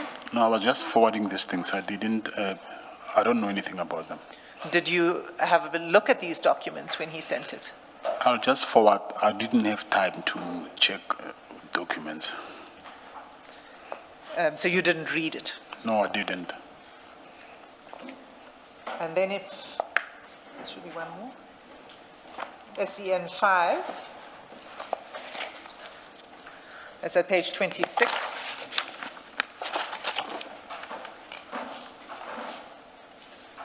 And that is a newspaper article. And it concerns reported corruption in the Rustenburg municipality. So I presume your answer here will be also that this is something that Mr. Rafadi was involved in. Yes, of course. Yeah, I think if you can go to my cell phone, you'll see all of these things are from him. They were just forwarding them. Okay. So did you read this? You didn't read this either, this No. document? I'll just forward it to Mr. Sonona. Okay. And when you forwarded it to General Sonona, what did you say to him? Every time I forward them, I'll tell him that I'm sending you a staff from Kelvin. But by then he knew that this guy wanted the position. He even applied for the national, because actually he applied for, what is it, to be head of DPCI nationally. But he thought because of he's not from law enforcement, he didn't have that hope that he will get that opportunity, but he thought maybe if General Sonona can get it, because even General Sonona applied for that, maybe General Sonona can squeeze him to the provincial post, maybe. So you're saying General Sonona had applied for the position of the head of the Hawks, national Yes. head, Yes. and Mr. Rafadi He also applied also. also applied for head of the Hawks Yes. nationally. Yes. But he was not confident of his chances of his application succeeding. So he wanted General Sonona to assist him with some other position in the Hawks. Yes. If he gets that position, maybe he can hire, because of what he's doing, maybe he can hire him somewhere. Okay. And are you close to Mr. Rafadi? Yes, I am. What is your relationship? What's the nature of your relationship? Mr. Rafali actually is someone that I was supposed to hire in my company, but for forensic investigations. But he was furthering his studies, and then I was also helping him to pay for his studies, so that at least I know that when I hire him, he'll be an asset. But at some point, he was hired by, he was a researcher from UJ, I think it's UJ, or VETS, I forgot between the 2 years. Yeah. But he was a criminal researcher for crime or something there. Okay. Yes. And how did you first meet him? Calvin. Yes. We are from the same, he's from, I know him from a long time ago. Maybe more than 25 years, 30 years. I'm from long time ago. Okay. And so do you meet him regularly? Yes, I did. And do you still meet Mr. Rafadi? Well, Unfortunately, I can't. Up until your Maybe arrest. in my dreams, I meet him sometimes, yeah. Up until your arrest, you had a relationship with Yes, him. yes. It didn't end at some point. No, it didn't. Okay. There's one other issue that arose again in relation to the evidence. I think it was in the ad hoc by General Mkhwanazi, where he says that General Sonona said to him that he was involved in some Lesotho project, or there was an interest that you and General Sonona had in a project in Lesotho that had to do with security services, and that he was interested in taking up a position in this project or a position in your company, and that he was considering even resigning from the SAPS in order to take up this position. Do you know about this? What's your comment on that? Yes, I do know about it. Okay, can you tell us about that? Yes, it was, I won't say presidential protection because he's Prime Minister in Lesotho. So I've registered a company in Lesotho for VIP protection for the Prime Minister. And so I was in negotiations with with them to offer security services for the Prime Minister in Lesotho.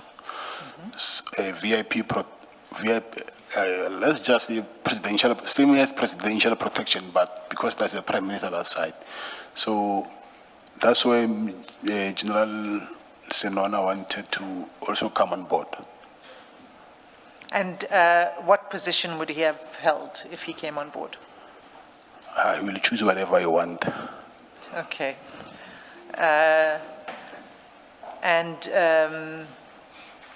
When was this to take place, the project?